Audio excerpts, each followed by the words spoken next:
Hi guys! This manhwa is called, Father, I Don't Want This Marriage. Enjoy watching! The story begins when a girl is reading a tragic novel. In the original story, Javelian, the female lead, had a terrible life. Her mother died when she was younger while her father never gave even a bit of attention to his only daughter. That kind of relationship in her family continues as she grows up. Until her 18th birthday came, and it had an extravagant celebration. Despite the excessive decoration of her party, her father did not even attend to her special occasion. That day was filled with sadness as she went to the quiet garden to cry her heart out. But she did not expect that someone would see her vulnerable state. There was a man who showed her kindness, and she was comforted by him. For the girl, it was the attention she had been craving since she was little. Mikhail was like a savior who saved her from distress. After that night, she developed her feelings for him. She fell in love and did everything to have a romantic relationship with him. But even though she succeeded, things did not go according to her desire. No matter how much she pursued, the guy eventually rejected her as he declared his love for the royal princess. Soon after, the royal princess got poisoned in a banquet they attended. The poor Javelian was blamed for that incident. They accused her of poisoning the royal princess because Mikhail chose her over the duke's daughter. She extremely declined that accusation. Even though she bullied all the women who approached Mikhail and hated the princess for taking his fiancée, she never wished her to die. The emperor enragedly ordered his people to throw the lady into the prison immediately. The duke, her father, volunteered to do it. He doubted him at first, but the duke eventually convinced him, as he said that he would take his daughter to the shadow room. Because of that, Javelian could not believe that her father did not take her side. Hearing her father locking her in the shadow room made her realize that he never loved her to just throw her like that. Ever since she was little, he has never been there for her. She was already used to the treatment she gained from her father. As they entered the room where the high criminals were tortured, the duke told her to endure it and gave her a sword like he was telling her to end her life instead. She begged her father not to leave her, but he never listened and turned his back on her. While she was crying alone in that dark room, she suddenly heard that the crown prince wanted to talk to the person who harmed her sister. From the other side, she heard the threat of making her suffer to force her to speak before she drew her last breath. Because of that, she immediately took the sword out and decided to take away her life, rather than experiencing persecution from the crown prince. The female lead only wanted to be loved, but her life just tragically ended there. After that scene, the novel stopped updating. The reader finished reading it even though she was disappointed that she did not know the ending of the story. That day, she was expecting a visitor. After making her wait for 3 hours, the man came and he inquired about her reason to call him in her place. When she emphasized how late he was offended like he was being called to be criticized. As the reader of that novel, the girl became the female lead who ended her existence after being abandoned by the one she loved. Because of her expected tragic fate, Javelian decides to break up with Mikhail to cut the things that will lead her to her end. The girl was reincarnated from a woman who has a normal life while looking for a job. Unfortunately, she was hit by a car on her way to her part-time job. That incident resulted in her end and reborn as the villainess of the novel, Javelian. In her current life, she previously remembered her 2 years of life with her relationship with Marquis Mikhail Albert Hessen. Upon remembering it, she realized how faithful she was to him, which resulted in her bullying the women who approached her fiancé. Mikhail was the only person who gave attention to a girl who was never loved by her father. Since that night when they first met, she became obsessively in love with him. But now, she realizes that she must save her life by cutting off her relationship with him. The Marquis could not believe her at first, but when she clarified how sincere she was, he was convinced and madly slammed her table while exclaiming to not show herself again. After that, Javelian apologized to him for everything as she wished for his happiness before leaving him. On the other hand, Mikhail assumed that it was just her way to attract his attention, but he wondered why he became upset because of that.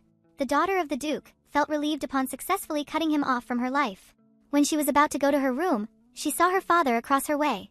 Her father is Duke Regis Adri Ploen, her only family and the only sword master in their nation. Originally, the man who forsakes his daughter. Currently, instead of aiming for her affection, she decided to go after his riches to fulfill her goal of living her life as long as possible. She approached her father as she assumed that his job must have drained him. But the Duke did not respond, which filled awkwardness between them. So, she just advised him to have a rest, as she would also do the same to escape from that scenario. Before she could leave completely, her father responded that he did not go to his training on that day. He also noticed that her daughter returned early, so he questioned about it.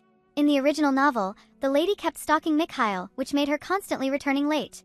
But now, she revealed that she broke up with the Marquis. Seeing the reaction of her father to her news, she deduced the reason why the Duke favored Mikhail was because he was his underling. To provide further details, Javelian added that she does not want to be with someone who does not love her. She assumed that the Duke might be expecting the Marquis to be his son-in-law. After all, having an only daughter would be a future problem when it comes to his inheritance. Because of that assumption, she exclaimed that she wanted to marry someone who would love her because she wanted to be happy. Their conversation ended when her father left without a word. She thought that her father did not want to talk with her anymore.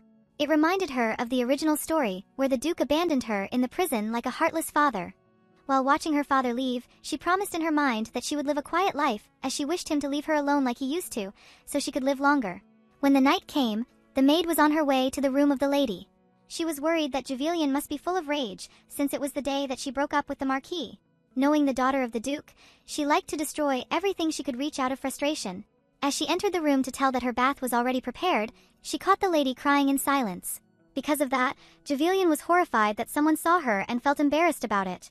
The maid inquired if she was alright, but the lady just responded that she was too tired, so she just decided to take a bath the next day. She saw how uncomfortable Marilyn, the maid, was. So, she changed her tone to lessen the uneasiness she was feeling. Because of that, Marilyn immediately apologized and hurriedly went out. Seeing her reaction made Javelian swear from that moment to treat their servants nicely. In the hallway, Marilyn was talking to herself about how pitiful the lady was when she saw her in her room. Suddenly, the Duke came out and heard her talking about the lady who was crying, so he urged the maid to report him everything she saw. For a reason, Javelian woke up on a good day. She had not done stretching yet when the maid came and reported that the Duke wanted to have breakfast with her. At the dining table, it was very unusual that her father ate with her in a breakfast.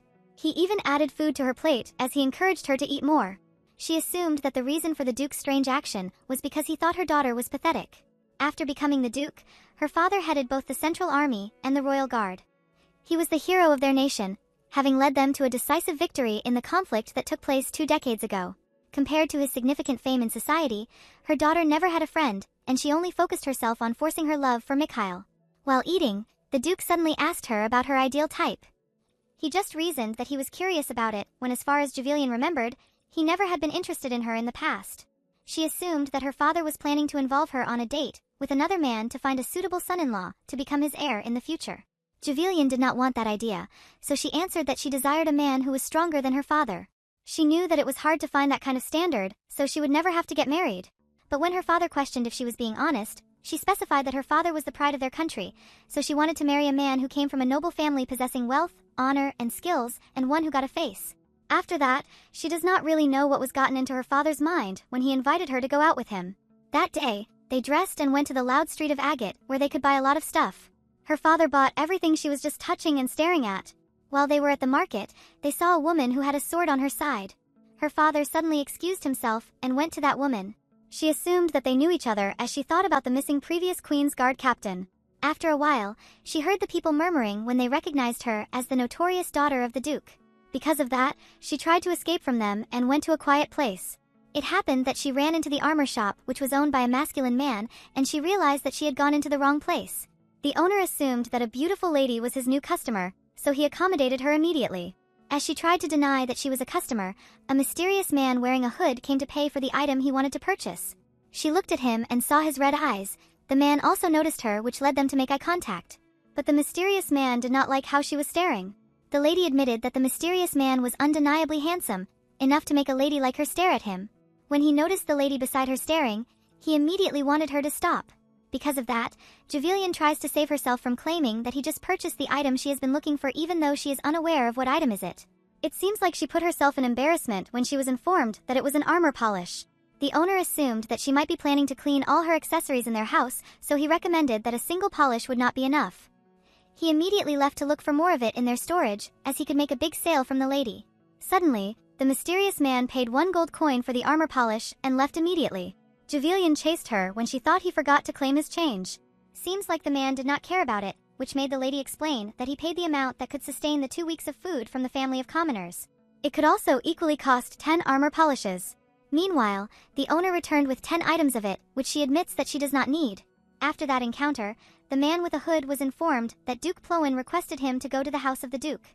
When the Crown Prince shortly replied to the knight, the attendant wondered if there was something happened. He just suddenly remembered the encounter he had at the market, and replied that nothing happened before he left. At the market, the Duke was wondering why his daughter returned with 10 armor polishes.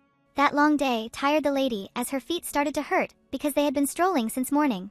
Unfortunately, They had to use stairs, which would probably make it more difficult for her.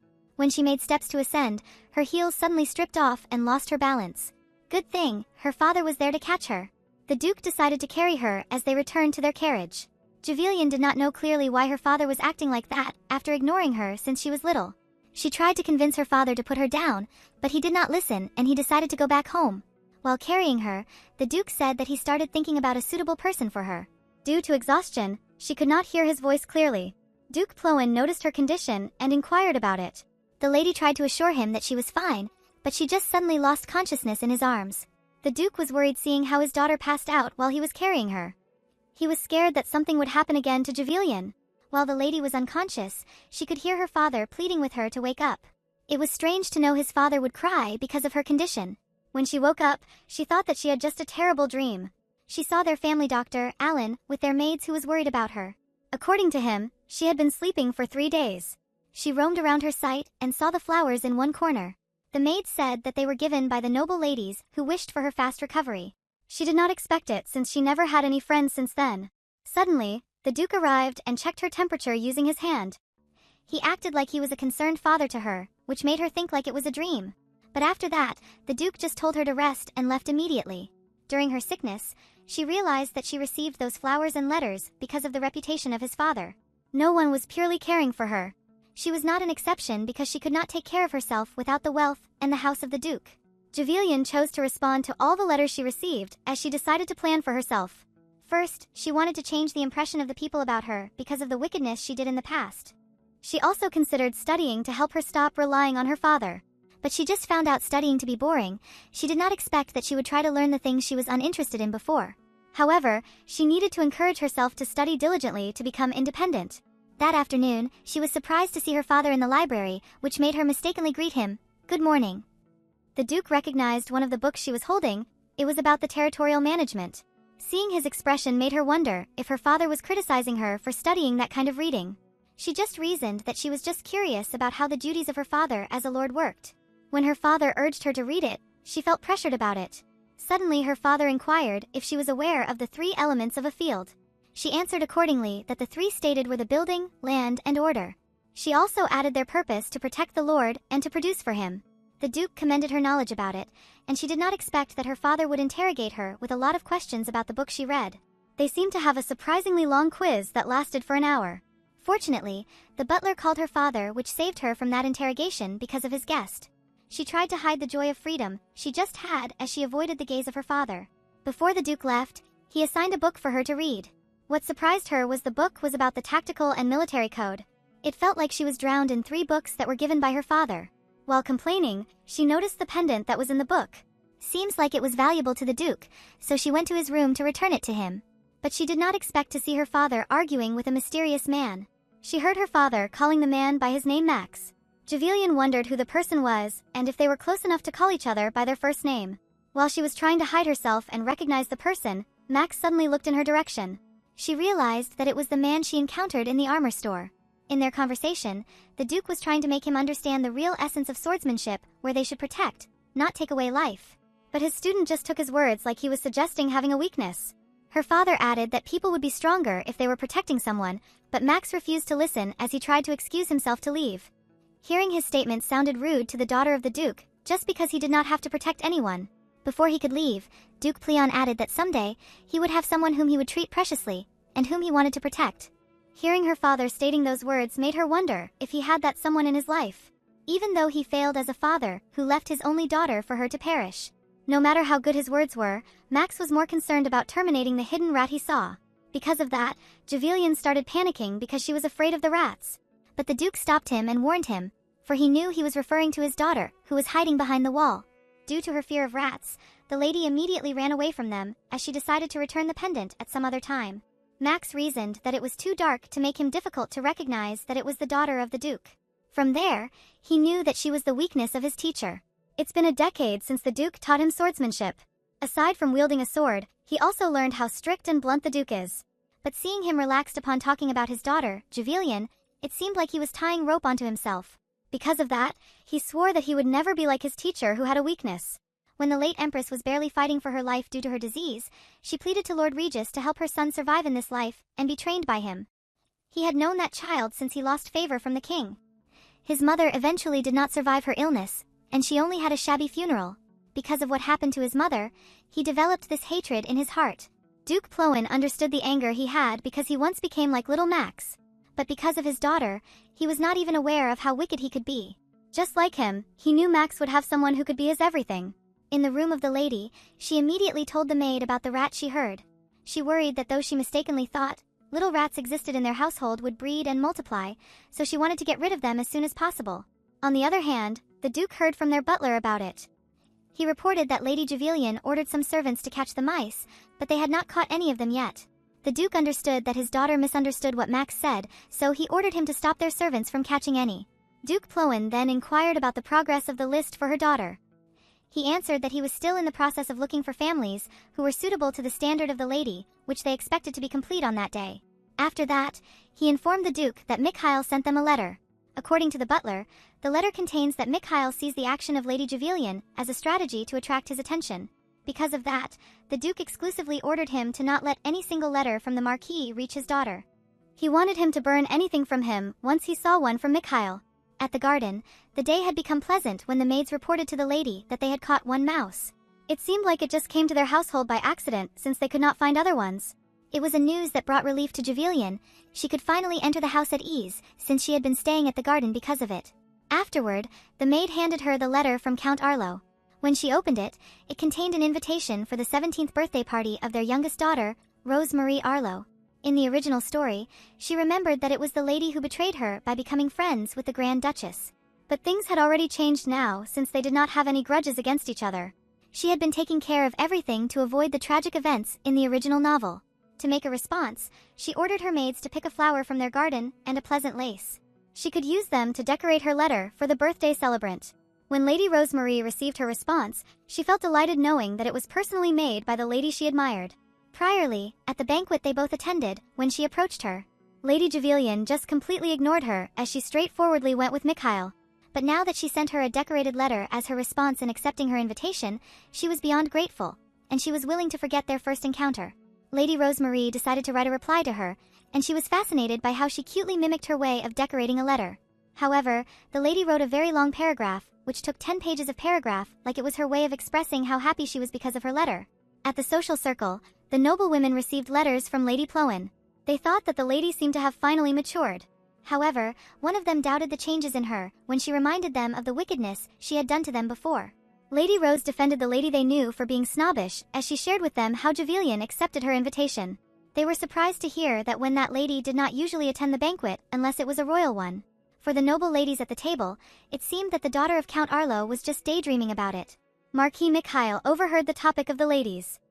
He heard that Javelian would be attending the banquet of the daughter of the Count. So, he ordered his butler to inform Count Arlo that he would come to the party. He also inquired if he had received any letter, but unfortunately, nothing came for him. It seemed like Lady Javelian had been completely ignoring his letter. Due to his enraged, he threw his cup of tea as he swore that he would make her regret dumping his message.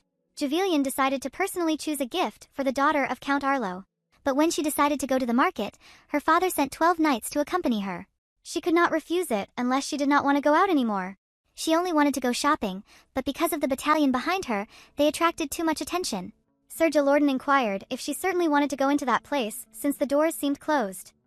He addressed the lady casually, so Javelian scolded him to speak with formalities, even though they were cousins since many people were watching them. Among the shops in there, the lady entered the ruined store, even though it was just next to the extravagant workshop. Inside the gloomy store, it seemed like there was nothing they could buy from that shop as a gift for a noble lady. Furthermore, the shop owner was not in the state to work, so he suggested they go to the next shop instead. Jalorden wanted to listen to the owner, but the lady remained in the shop of Ian Fedor. The owner was surprised to see the lady before her, and declared that she wanted to commission him. Of all the elegant workshops in the market, he wondered why a lady would choose someone like him. Javelian believes that he is the only one capable of doing the item that she wants. But the man doubted himself, as he reasoned that he was currently not in a good condition to create something. But the lady still insisted that she knew he could produce magnificent creations better than anyone else. In the original novel, the man before her, Ian Fedor, was meant to become the best craftsman in the empire. Although he was currently facing a crisis in their family business, in the next 6 months he would be recognized for his talent. He will be hailed as the best craftsman after he produced the most important treasure, which is the necklace for the coming-of-age ceremony of the princess. Before his worth increases, it would be a good idea to establish a connection with him first. After showing her faith in his talent, she finally convinced Ian Fedor to create an item for her. Meanwhile, at the office of the Duke, he received the document where the list of the candidates for his daughter indicated. While looking through the names, he saw the name of the Crown Prince. He immediately ordered Derek to remove that name. Suddenly, a man entered the office of the Duke to inform him that he was being called by the Emperor to the palace immediately. After the transaction that she made in the shop, Javelian decided to buy something for herself. She went to another shop to look for something to purchase. When she saw an accessory that was decorated in blue crystal, she thought that it was suitable for her father. She decided to purchase it upon deciding to give it along with the pendant she saw in the library. As she paid at the counter, a male customer came and approached the lady. Javelian recognized him as a cousin of Mikhail. He was Radian Droyle, known for having a venomous mouth due to being notorious for spreading rumors in society. She addressed the man with a formality that made him question about it. Radian brought up the topic of how it saddened him to hear about her recent breakup with his cousin. He even suggested the lady call him by his first name instead as he kissed the back of her hand. After that, Javelian immediately excused herself and got the accessory she purchased. The venomous-mouthed man saw that cuff buttons for a man and he thought maliciously about it. It made him wonder what his cousin, Mikhail, would say if he heard about that news when they had just recently ended their relationship. At the Imperial Palace, Duke Ploin went there as soon as he heard that he was being called by the Emperor. His Majesty wanted him to terminate the mastermind behind the assassination of the king, as he compared them to a mouse. As the trusted person of the Emperor, he obeyed his orders. Furthermore, the Emperor added that the mouse they caught immediately took his life, without leaving any evidence to resolve this crisis. Because of that, he was expecting the Duke to stay in the palace for a few more days and lead the interior investigation regarding this case. After that meeting, the comrades of Duke Ploin were complaining about how he did not refuse the order of His Majesty. Since the assassins did not leave any clues, this would result in a long investigation because of having no lead. It was dangerous to speak against the Emperor inside the Imperial Palace, so the Duke prohibited them from saying anything that came through their emotions. While they were talking, they did not know that the Crown Prince was watching over them. He was hiding in the branch of a tree. His disappointment to his teacher increased as he noticed how the Duke let himself be controlled by the Emperor because of his weakness. Meanwhile, the knight he ordered to lead the operation of escorting her daughter came and reported how they successfully did their job. He even reported how happy the lady was after receiving the birthday invitation from a noble lady, which led her to go shopping for it. All along, Max thought that they were the same in terminating everything that would hinder their path. But because of her daughter, his weakness was revealed to the Emperor, and used that to keep the Duke obeying his orders. He remembered how his teacher said to him that a person will become stronger to protect his weakness, which he personally believed was a foolish remark. Because of that, he became curious about the person who was making the Duke vulnerable, and he decided to find out by himself. At the house of Marquis Mikhail, his cousin Radian visited him. He had been so loud as he asked for tea, but the Marquis wanted him to say what he came there for immediately. The venomous-mouthed cousin just complained about his cold attitude, which he assumed must probably be the reason why Lady Ploin dumped him and found another man. That information completely caught the attention of Mikhail, so his cousin added that he had seen the lady purchase cuff buttons as a gift. It was an item that was intended to give to a valuable man, which symbolized the possession of each other between the lovers. Radian thought it was good news to clarify if the lady was authentically breaking up with him. He thought that their conversation would extend longer because of it, so he asked the servant of the house to serve him tea. But Mikhail suddenly wanted him to leave. Before leaving, he insincerely apologized for worsening his mood. Because of that information from his cousin, who was notorious for spreading rumors, he believed that Javelian had deceived him. He became mad as he remembered her acting so in love with him in the past.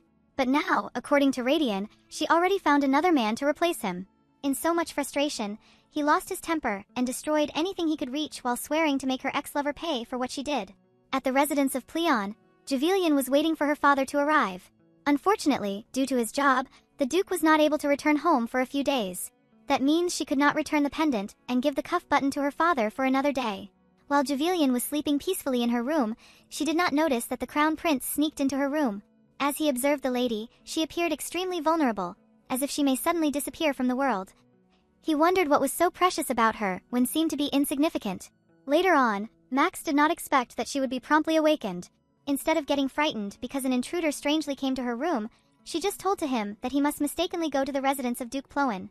She then murmured words about the end of her existence, which would happen a year from now.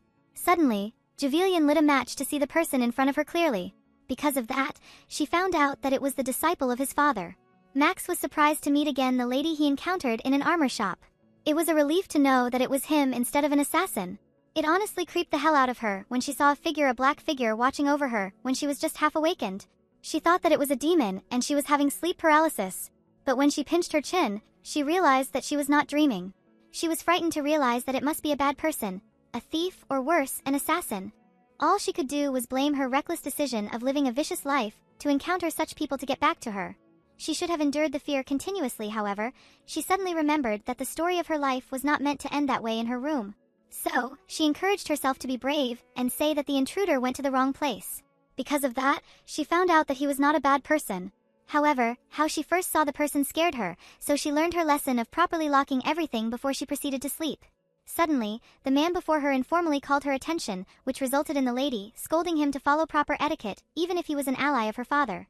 Max is someone she could not just make him obey, as he refused to do as she said. Suddenly, someone from the outside of the room asked about the condition of the lady, but before she could move, the strange man suddenly brought out a sword and placed it on her neck.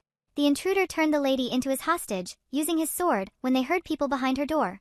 Javelian understood that he wanted her to act like there was nothing wrong. So, she reasoned that she was having difficulty sleeping, and she was thinking of reading a book instead. She had successfully convinced the knights to believe her, and left her door. After that, she asked him to get the sword away from her, but Max did not understand her. Javelian added that she did not know why he was the one who had the urge to get angry, when he was the one who trespassed in her room. In this kind of terrible situation, Max was surprised that she could just yawn at her. When he removed the sword from her neck, the lady convinced him to go back to his own house because she was still sleepy. But the man claimed that he did not have a home, which made him look pitiful in her sight. She wondered if he was a real mercenary who usually spent his nights in a rental room. As she thought further, she assumed that he might come to his father because he had no place to go aside from the Duke. How she saw him talk with his father when he did not receive a formal greeting or a service from the servants added to her realization that he was not an official guest. So, she thought that he just come to her room by accident when he was trying to find an entrance aside from the front door. Out of pity, and she had no other choice, she decided to offer her room for him to stay a while because her father would not be home for a couple of days. On behalf of her father, she thought that it was her responsibility to take care of the guest of the Duke. Max was surprised by her careless decision as she handed him the stuff he needed to sleep.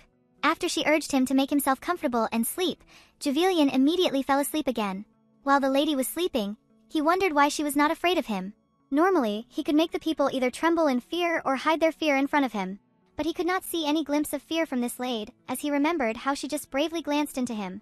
Before he got fully distracted by his thoughts about the lady, he tried to focus on his objective to go there. He must terminate the weakness of the Duke, so he could help him out from the grip of the Emperor. After that, they could join forces to take down the Emperor. It was only an inch away where he could seize tightly on her neck. But for a particular reason, his hand froze when she remembered her calling him the disciple of his father. As the lady slept peacefully, he started to feel drowsy. No matter how hard he tried to stop himself from falling asleep in her room, he could not resist it anymore when he decided to lie down beside her and fall asleep. On the next day, Lady Javelian woke up from a dream where people were running away from a dragon. She got hurt upon escaping when suddenly, the Duke stood before her to protect his daughter. It was her first time to dream about a dragon, which was considered to be a good sign. Because of that, she felt like she would be having a good day. When she turned her side to her bed, she was surprised to see the man sleeping beside her. Instead of reacting hysterically, she sat beside him while waiting for him to wake up. Since nothing happened between them, she just thought that the man only wanted to sleep in her bed. While he was sleeping, she was just staring at him. He might be a bad guy, but she could not deny he definitely has the look better than Mikhail. Suddenly, she thought that she might be arrested and be in a great rumor after abducting such a handsome man.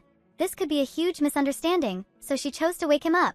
But when she was about to wake him up, the man suddenly moved, which led them from falling off her bed.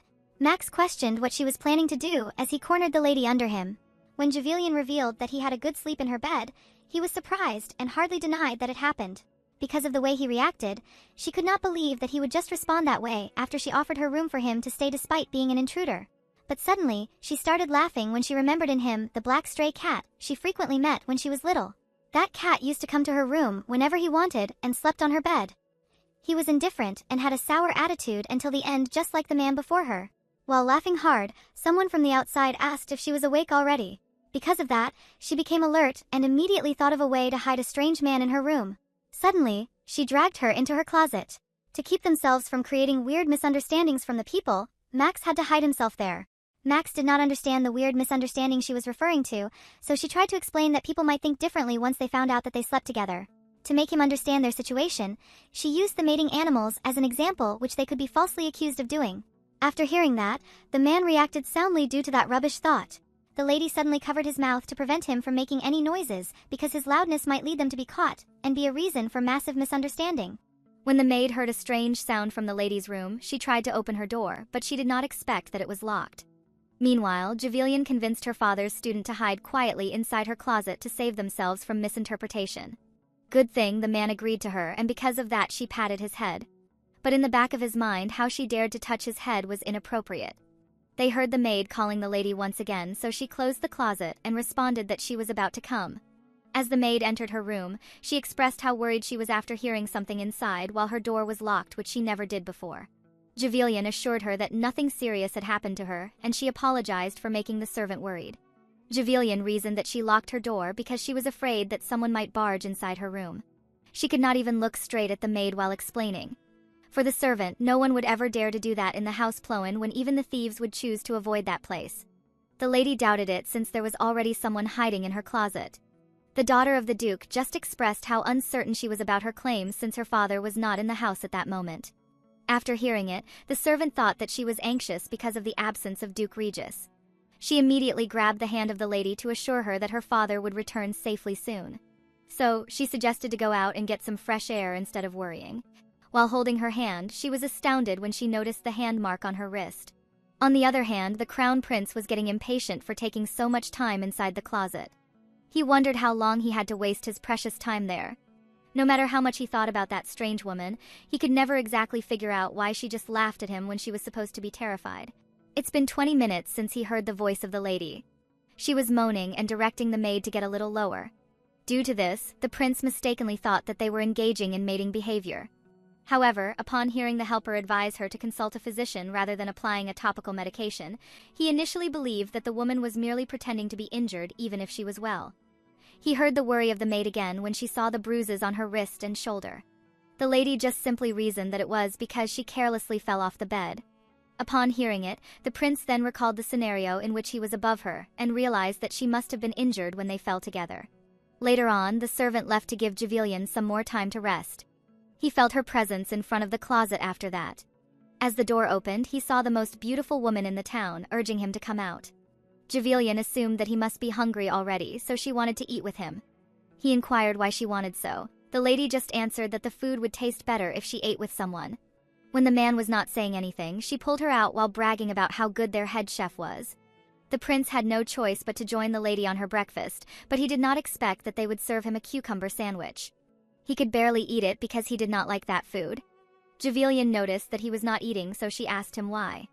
The man just stated that he would take it, but in the back of his mind, he was questioning if he was really required to do it when all he only planned was to terminate the weakness of his teacher and escape. Even though nobody was intentionally forcing him, he still ate the food he hated the most. The lady before her was waiting for his reaction as she was hoping that he would like it.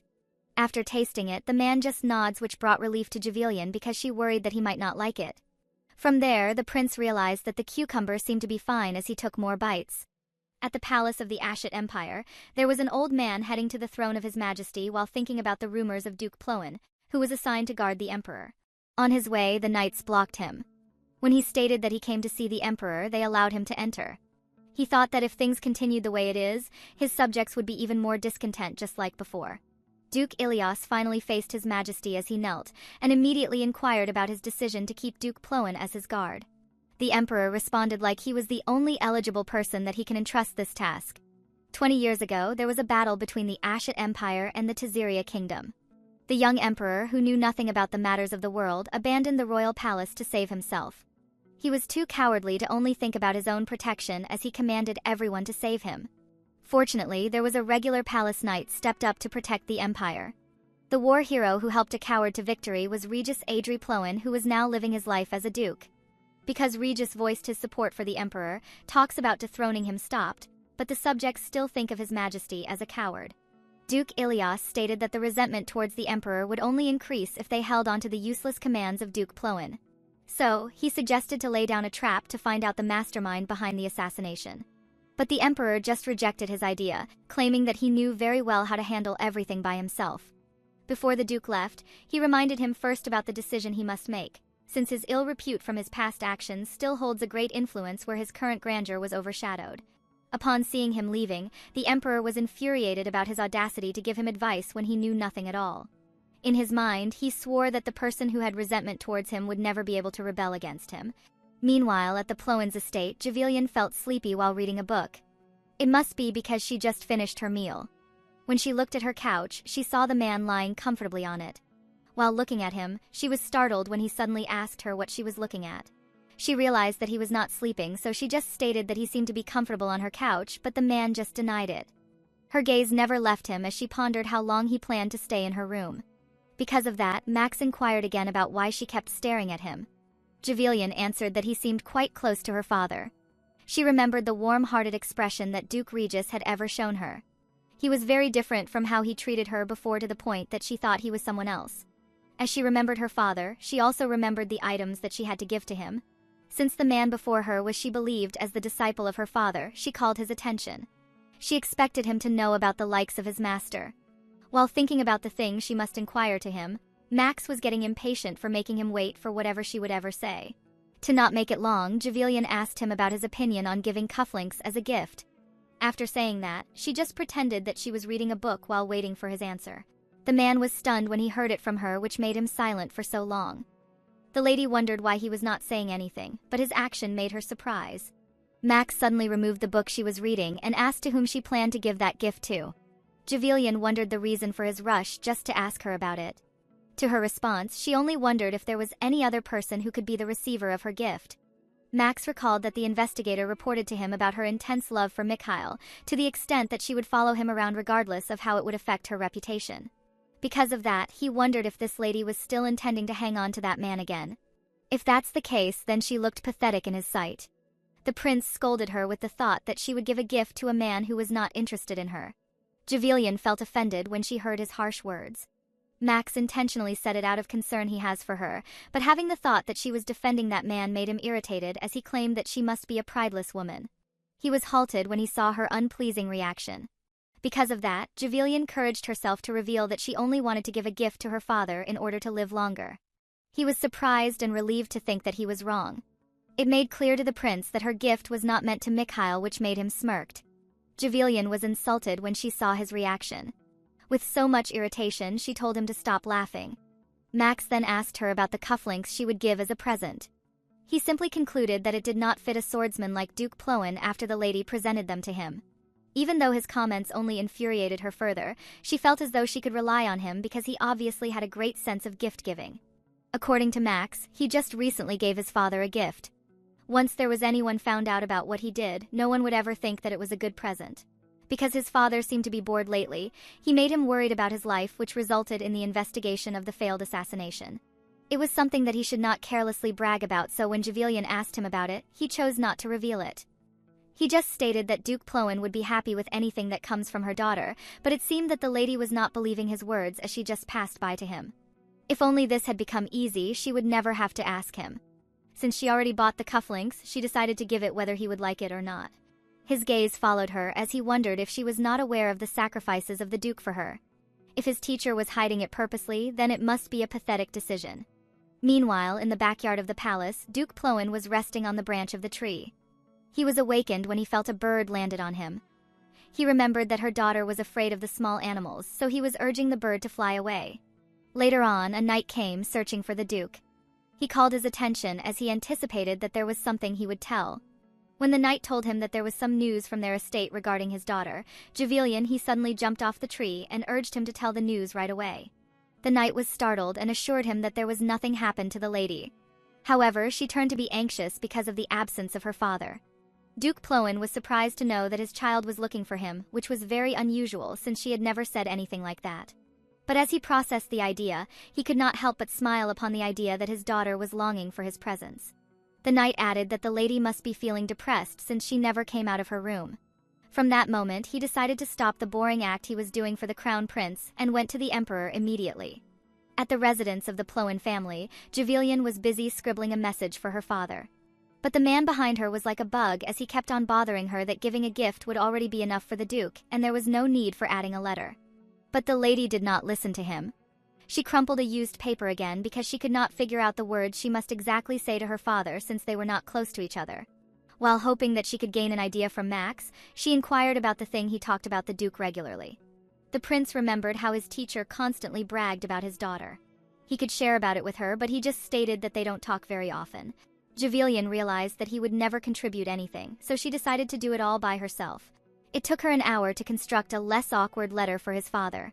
Max became curious about the content of her message, so he read it while he was behind her.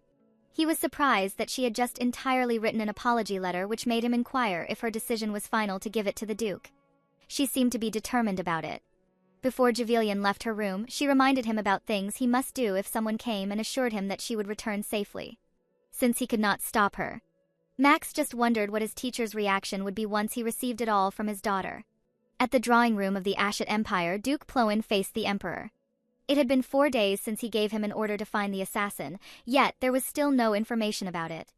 His Highness was infuriated that there was no progress in the investigation. He stated to him once again that he should find the cursed mouse bastard. It was obvious that he was not aware that he was referring to his son. From the beginning, he knew that the assassination attempt of the Emperor was done by Max. He probably wanted to create a conflict between him and his father. He remembered that his student had asked him if he was afraid of the cowardly Emperor. Honestly, it doesn't seem like he was terrified of him from the way he followed his instructions. But it was not the perfect time yet to stand against the Emperor, which is why he was not doing so.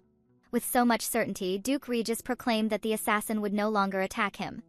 When the Emperor enragedly inquired about it, he explained that throughout his patrol in the Imperial Palace, he noticed that their perimeter was strong in order to secure his protection. His Highness was not convinced, as he sensed that he was just speaking well, so he could persuade him to go back to his home. To make him stay longer, he stated that he was still worried. So, Duke Regis claimed that he could extend his stay for only a day. The Emperor suddenly recalled what Duke Ilias had said to him when he came to the palace a few days ago. He declared that he needed to summon the Crown Prince back if he was going to challenge the man in front of him. The Emperor thought that his statements were useful, so he decided to put another leash on the competent Duke. In order to do that, he would pretend that he was about to pass the crown to his son, Prince Maximilian. Since her father was a workaholic person, Javelian assumed that he would likely go to his office first at the Ploen mansion. She decided to go there, and as she walked in, she was taken aback by how large the office was. Since she knew that she could not afford to lend her gift to the Duke personally, she was grateful for his absence at the moment. Her plan was to just place it all on his desk and leave quickly. But what made her stay there was when she saw a list of the candidates' names. Among them all, the name of the Crown Prince was the only encircled one, which made her drop her gift as she wondered if her father was planning to arrange her marriage to Maximilian Kazan Ashet, the man who was feared by her character in the original novel. Javelian recalled when the Duke inquired about her ideal type. She made it very clear that she would not tie the knot with someone who lacked the characteristics of a noble and honorable man. Her father must have thought the Crown Prince was a good fit for her because of the particular qualities she mentioned back then. The Crown Prince of the Empire, Maximilian Kazan Ashet, had to be a man of competence, honor, and family name. However, he was notoriously famous for ruthlessly taking away the lives of the people. Furthermore, as the story progressed, he would be the one to harm his father in order to achieve his desired position. As the antagonist of all villains in the original book, he was a heartless, emotionless psychopath who even meant to torment her poor character. For someone like him, what sort of father could afford to put his daughter at risk? Clearly, his intention was to marry her off to a member of the royal family. Meanwhile, in her room, Max was just silently waiting for her return. As the time took longer, he suddenly sensed someone entering from the window. He alertly attacked that person, but he found out that it was his loyal person. For her to sneak into another house for the prince, she must have some important news to deliver. She begged the Crown Prince to release him so that she could tell him about everything. Under the direction of their madame, she was sent to tell him that the Emperor might come to this place. When Max released her, she continued her report as she stated that His Highness had been acting suspiciously lately. The Crown Prince expected it because of what he did, but he did not know there was something more reason. According to the messenger, she had heard that due to the popular demand, the Prime Minister and the minor officials were hastening the return of the Crown Prince. This must be the time for Prince Maximilian to return to the palace. On the other hand, Javelian decided to head back to her room while carrying the gift she was supposed to leave on her father's table. She kept on thinking about the thing she had just recently discovered. The thing she had only recently discovered continued to cross her mind. Despite her strong opposition to the thought of being sold off to a tyrant man, she found it difficult to defeat her rival due to his royal status. Moreover, withdrawing without a valid reason would be difficult. For the time being, changing his father's mind was the greatest thing she could do. She must come up with an indisputable explanation for why she could not wed the crown prince. She must do everything in order to save her life from this. But for now, she needs to keep her awareness about the list of candidates a secret. When she reached her room, she was surprised to see that nobody was there. She wondered if he just hid because a maid had come, but when she searched for him, she only found a note on her desk. The man wrote him a letter before he left, saying that he would return when the time came. She might not request him to come back, but when she roamed her sight in her room, she just found the place strangely silent. From that moment, she wished that he should at least say goodbye before he left. While riding his horse head back to the palace, Prince Maximilian wondered if the lady had already read his note. Even to himself, he could not understand why he had to do it for her. For the overnight that he spent in her room, it felt like he just had a natural stay in that place. From the hill, he could see the peaceful night of the house Ploen. When the messenger noticed that he was just staring at that mansion, the prince immediately made his horse run and took the fastest route to reach the imperial palace. The next morning, Javilian woke up late. She wondered why the disciple of his father had not awakened her, but later on, she realized that the man was no longer there when she saw the note again. She started to worry about if he had already found somewhere else to stay, but then she questioned why she should be thinking about other people when her personal problem that was about to come was more urgent. Since she thought about everything until she fell asleep last night, she figured out that at this rate, she wouldn't be able to think of any plans. When she saw the things she must give to her father on her table, she imagined how the Duke would question why she possessed the pendant. Many days had already passed, but she was still yet to return it. The number of challenges that she must face was already increasing day by day. Servants saw her, and they noticed the changes she had since her father left this mansion. It was strange that she woke up late and she just kept staring out the window constantly like she was deeply pondering about something. From the servant's perspective, she looked so depressed. Marilyn, one of the servants, went to her and mentioned how nice the weather was. She suggested going for a walk outside and feeling the warm sunlight, which would help her spirit to lift. Javilian tried to consider it after realizing that she had been feeling stuffy because she had not gone outside for a long time. When the servant heard that, she suddenly remembered how the lady used to be rebellious and harsh when she was just a kid. She used to hate the house because of being alone, and her father had frequently been away. Out of empathy, it made the servant cry, which made Javilian wonder why she was reacting like that. Suddenly, the lady was taken aback when the servant embraced her and emotionally promised that she would stay by her side forever. That afternoon, Javilian had her snacks in their garden. The maid served all her favorite desserts. When she noticed that the strawberry cake of the lady was missing, she instantly left to prepare it. Now that she was alone again, her problems crossed her mind again. Among them, she mentally arranged that she had to take care of the pendant and the blind dates first. She must have devised a plan ahead of time before the other problems would arise. While thinking about the plan, she suddenly heard the voice of her father from behind. She immediately stood in great shock because she did not expect him to come back early, since their butler once informed her that the Duke would take longer before he could return. She was too surprised that she did not know what to do and what to say first. But she was halted when the Duke talked to her. Strangely, he promised that he would never leave her again from that day on. Javilian did not expect Duke Regis to be like that. He added that he hurried to return home and asked her if she had already eaten dinner. When she answered no, her father advised her to take care of herself whether he was there or not, or else she would faint again. It was a good start to mend their relationship, however. Javilian thought that the Duke just wanted to make her healthy until she became fit to be sold off for marriage. From now on, he told his daughter not to faint anymore. Later on, he invited her to have their dinner together. Javilian was stunned when her father held her hand and pulled her. The scene of her being dragged by the Duke to the dungeon while pleading with him to believe her suddenly appeared in her mind. It was far different from the current scene she was facing. But it felt like it was foolish to expect any kindness from him. In fact, she should have followed him around behind his back at all times if she wanted to be loved in the first place. The table was filled with delicious food. It was all too much for just the two of them. Even though they were together in the dining, the silent awkwardness still reigned over them. To start a conversation, the Duke mentioned the party she would be attending next week. Javilian stated that the daughter of Count Arlo was the one who sent her an invitation for her birthday. When her father inquired about her partner, she worried that he might ask her to choose among the candidates he picked, since she had not chosen anyone yet. She just answered that someone had previously sent a letter asking her to become someone's partner for the ball. Furthermore, all the letters she had received were from the various noblemen. Upon listening to her, the Duke just let her do what she wanted, which gave her relief. Because of that, she ate hurriedly so she could choose someone and write a letter immediately. After dinner, she was surprised by the number of partner requests she received. It seemed like having a lot of choices would be challenging as well, since most of them came from noble families with a high status in society. It took her until late in the evening when she finished writing a letter to the chosen candidate. Since the night was already deep, she ordered Marilyn to deliver her message the next day instead. The maid took the letter with her as she left the room of the lady. But she was startled when she saw the Duke and abruptly asked about his daughter. Seeing the envelope she was holding, he figured out that Javelian had already decided on who she would attend the party with. Marilyn informed him that the lady had selected the son of Count Loans named Edmund. Duke Regis inquired about the reputation of that man, so the servant shared that he was famous for having a handsome face. For her, he would be a perfect match for the daughter of the Duke. She even closed her eyes as she imagined them together, but when she took a look, her master suddenly vanished throughout the hallway. Regardless of the deepness of the night, Duke Regis went to the house of Loans to meet their son, who sent a proposal request to Javelian. Edmund inquired why the Duke visited him at that late hour, though he did not get a response. The Duke just stared at him like he was inspecting his soul.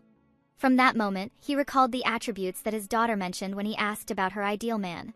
However, it appeared that the man in front of him did not match her qualifications. The next day, the piece that Javelian commissioned from the Fedor workshop had already been delivered. It was a relief that she received it, since the birthday of the celebrant was soon to come. On the top of the box, she saw a note from Ian Fedor claiming her as his muse. Moreover, when she opened it, she did not expect to see another item when she could not recall that the shop had a promo of buy one, get one back then. The servants saw the item and they were all captivated to see how glamorous they were. She then closed the box and told them that she would explain the function of it later. After a while, the butler knocked on her door and informed her that the second son of Count Loans visited her as his way of responding to her letter. It was an unexpected visit, however. Javelian thought that it would be better to get to know each other first if they were meant to become a partner in a ball. She responded that he would come down once she was already prepared. Afterward, the lady then showed herself presentably to the man waiting for her. Edmund was in awe of her beauty when he saw her. Later on, Marilyn escorted them to the drawing room. As they proceeded, she was silently comparing him to Mikhail as well as to the disciple of his father. Despite the rudeness he showed on their first met, she could not deny that he also possessed an unexceptional face. As she thought about him, she could not help but worry about how his life went after he disappeared. Suddenly, she was brought back to her senses when Edmund called her name. It looked like her mind zoned out in the middle of their conversation. All along, she thought that they would get to know each other. But she was surprised when the man knelt and sincerely apologized because he already accepted someone's request after he mistakenly thought that Lady Javelian had another partner already. He even added how surprised he was to receive her response when there was speculation circulating around the society that she was already dating someone. Javelian was in great shock to hear that a woman who barely left the house like her had been involved in such a rumor like that. She wondered if there was someone who saw the disciple of his father through her window to create such gossip about her. Javelian cleared her name that she had been staying at home and she could prove it. Because of that, Edmund apologized for letting himself believe in it. The lady had forgiven him, and thanks to him, she found out the allegations about her. Once she found out the person behind the spread of false information about her, she swore to make them pay for it. Suddenly, she was shocked to see Edmund standing there, praising her for being so nice to be able to forgive him so quickly. He would undoubtedly hold her to the very end if only he lived up to her standards. The woman became confused when she heard him talk about the standard. However, he went on to say that he hoped to have a meal with her someday. Unfortunately, he made the quick decision to depart when he noticed the Duke glaring at him through the glass door. Meanwhile, at the Salon Blooms, some guests went there while covering their faces with their masks. 3 noble ladies were talking about the expectation of everyone for Count Arlo's decoration of the event this time. Since last year, they did a flamboyant with roses. But aside from the interior designs, one of the main reasons why many people will attend the banquet was because they were all looking forward to the presence of Lady Ploen, as well as the man he would bring as her partner after her breakup with Marquis Mikhail. Their conversation went on about the rumor that she was already dating someone. They made fun of him as they wondered about the potential guy she would date. Little did they know, there was someone from the hall who caught their attention when they began conversing about the troublemaker lady they knew. Unfortunately, he disliked the way they talked about her as he scattered his glass of wine near them. They were startled, and the scene created a silent whisper from those who witnessed. The mysterious man defended Javelian from those ladies for saying words without proof. The lady stood and claimed that there must be a witness to that news, but the man just questioned her if she even saw it with her own eyes. She claimed that she did not see it for herself, however. This kind of rumor about her would never spread if only she had become a good person. Because of that, he challenged her to tell it directly to Lady Ploen. But nobody dared to reply against him after that, as they turned their head to avoid his gaze. In so much frustration, he crushed the glass more as he stepped on it. For some reason, he wondered where this feeling of annoyance coming from. To decompress from the scene he made a while ago, he met with Madame Frisia, the owner of the Salon Blooms. The woman greeted him since it had been long since the Crown Prince visited. However, the first thing he did was to express his irritation. He was only hoping never go to there again after experiencing the terrible standard in that place. As a result, Madame Frisia questioned the prince about his dissatisfaction with Lady Ploen's information. Hearing how she called the accusation about her as just merely information made him taunted about it. The madame, who seemed used to these societal issues, advised him that the guild would fail quickly if he had no sense of reality. For a long time she had known the prince. She wondered why he became upset easily when he used to hide his emotions expertly. Moreover, he was someone who did not even converse with nobles, but Prince Maximilian just reasoned that he only did that to stop them from talking that way loudly like a dog. Madame Frisia just teased him for the changes he made right since he came from Duke Ploen. After that, the Crown Prince urged the woman to tell further information about the rumor about Javelian. So, the madame revealed firstly that news of her having a secret lover was nothing but an entire lie, because if she had, she would not send a letter to Count Loans asking him to become her partner for the banquet. Hearing that made Max frown even more. The owner of the salon explained that since he was already courteous and gorgeous, there was no question the woman would extend an invitation to him. However, according to the rumors, he was a famous playboy who used to make a lot of women cry. It made sense when Max remembered that his teacher once mentioned that the type of his daughter was a handsome man. If that was the case, the prince just doubted what she had seen in the count to invite him. Madame Frisia added that she also heard that the count refused her request. But hearing it made the prince more infuriated, which made the owner of the salon laugh at his reaction. Lastly, she revealed that Sir Droyle, the cousin of Sir Mikhail, was the source of the rumor that Lady Ploen was having an affair with an unidentified man. What was more interesting was the Marquis just merely kept watching his cousin spread false accusations about her ex-girlfriend, despite the fact that it would taint the honor of her ex-girlfriend. Prince Maximilian has already heard enough. Because of that, he ordered Madame Frisia to investigate the weakness of Mikhail and his cousin and send it to him immediately. Furthermore, he wanted her to figure out what kinds of people requested the lady to become her partner. After giving orders, he immediately left. But the madame remembered that Duke Ploen had already bought that information first, and she did not have the chance to tell him. Meanwhile, at the residence of the Ploen family, the daughter and father were having tea together. The comfortable moment with her father was like a knock to the moon. It was impossible. Since the count left, she had been trapped with her father. She was entirely uncomfortable with his presence, even though they were just having a peaceful tea time. Later on, Duke Ploen inquired if she had already chosen a partner for the ball. If she revealed that the count had rejected her, that would be his opportunity to bring up the list of his candidates. So she just answered that she was still thinking about it. Because of that, her father instructed her to inform him if she could not be able to find a partner. Upon hearing that offer, she began to worry about what he would do if she were to inform him. Later on, she decided to excuse herself, but before she could leave, the Duke told her that he would be out for a while due to the important matter that he must resolve. She wondered what issue he was talking about, so her father just told her that he would just give some people a warning. Since he would be out later, she just wished him to return safely, but for some reason she felt like that matter concerned her. As expected, her father left that afternoon. Little did anyone know, someone was planning to sneak inside their house. When he confirmed that the Duke finally left, he expertly jumped off to the balcony of the lady's room and entered. As soon as he walked in, he wondered where the lady could have been. He worried that he might go out to find another partner. But then he persuaded himself that it didn't matter if she found someone to date or not. Suddenly, she heard the voice of the lady, asking about his matter in her room. When he looked at her, he saw her earnest expression like she was not even pleased to see him. Max only asked her where she had been. How she was irritated for being asked like that after not seeing each other for a while was evident on her face. But even though she was upset, she just answered that she just went downstairs. Her answer was like a sound of relief, which made him smile a little. Later on, she realized that what he stated in the letter was right, he really did come back. The prince just comfortably sat on her couch as she wondered about his reason for coming there when her father was not around. But because she remembered that there were more important problems that she must deal with, she could not help but sigh. Suddenly, she was startled when he closely went to her just to inquire why she was reacting that way. It seemed that he sensed that there was something on her mind that was bothering her. Javelian revealed that there were some troubling issues with her. Max urged her to share it with him as he promised that he would never reveal it to anyone. The daughter of the Duke wondered whether it was fine to tell him and if it would make her feel better just like the last time.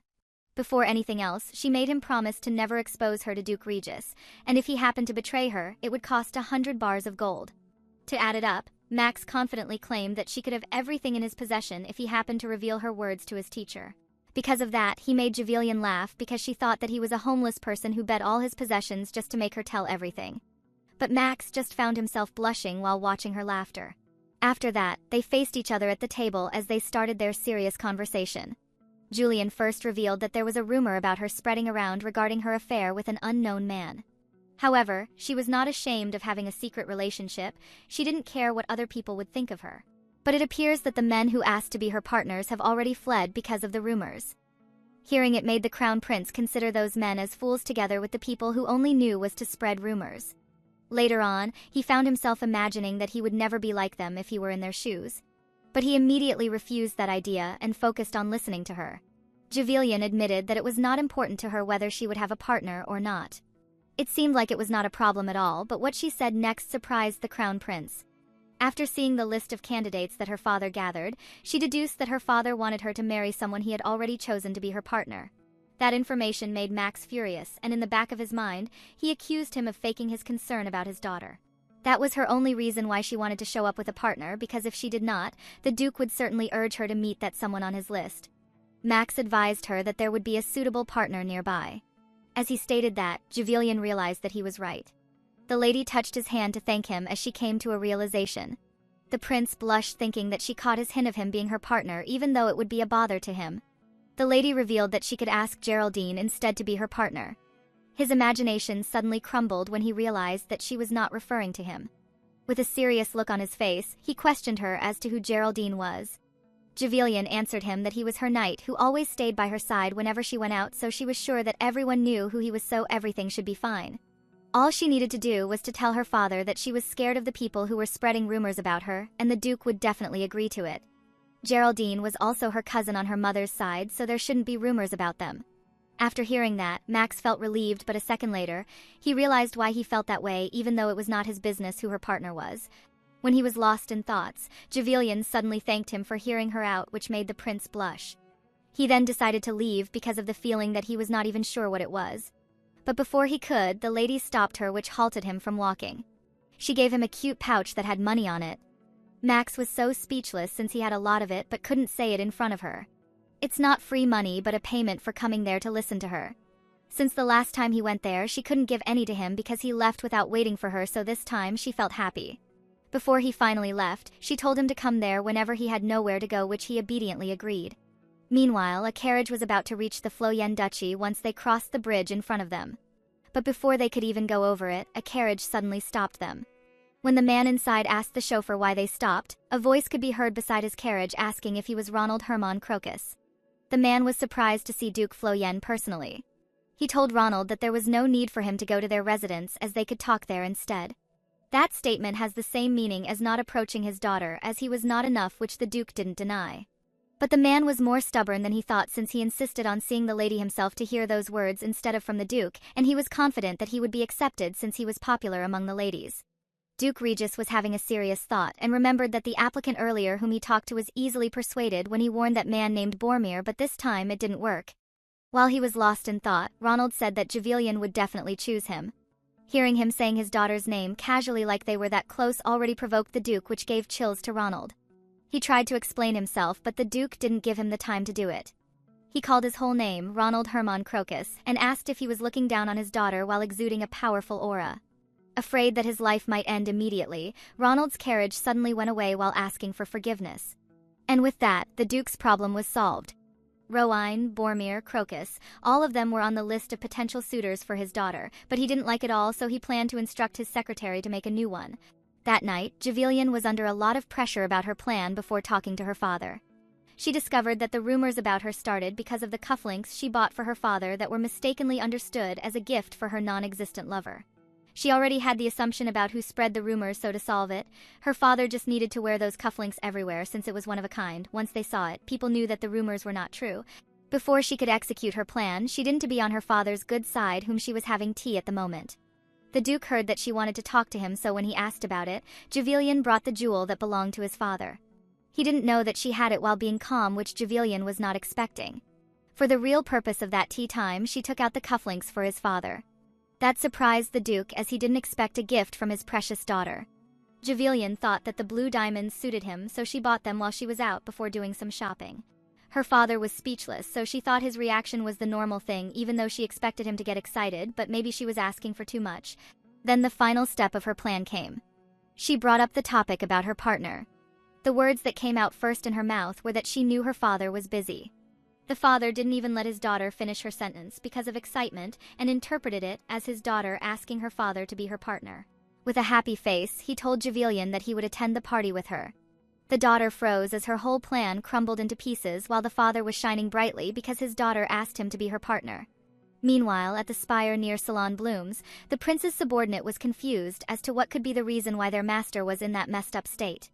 They had no idea that the prince was having problems with a woman, and it was Lady Flo Yen. He was thinking about her every time and even went to her room. He convinced himself that it was all because he pitied her when the lady shared her worries about the rumors circulating about her, so he decided not to go back to her anymore. But a second later, he remembered her saying that he could go back to her room when he had nowhere to go, which pissed him off. The subordinate couldn't take it anymore, so she asked what's gotten into him, but their master instructed her to just start the report. The first report was about Victor, who was acting as his proxy in the imperial palace. His message says that the emperor's men were starting to suspect Victor because of his long absence. That angered the prince because of all times, they suspect Victor now when they didn't bother about him before even he stood in front of them. He ordered her to reply to Victor, instructing him to act more like Max to avoid more suspicions, which the subordinate obeyed. Then the second report caught the prince's attention as it was about Lady Flo Yen. The report says that the nobles were already looking forward to Lady Rose's party, since it would be the first event that Lady Flo Yen would be attending that was not held at the imperial palace.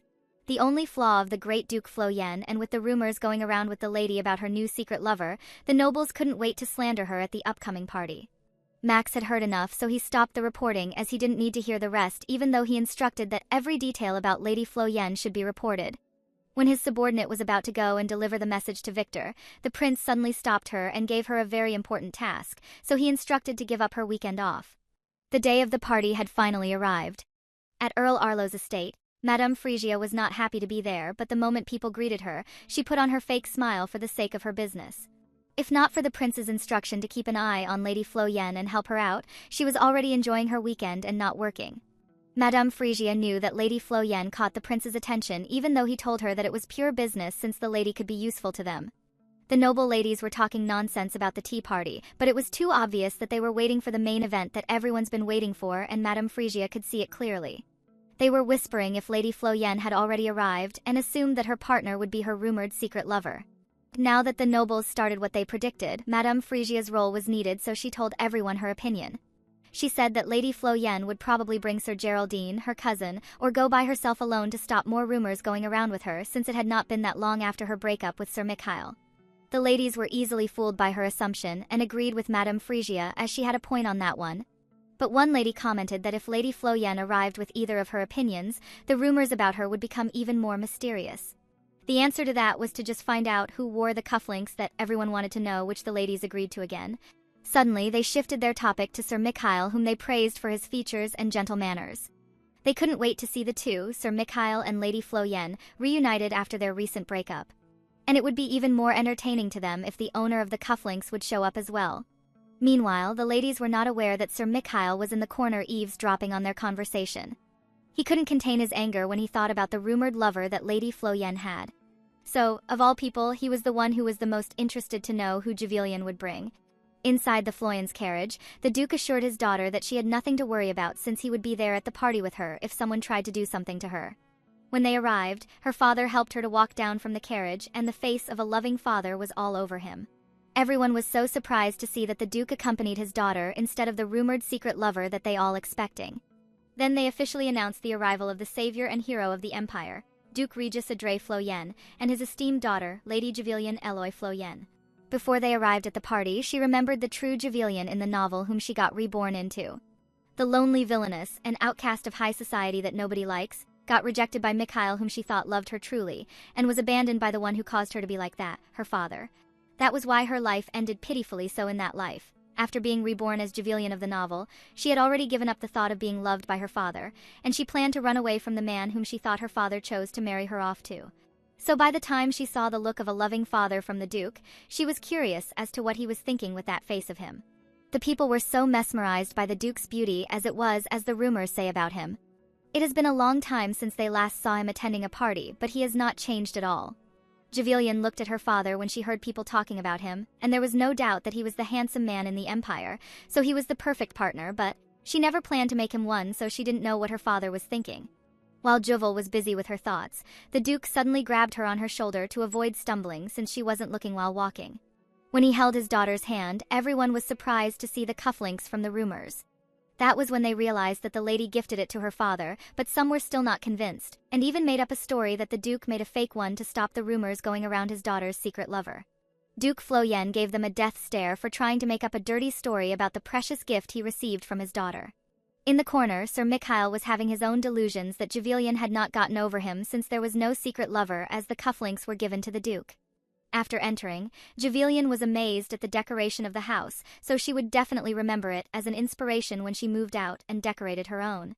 While looking around, the Duke noticed her and thought that maybe she was being wary, so he told her to just enjoy herself without worrying anything. He added that he was his daughter, so no one would dare to do anything to her, but she mistakenly took that as a warning to behave befitting as the hero's daughter. A moment later, the birthday celebrant, together with her mother, welcomed the Duke and his daughter. Rosemary, the daughter of Earl Arlo, was happy to see Lady Floyen attend her party. At first, the young lady was hesitant to approach Juval, but a second later, she grabbed her hand to thank her for coming. Lady Floyen couldn't help but adore the young lady in front of her, so she happily greeted her with a happy birthday. She then presented her small gift to her precious friend. Everyone got curious as to what it was, and when Lady Rose opened the gift, it was a powder with a mirror on it. The noble ladies got confused as to why she needed that, but it turns out it was a portable powder. Juval thought that Rose didn't like it since she was silent for a while. Maybe she didn't need it because she had servants to carry the tools and fix her makeup for her. But a moment later, she was so happy that she was about to cry after receiving that gift. Not only Lady Rose but also the other noble ladies were curious how Javelian came up with an amazing present. It was so convenient that it could fit in a pouch and could be used anywhere even without the servants. They called it Lady Floyen's top item for that month, so everyone would like to have their own. Rosemary politely asked at what workshop she got the portable powder from so she could get one for her mother. Everyone anticipated that she wouldn't share such information for something so spectacular, but the lady said that it was from the Fyodor workshop. She even added that the owner was still young but trustworthy for having quite a skill for his job. That surprised the people as the high society never shared any information like that. Because of that, they call her the Angel of Floyen. Javelian finally had some fresh air and alone time on the terrace. She got tired of all the people surrounding her and their never-ending questions. While resting, the lady didn't notice that her father's student was on the top of the tree watching her. He was surprised as Juval got tears in her eyes, so he wanted to know why she was crying suddenly. But the reality was that she kept tearing up whenever she yawned because she was so tired and wanted to go home already. Max couldn't take the sight of her crying, so he jumped down to ask the reason for it. On the other hand, Juval was surprised to see her father's student there. When she was about to ask him, the prince wiped her tears and said not to cry anymore. He suddenly got furious if something happened to her inside and wanted to know who was it. His actions made Juval curious if he would punish them if someone really did something to her, which Max didn't deny since he promised to help her after all. She could already tell, judging by his face, that he thought she would be grateful to him, but she knew it would end his life. It was because the law says that a commoner shouldn't talk casually to a noble if you don't want to end your life, so what more if one attacked them like the man in front of her was planning to do? Max had a serious look on his face, so Javelian answered him since they were no strangers now. Instead of telling him who made her tears flow, she told him to watch his manners, which the prince got confused. She said that he needed to be more polite to other people because the way he talked could put him in danger. The nobles were sensitive about the topic of class differences in society. Because they have a class system, he should be careful of the people around him, except if it was just the two of them. The prince had no choice but to obediently obey her, and Juval thought he was being a good boy. She was still curious as to what he was doing there, so she asked about it, and Max answered that he had some business there, but she was the real reason why he was at the party. He then questioned what she was doing outside alone and not being with her partner, so the lady answered that her father was in the hall. When the prince heard about his master's name, he got confused since she told him that her partner would be Geraldine, who was her relative. She just told him that it ended up that way, so Max didn't push that topic more, but instead, he heard the music inside, so she should be dancing right now. It made the lady wonder why nobody had asked her to dance yet, so she assumed that she really did have a bad reputation, but the truth was, it was her father's doing that no one dared to ask her for a dance. Judging by her silence, he knew that no one had asked her, so he bravely reached his hand to her. At first, Lady Flo Yen was confused as to why he was extending his hand to her, but Max told her that he was asking her to have a dance with him. Javelian couldn't believe that he knew how to dance, but the prince told her that she should be honored as he doesn't dance with just anyone. He smiled at her after saying that which Juvel found very charming as he really was quite handsome. When she was about to get ready to lead their dance, she was surprised as Max was good at it. The more they dance, the more she finds him really good at dancing, so she assumes that he is not an amateur. A moment later, she stumbles while dancing, but luckily, the prince catches her. He scolded her a bit for spacing out during their dance, but they ended up being too close, so he stopped his words. Max didn't go there to end up like that, but they were getting closer and closer to the point that they were about to kiss. But suddenly, they got interrupted by the Duke, who was furious at the sight of them. Out of his anger, he crashed the glass he was holding and asked the prince what he was doing with his daughter. Before that scene happened, the Duke had planned to spend a peaceful time with his daughter at the party, but people started to surround him. He was getting bored with the conversation, so he looked for his daughter. When he saw her going to the terrace, he let her be as he assumed she was just getting some rest and everything should be fine. Sir Mikhail also happened to see Lady Flo Yen going outside the terrace and had the assumption that she purposely went there for him to follow her, so he planned to see her. But before he could pass by the door, Duke Flo Yen was already there to guard it and coldly stared at him. He thought that the Duke's attitude had changed because he broke up with his daughter, so he had no choice but to give up the opportunity to talk with Lady Flo Yen. The real reason why the Duke was being like that was that he read the letter sent by Sir Mikhail to his daughter. He didn't like the contents of the message, as if his daughter was being looked down on by that young man. It was good that Sir Mikhail didn't cause any commotion after that, since the Duke didn't want to ruin the party that his daughter was enjoying. Suddenly, he heard that his daughter was talking to someone, so he took a glance. Looking at the glass of the garden, even though he couldn't see who it was, he was sure that it was a man she was dancing with. He thought that the man was quite skilled as he avoided getting his attention. The Duke didn't bother to interrupt them since he could investigate that man's background later on, but suddenly, he heard his daughter scream. The reason was that the lady stumbled while dancing, but the Duke was unaware of it. Before he could enter that place, the worry of his daughter being in danger got him first, so he slammed the door. The moment he laid his eyes on the man whom his daughter was with, he already knew who it was. He broke the glass he was holding out of anger and ordered Max to get away from his daughter. On the other hand, the two who were having a good time and were about to kiss were surprised to see the Duke suddenly barge in there.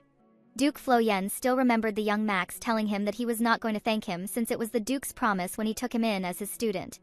There was no doubt that Maximilian had a good looks and good skills with a sword, but anything else than those, he was nothing but a vicious and arrogant prince. Despite that, the Duke still took him in because he knew he had potential, and also because of the previous Empress's request, but to think that he would dare to approach his daughter, he couldn't accept it. When he couldn't contain his anger towards the prince, the glass he broke caused his arm to have little cuts on it, so blood was flowing with wine. To stop his father from squeezing his injured hand, she held him to look like she was worried about her father.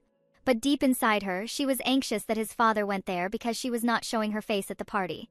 Since the Duke assumed that his daughter was worried about him, he told her that they should get out there first, and later on, he would ask her what happened between her and the prince. Luckily, her father doesn't seem to be angry anymore, but she was worried that he was holding her hand too tightly. The prince interrupted them and held the lady's hand as he was worried about her foot after stumbling earlier, but the father slapped his hand and told him not to worry as it was none of his concern since he was his daughter. The Duke then carried his daughter in his arms, which surprised Lady Flo Yen. But before they could leave, his father ordered his student not to come to his residence anymore as he would be the one to visit him from that moment on. That surprised the prince since it appeared to be a warning not to approach the Duke's daughter. On the other hand, Javelian misinterpreted his father's concern for his student because the Duke responded in that manner when he was a person who barely reacted to anything. While walking out, she remembered her father saying she was his daughter. Since she knew the tragic end of the story, she shouldn't have hoped that her father really cared about her. The moment they were at the door, she almost forgot that they were at a party which people loved to gossip about. When she realized that, she was nervous if her father really planned to carry her out of the ball like that. Since everyone was gazing at them, she urged the Duke to put her own, but her father insisted on carrying her because her foot was injured. The Duke was not getting her point. Her main concern was that she was becoming embarrassed because everyone was staring at them. Some of the noble ladies commented that Lady Flo Yen did that to catch everyone's attention since she was known for doing those kinds of things. Fortunately, some still saw Juval on the good side, that they wanted to protect her like the young Lady Arlo. She told everyone how they had forgotten one fact about Lady Flo Yen, and that was she had a weak body in the past. And even though she had not fully recovered, she still managed to come to her birthday, which was respectable of hers. Those who tried to slander her didn't have any choice but to agree with Lady Arlo. Some also remembered how Lady Flo Yen always had a weak constitution and even collapsed a few times before. Sir Mikhail heard everything the noble ladies just said. He remembered how Javelian struggled often whenever she followed him. He thought it was all an act to catch his attention, but now that he heard the fact, he felt bad for acting that way to her before. At Flo Yen residence, the Duke was taking care of his daughter and advised her to get some rest for a few days. He held Juval's head, which shocked the lady, while reminding her to call for him when she was in pain. Looking at her father, she was confused at how he was acting like that all of a sudden when he never even cared about her existence before. She looked a bit sad when thinking about it, since her father wouldn't get any benefit at all while taking care of her. But suddenly, she just remembered that he really does get something, and it was the marriage between her and the crown prince, so she assumed that the Duke must take care of her before their marriage. Javelian thought that she had just gotten herself out of the main problem by breaking up with Sir Mikhail, but the next thing that came was worse than Mikhail, the tyrant crown prince. Just the thought of being with that prince made her tremble in fear. She refused to end up with that man, so she needed to come up with a plan. The next day, at the Salon Blooms, Max still couldn't get Lady Flo Yen away from his mind. He even remembered that time at the party when they almost touched each other's lips, which made him blush. Madame Frisia could see how he became more distracted ever since he got back from the ball. A moment later, the prince ordered the madame to send an invitation and make up any reason for the meeting. When the madame asked who would be the receiver, Max said it should be Lady Flo Yen. After hearing that, Madame Frisia told him that it was not easy, as she became a celebrity these days. By celebrity, what Madame Frisia meant was the mounted letters Lady Flo Yen had been receiving the past few days. Even Juval was surprised to see how many letters she got. She was confused because she assumed that they would all slander her for being an attention seeker after causing a fuss at the ball. The reason she could think of that may cleaned her reputation was when she shared about the workshop where the portable powder came from. But right now, she had no time to attend balls and was tired of it, so she would reject them for now by saying she was sick. The servant suddenly remembered that there was one letter that the lady required her attention first, and it was the letter sent by Earl Herend, the family where the previous empress's mother came from. Even if it was urgent, Javelian had no energy to deal with them, as she was worried about her father pairing her with the crown prince. She couldn't think of any plans at all except to look for a man that her father would acknowledge. When she was just thinking about that, his father's student suddenly knocked at her window again. She was not happy at all seeing him, as he disturbed her alone time thinking of a plan. Despite her annoyance towards Max, she still opened the door for him, since he thought of him as a stray cat coming back after she fed him. But before she could open the door for him, she thought of a better plan to solve her problems, so she let the prince inside with a happy look on her face. She bumps her head on Max's chest, as she feels stupid for realizing the plan that popped out of her head just now while the prince was getting worried about her. She didn't mind Max's concerns and instead asked if he wanted to do it with her. He was confused as to what she was talking about, so Javelian explained it properly. With a serious expression on her face, she informed him they should date, which shocked the prince. Max was surprised to hear those words from her. Since that incident happened at the ball, it took him a whole week to visit Juval again, as he was waiting for his master to leave their house. But suddenly she asked him to date her. He couldn't believe that it was worth the wait. He had an assumption that Juval liked him so much, and that was why she was treating him so well. Since it looked like she wanted it so badly, Max would like to grant her request even though he was the one who liked it so much. He even thought about their future children already and even wanted to have twins. Juval, on the other hand, could guess what he was thinking, so for him not to misunderstand, she clarified that what she wanted was just a contractual relationship. While Max was confirming her words, Juval couldn't stop staring at him, as he was really handsome. Besides that, he was her father's student, so he was definitely good with swords. In addition to that, the Duke respects him, so there is no one better suited than him for their act. But first, she needed his cooperation. Max asked what she meant by contractual relationship while coldly glaring at her. Looking at him with that expression on his face, Juval guessed it wouldn't be easy to persuade him, so she needed to come up with a great deal that a homeless mercenary like him would accept easily. In that case, money was the answer, so she offered whatever price he wanted. Max was getting mad while Juval thought that he hated her offer, so she added that it wouldn't take much of his time, he just needed to date her until she moved out. The prince was curious about her reason for moving, since it would be harder for her if she were to do that.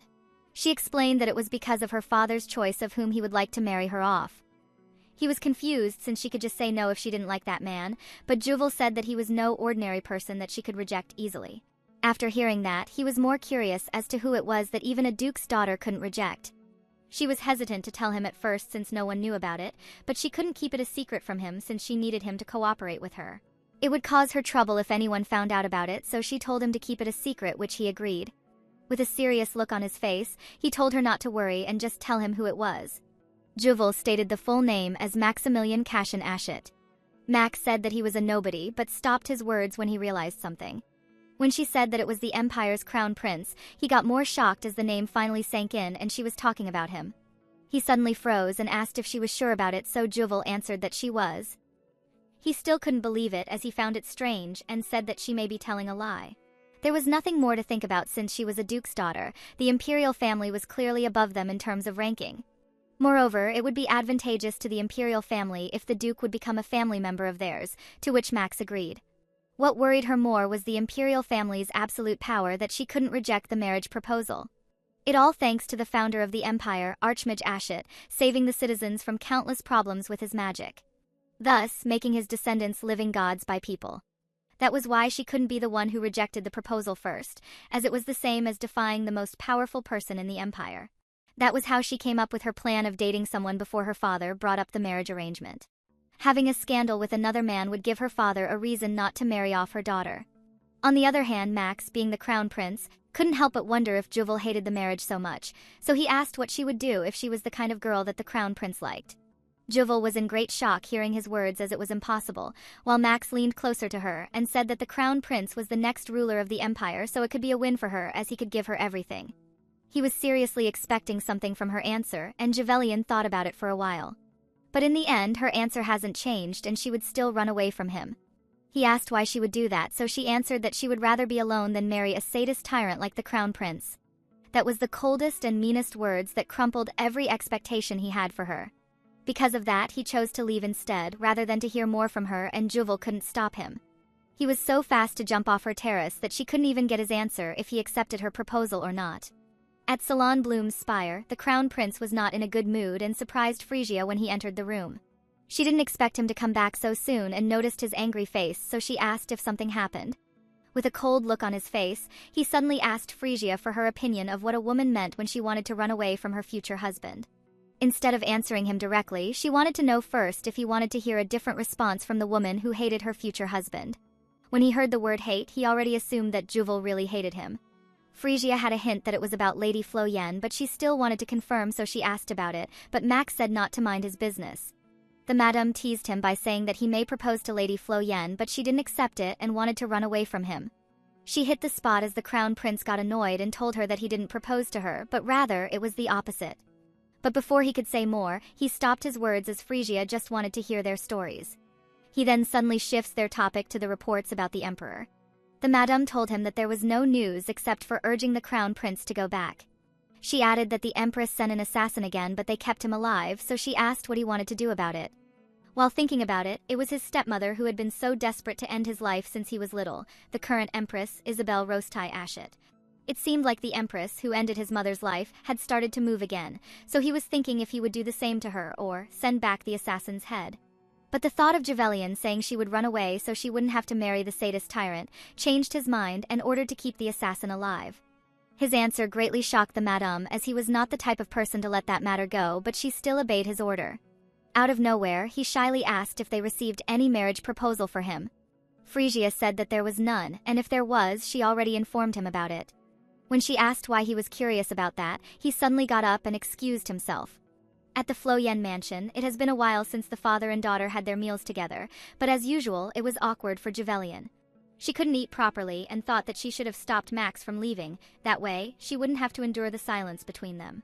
The Duke called his daughter's name while Javelian was praying so hard in her mind for her father not to talk about anything related to the marriage. But her prayers were not heard as the Duke asked for her opinion about the crown prince. She answered that she hadn't thought about it and changed their subject immediately. She shared that she had been reading about the founding of the empire, and the stories about the first emperor piqued her interest.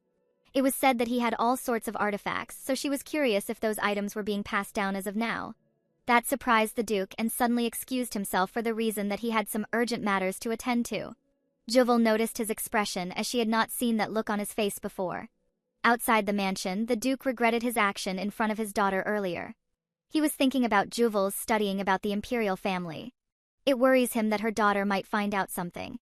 Even if the history book was not completely true, it wouldn't be good if she ever found something. He assumed that it was because of Max that his daughter was reading books about the imperial family. But still, even if his daughter was innocent, there was no way she had not heard any bad rumors going on about the crown prince. Suppose she was willing to accept him despite all that, he didn't know what to do anymore. Suddenly, Juval followed the Duke and called him. Her father asked what she was doing outside, and she answered that he didn't look good earlier, so she got worried. But at the back of her mind, she was wondering what she did wrong that made him mad like that. Hearing his daughter say those words took all the worries he had in mind and made him smile at her. Since it was cold outside, he gave her his cloak and invited her to go inside. Juval was a little surprised as she saw her father smile. A moment later, while they were walking, the Duke advised his daughter to learn more about the crown prince, which greatly shocked her, as he was a ruthless man who could end her life. Even though she couldn't accept the fact that her father really wanted to marry her off to the crown prince, she still put a smile on her face and obeyed her father. She then said her goodnight to him. While he was looking at the back of his daughter, he swore that he wouldn't let her date the crown prince. While Juval was walking away from her father, she already decided to propose again a contractual relationship with her father's student Max. That night, Juval doesn't look good because of indigestion. She couldn't even sleep well as she was having a hard time. Suddenly, a maid excused herself for disturbing her as a letter arrived for her in the afternoon. It came from Lady Rose, thanking her for attending her party and for the gift she gave for her. Juval felt happy since she was worried about leaving that day so suddenly, but instead, the lady was also worried for her. At the back of the letter, it was said that she was invited to their afternoon tea. Since she had been staying at their home too much lately, she decided to go so she could also gather some more information about the crown prince. Lady Rose, together with some noble ladies, informed the others that Lady Flo Yen was fully recovered. That was good news to the ladies as they hadn't heard anything from her after she left the party. Lady Rose also asked if they were against Lady Flo Yen joining their next afternoon tea, and everyone was excited to say that they were not. She then asked the last member of their group who would be hosting the next afternoon tea party. She was Veronica Joanna Terrence. She hesitated for a moment as it seemed she didn't like Lady Flo Yen at all. Since she couldn't say that out loud to other ladies, she had no choice but to agree with them. After the tea party, Lady Veronica releases her anger by sharing what happened earlier to Mikhail. She couldn't accept the fact that Lady Rose Arlo invited her friend without asking her, who had more rights since she would be the host of the next tea party. Mikhail wasn't even interested in listening to her, so he reasoned that he was so tired and talk about it next time. When the lady said that the friend Lady Arlo invited was Lady Flo Yen, Mikhail looked at her with a surprised look on his face. He wanted to confirm it if he heard it right, so he asked her and Veronica answered yes. Mikhail easily changed his attitude and came closer to the lady to ask if she could invite him to her tea party. Veronica couldn't help but be attracted by his beauty when he said that he was worried about her if Lady Flo Yen was there. Since she couldn't refuse such a handsome guy, she easily agreed to his request. On the other hand, Mikhail had a hidden motive for going there, and it was to finally meet Lady Flo Yen again. Meanwhile, at Arcade Boulevard, Javelian visited that place to find some suited clothes for the tea party that she would be attending. But the problem was that her father assigned so many guards for her that could get in the way of her shopping. When she looked at some dresses that were on display, she thought that they were too much for an informal gathering. It made her wonder if they were popular these days since all the stores she visited were selling the same designs. Suddenly, a woman's voice appeared beside her and advised her not to wear any of those dresses. It was Madame Frisia, but Javelian didn't seem to recognize her. The guards were so happy for their lady that someone finally talked to her after all the rumors surrounding her. The madame commented that it wouldn't suit her figure because she was quite slender. She added that she had an elegant image, so wearing those trendy dresses would ruin it. Juval agreed with her and happily thanked her for her advice. Frisia now understands why the crown prince fell for the lady after seeing her up close. On the other hand, Juval was still thinking who was the madame who helped her. Now that her shopping was done, she planned to go home. But suddenly, a commotion caught her attention about a noble boasting his position. When she took a quick look, she recognized the man on the ground named Baron Gordon, who was famous for being arrogant. Another man's voice suddenly talked and said that he didn't need to apologize to the Baron as he fell on his own.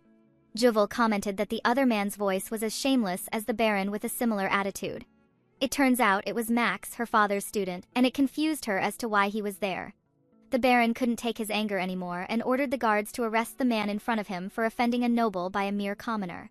Before Max could finalize how he should end the Baron's life, Javelian showed up in front of him and stopped the arrogant noble. That surprised the Crown Prince, as he didn't expect her to defend him. The Baron trembled in fear as he recognized the Duke's daughter.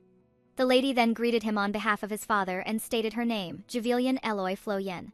He then did the same while bowing his head. But before he could state his name, Juval interrupted him as she already knew him. When the Baron realized that the young lady knew him, he planned to use the situation he was currently in.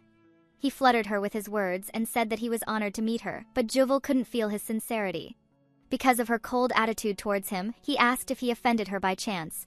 The lady realized that the Baron treated people lower than him like dirt while in front of her. He acted politely, so Juval wanted to do the same to him. Suddenly, she ordered the Baron, using her father's status as hero of the Empire, not to punish her man. Max's face turned red after hearing the word, my man, and thought it was the same as saying her husband. But Juval whispered not to misunderstand her, as she was saying that to save her from that situation which crushed his expectations. She stated loudly that the Baron just threatened the very person that her father assigned to her as her personal bodyguard, which shocked everyone. On the other hand, the real bodyguards appreciated their lady's concern for them and were happy to hear it. She then informed the Baron that he would get punishment for harming a guard from the Floyen's household. Max couldn't help but be annoyed inside him, as his expectations had already been crushed and now he was getting treated as a bodyguard. The Baron couldn't accept it and told the lady that Max was the one who harmed him and dared to talk back to a noble.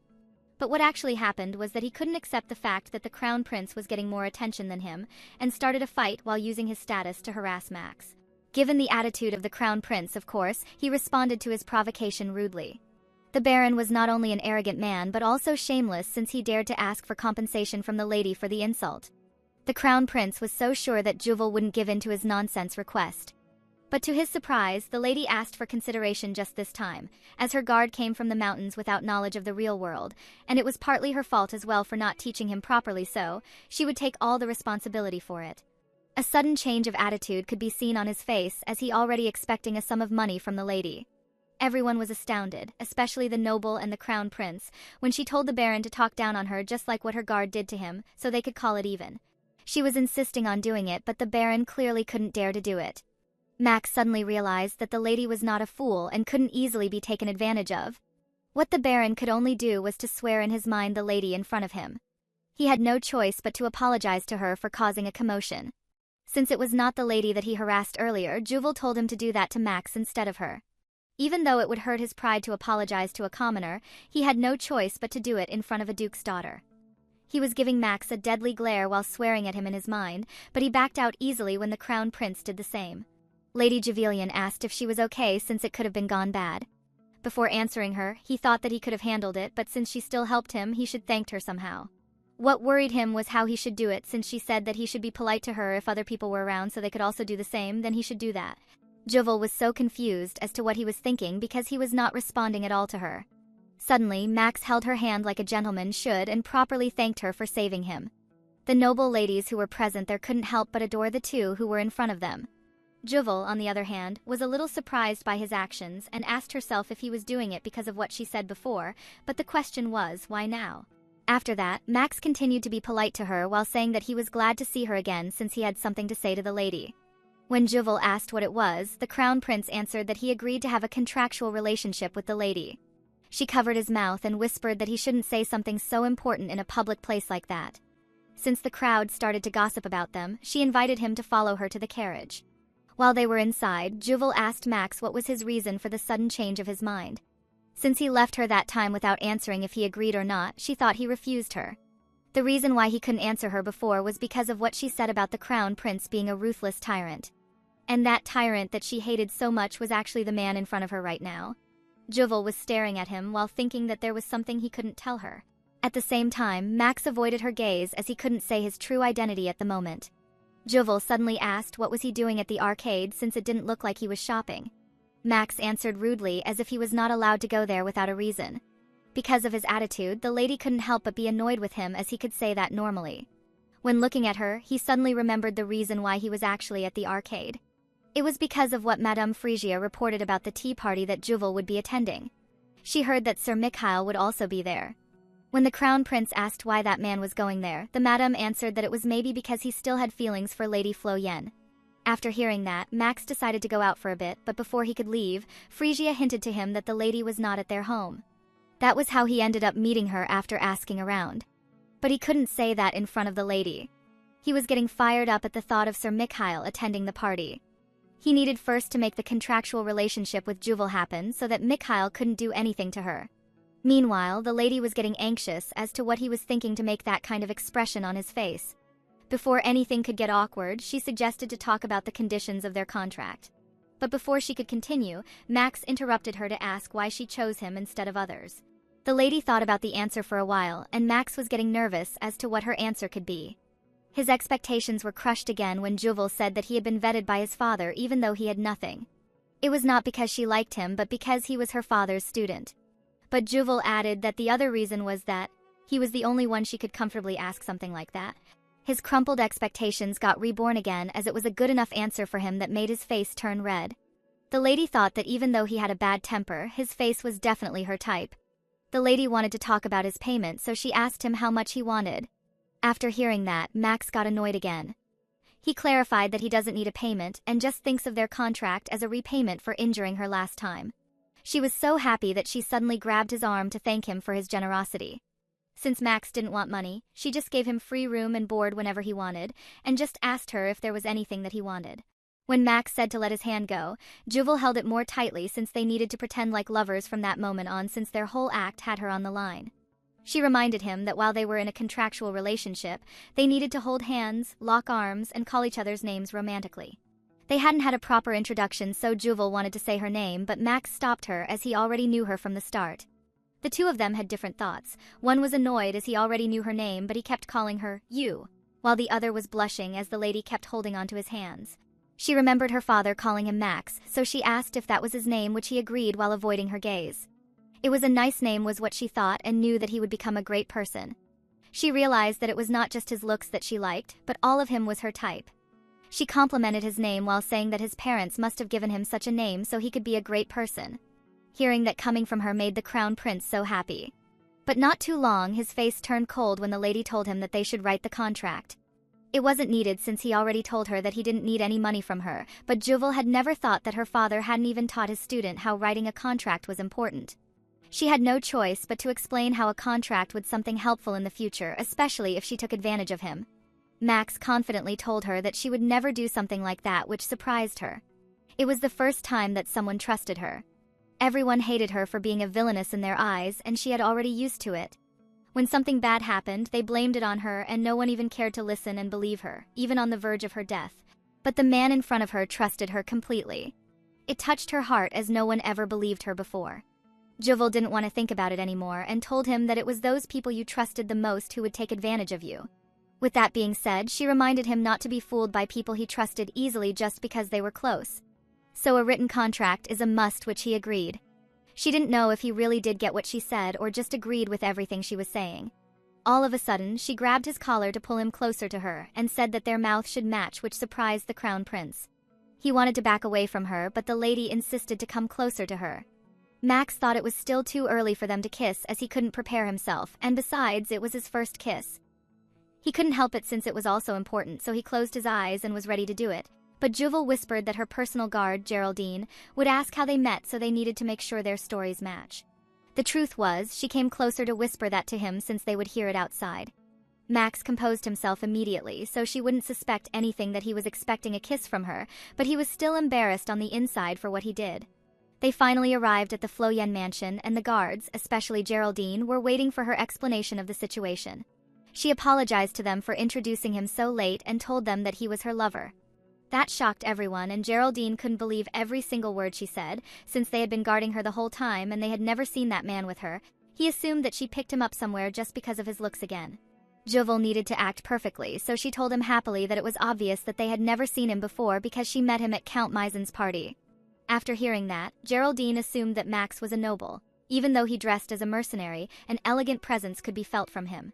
He was wondering which family he came from. But a second later, he got it all wrong as Juvillian informed them that her lover was not a noble but a mercenary hired at the party.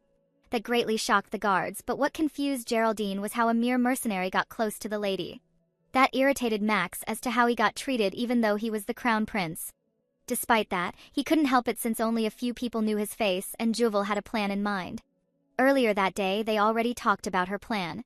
At first, Max didn't agree with her as he was the one who should be saving her, not the other way around.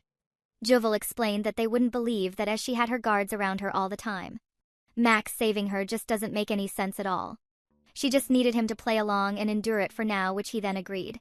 So, Juval told them proudly that she saved him. It all started with Max surrounded by a group of noble ladies. Since he couldn't get out of that situation, Juval came in and asked if they saw Sir Mikhail. When they heard that and saw her, they all ran away. That was how Max wanted to repay her for saving him. They didn't want to believe her story at first, but then they realized that their lady also saved him earlier at the arcade, so it makes sense at all. Juval added that they met again at Count Arlo's party, and she thought that they were fated already. After the storytelling, she invited Max inside the mansion. Geraldine couldn't think of any other reasons why she fell for him except his looks, just like how she fell for Mikhail. Before they could leave, Juval asked if he was looking down on her lover just because he was a commoner. The knight tried to defend himself, but Juval saw how he glared at him. But she just had no clue as to how Max looked at them. Geraldine could feel his aura and thought he was far more different from normal. He wondered who he might be, that he looked quite familiar with him. On the other hand, while they were walking, Juval was worried if he was okay, to which Max answered that he was. She assured him that there was nothing to be nervous about, as she would protect him no matter what happened. Even though he had no clue as to whom she would protect him from, he still smiled at the thought of it. The moment they stepped inside the house, the Duke was there and was in great shock after seeing the two of them. All of the emotions could already be seen on his face while calling his daughter's name as if he was waiting for her explanation. Juvelian then formally introduced Max to her father as the man she loved. Hearing her say those words made him speechless, as if her daughter was taken away from him. Max, on the other hand, was a little anxious as they declared their love with their lives on the line. Both Juval and Max were anxious after seeing the Duke's reaction. She thought it would be better to introduce Max, already, as he would eventually find out soon anyway, but she didn't expect her father to react so badly. She then told Max to greet the Duke, while her father had a cold and displeased look. He asked for an explanation from his daughter as to what was going on at the moment. Seeing her father get so angry was a first for her, since he didn't care about anything she did before, even if it was that bad. She had thought that maybe it was because his plan of marrying her to someone else was disturbed, and she chose his student instead. Since they already started it, there was no way to back out now, so she happily told her father that they formally started dating. The Duke was in great shock that he didn't know where things went wrong.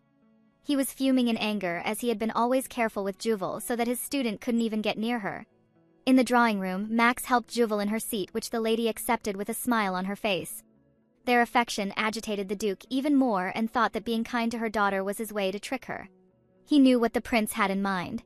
He still remembered how he easily killed their comrade who betrayed them and wanted to show the body to the rest of their team as a lesson, but the Duke stopped him immediately. That was the kind of person the prince was, so he knew Max was using his daughter to speed up their rebellion. Suddenly, the Duke asked how they first met. It was the question she needed to answer carefully, as her father couldn't be fooled easily like her cousin, Geraldine, and the rest of the knights. She came up with an idea to tell the truth with a little lie on it, so she answered the Duke that Max visited one late night looking for him, but he was not in the house. After that, he went to her as if he had nowhere to go, so Juval let him sleep in her room as it was so late at night that time. That greatly shocked the Duke, as he assumed that they slept together in her room. Juval immediately explained that nothing had happened between them, which Max also nodded. Looking at his student, the Duke thought that if he did something to her, he wouldn't let him escape their house alive. He angrily told Max that he should have talked to Derek for the room. She defended Max by saying that they didn't want to bother Derek, and also the knights came by to him. What surprised the Duke was when she said that since he was his student, she was sure he wouldn't do anything to her.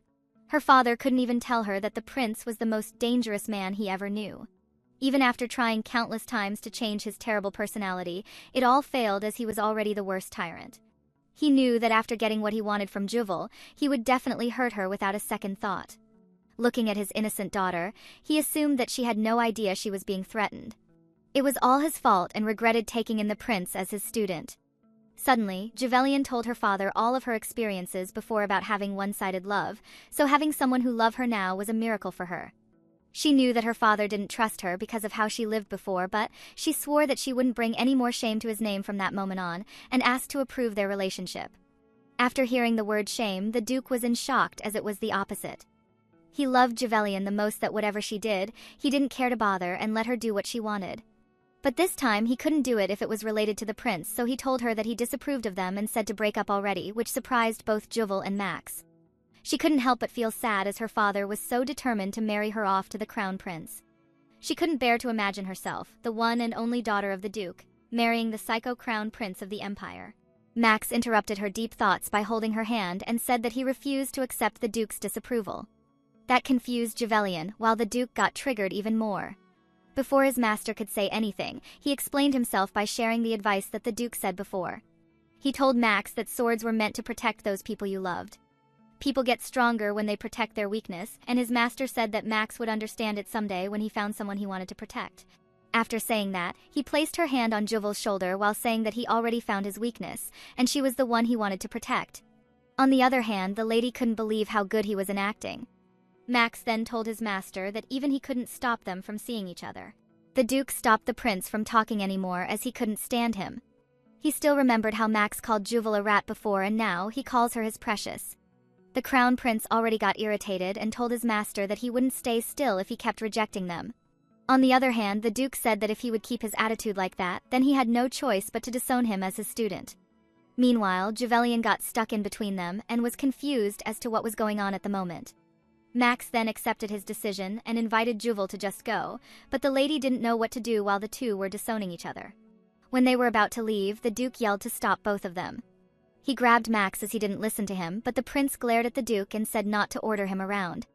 Juval called Max's attention as he was already disrespectful towards her father, and if they left like that, he would never welcome them anymore. With a pleasing look on her face, the lady told her father that she would solve the issue. After seeing her like that, the duke had no choice but to let his daughter and the prince go. While walking outside, Juvelian tried to stop Max as she needed to talk to him. He had no intention of stopping, but when she said that it was important, he immediately listened. The crown prince asked what it was, so Juval answered that his actions were a bit too much even if it was for her sake. Max couldn't believe what she just said even though he fought his master to help her. She explained that he didn't help her at all as she didn't want that to happen.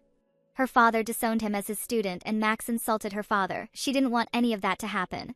What surprised the crown prince was when she said that forcing things on someone who doesn't even want it was not helping them but just doing it for himself. Max was saddened by her words and asked if she didn't need his help anymore. Juvelian held his hand and answered that she still needed him, but if he continued his way to be like that, then she had no choice but to look for other ways. Since he still wanted to be with her, he asked Juval what she wanted him to do. The lady answered that to make peace with her father. When he heard that, Max reacted as if he didn't want to do it. Juvelian added that someone needed to apologize first in order to have peace between them. There was no way the crown prince would do something like that, but Juval was staring at him so intently as if she was pleasing him. She still had not heard his answer, so she knew he hated it as it would hurt his pride. She didn't want to force him to do something for her since it was her problem after all. But to her surprise, Max suddenly said that he would do it. Meanwhile, the duke was observing both of them and couldn't believe that the crown prince obeyed what Juval wanted. He also saw how his daughter smiled at his student while thanking him. It made the duke wonder if the Max he knew really did change because of Juvelian. When they finally went back inside where her father was, she told him that Max had something to say to him. He knew that the crown prince would not change immediately as he had known him for a whole 10 years. Max then bowed his head as a sign of respect and apologized for his rude behavior earlier while calling him again his master. The duke won't easily be fooled by his apology as he still remembers how the crown prince mocked him for having a weakness like his daughter. He stared at him intently as he assumed that he was just acting to get his daughter to be part of his plans. Since he didn't believe him even if he bowed like that, he still firmly said that he was no longer his student. Judging by his answer, Max knew now that the duke would never accept them, and seeing how he strongly disagreed with it, he would never plan to marry his daughter to him. He thought that Juvelian took their situation lightly, but with how things were at the moment, he had no plan to go out of his way now to make peace with his master.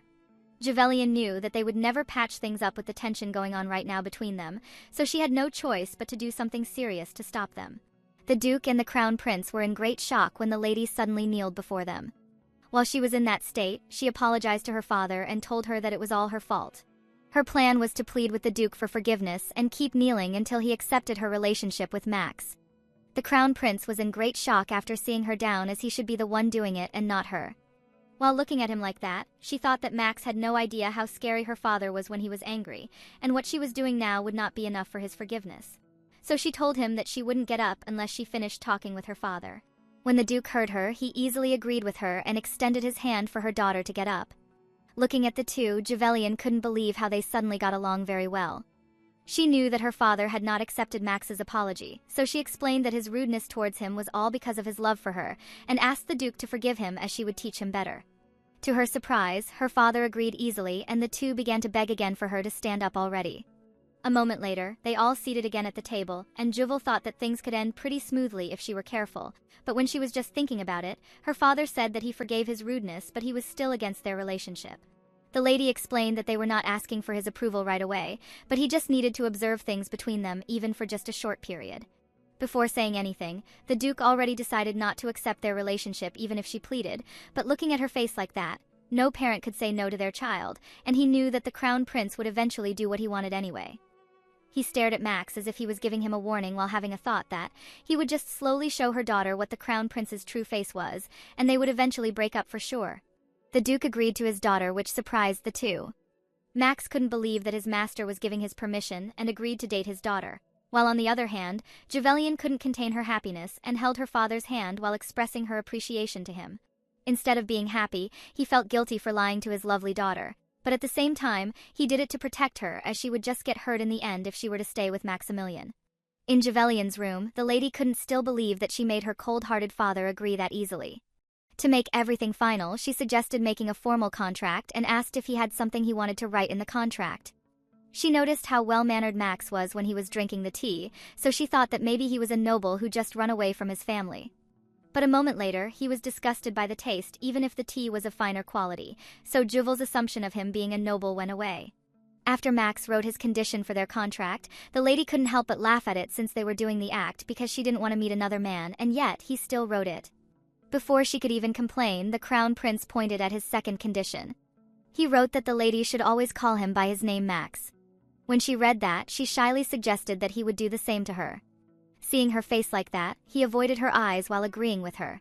Looking at the draft of their contract, she couldn't accept it as it was all a mess, so she decided to fix everything starting with the grammar first to make it more formal. After a few hours of changing everything, Juval finally finished it, but it looked like it drained her energy. Instead of reading it all, the Crown Prince tore the paper and said that he couldn't accept it. The lady couldn't believe that he just tossed what she had worked so hard, when he could just tell if there was something he didn't want from it. Juval couldn't take his attitude anymore. When she remembered everything, Max was always like that. The moment when she helped him a few days after sleeping in her room, he didn't bother to say a word before leaving. When she proposed a contractual relationship to him, he just jumped out suddenly without even getting a reply if he agreed or not. Thinking about it, he always gets mad at her more than a few times already, and she was just tolerating it since they had nothing to do with each other. But now that they agreed to do the contractual relationship and would keep seeing each other, she would not just stay still and accept his attitude like that. She decided not to let anyone else look down on her anymore, so she told Max that she wanted to end their contract right away. Max's eyebrow creased when Javelian handed him an employment contract outlining the terms of their agreement. As the Crown Prince read the document, he did not anticipate that there would be many rules that they must follow. It seemed that he wanted to complain when he read that they must report their whereabouts to each other because, in reality, he never did that to his subordinates. The only part that he can consider is asking for mutual consent regarding their date locations. But there was one condition that made him completely tear the document into pieces, thinking that the lady was perceiving him as a pet. His action only offended Javelian, which made her want to end their contract immediately. Max was startled by her sudden decision, so he reminded her of the reason why they must have a contract relationship. Otherwise, she would be marrying the Crown Prince, the person she hated the most if she cancelled their agreement. But the lady seemed resolute in her decision, having seen enough of his behavior to conclude that they were simply not suited for each other. She understood that continuing their partnership would only lead to wasted time and energy for both of them. The way he had ripped up the document with such disregard only reinforced her belief. It felt as if he had no intention of compromising, which was a crucial quality in any agreement, one that Javelian simply could not afford to make a contract with. Max felt a pang of regret as he reflected on her perspective. He remembered a time in his youth when he would mindlessly tear up any document that didn't meet his approval. That pattern of behavior had become his habit since he was younger. No one ever dared to complain about it to him before, so he does not know how to deal with the wrath of the lady in front of him. He was taken aback when Javelian questioned whether he enjoyed having his opinions disregarded by anyone. In that moment, Javelian was reminded of her past relationship with Mikhail, her ex-lover, who had constantly ignored her thoughts and feelings. Those days were filled with self-doubt and frustration, where she felt invisible and unvalued. That made Max realize that the lady was disappointed in what he did. As for the crown prince, he felt so guilty about it. However, his pride was resisting the urge to openly show his concern for her feelings. Javelian turned her back and stated that they could just end their agreement if helping her would be difficult for him. After all, she was the one who asked for him. Max felt a sudden realization sink in. If he continued being stubborn, he would never see the lady again. That thought made him apologize immediately. As he did, he found himself signing the contract and became obedient to her. Because of that, Javelian was taken aback by this change in his demeanor and wondered what had inspired him. With the contract now finalized, the lady felt a surge of excitement. That is also the signal that they could announce to society that they were lovers. To start their act, she seized the opportunity to further solidify their new relationship by inviting Max to accompany her to an upcoming tea party hosted by Lady Terrence. Her invitation prompted Max to ask if she knew who else would be attending the party. As Javelian answered the names, he realized she had no idea that her ex-lover Sir Mikhail would also be there. He remembered that someone told him that the host of the party secretly invited Sir Mikhail on her own. Because of that, Max was determined to come to the party with Javelian. As a gift, he wanted to show her the sight of Mikhail being completely crushed.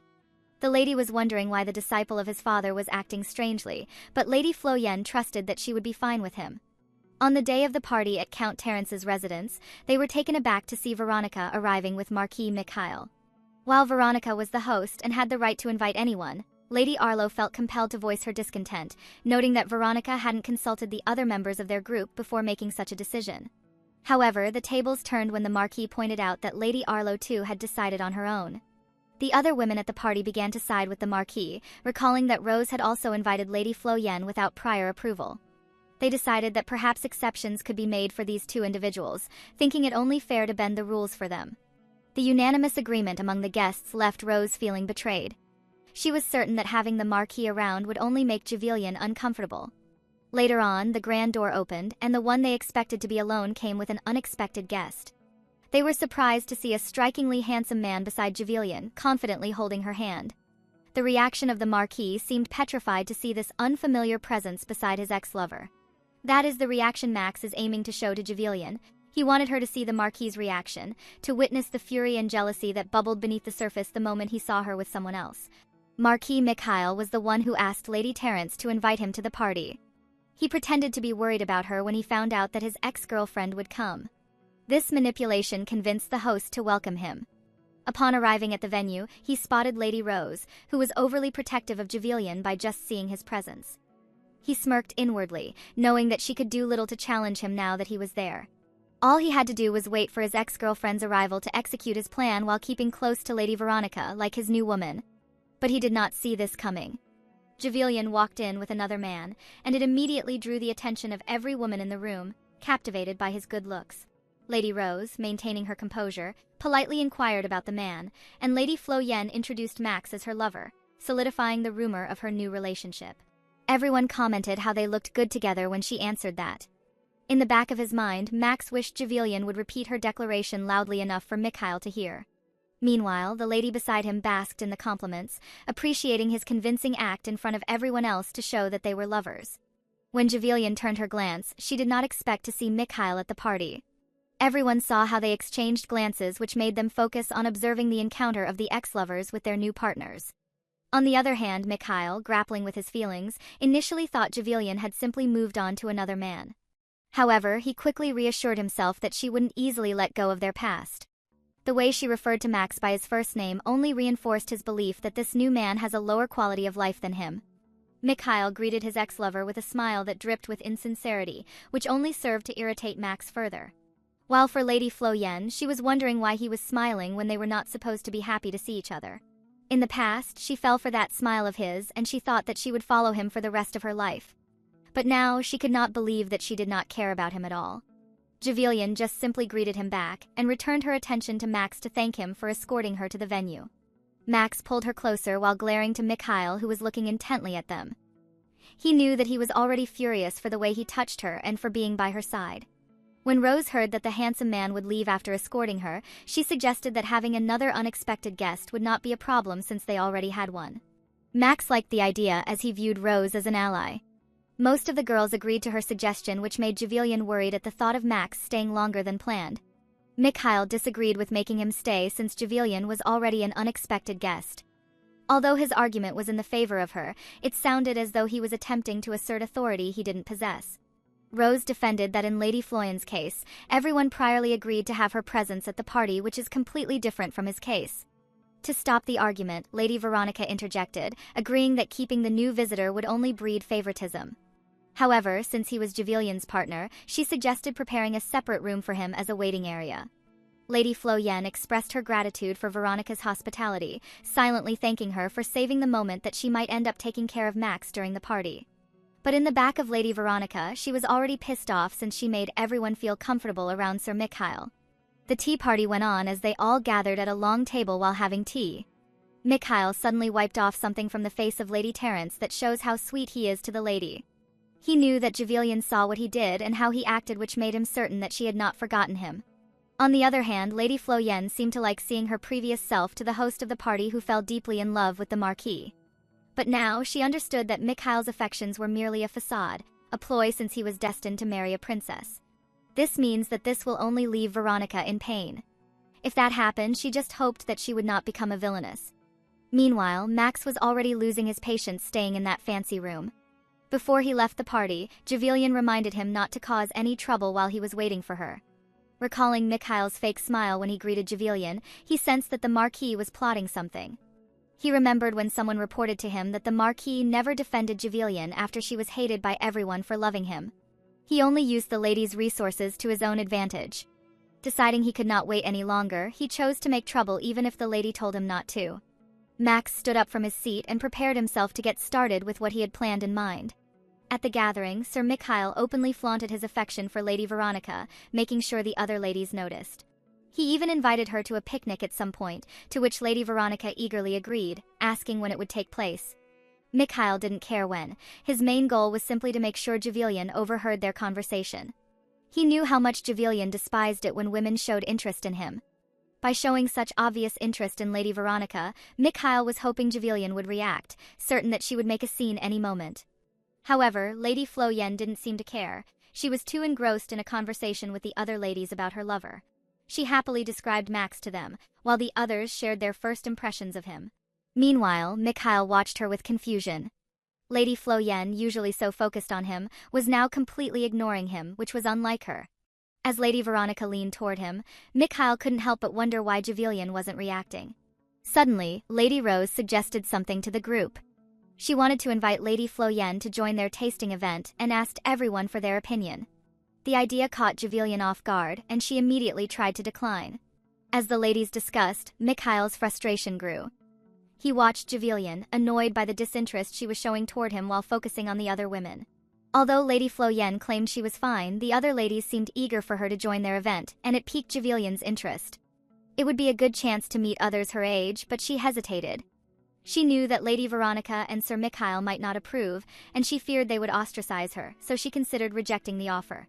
Just then, Lady Veronica voiced her opposition. She reminded everyone that the event had strict sign-up requirements, and anyone wishing to join had to follow the proper procedure. Lady Rose, though disappointed, agreed. The requirements had been established long before the group was formed. Javelian considered speaking up, offering that she didn't mind if she didn't meet the requirements, but she stopped mid-sentence when something caught her eye. She froze, staring out the window in shock. Max was there, perched in a tree, gazing intently at her. His handsome face seemed to glow as the sunlight hit it, and Javelian's mind went blank. She couldn't focus on the conversation anymore, her thoughts consumed by the worry that someone might see Max.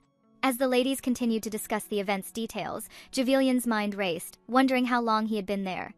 Sir Mikhail, noticing her distraction, followed her gaze and saw Max.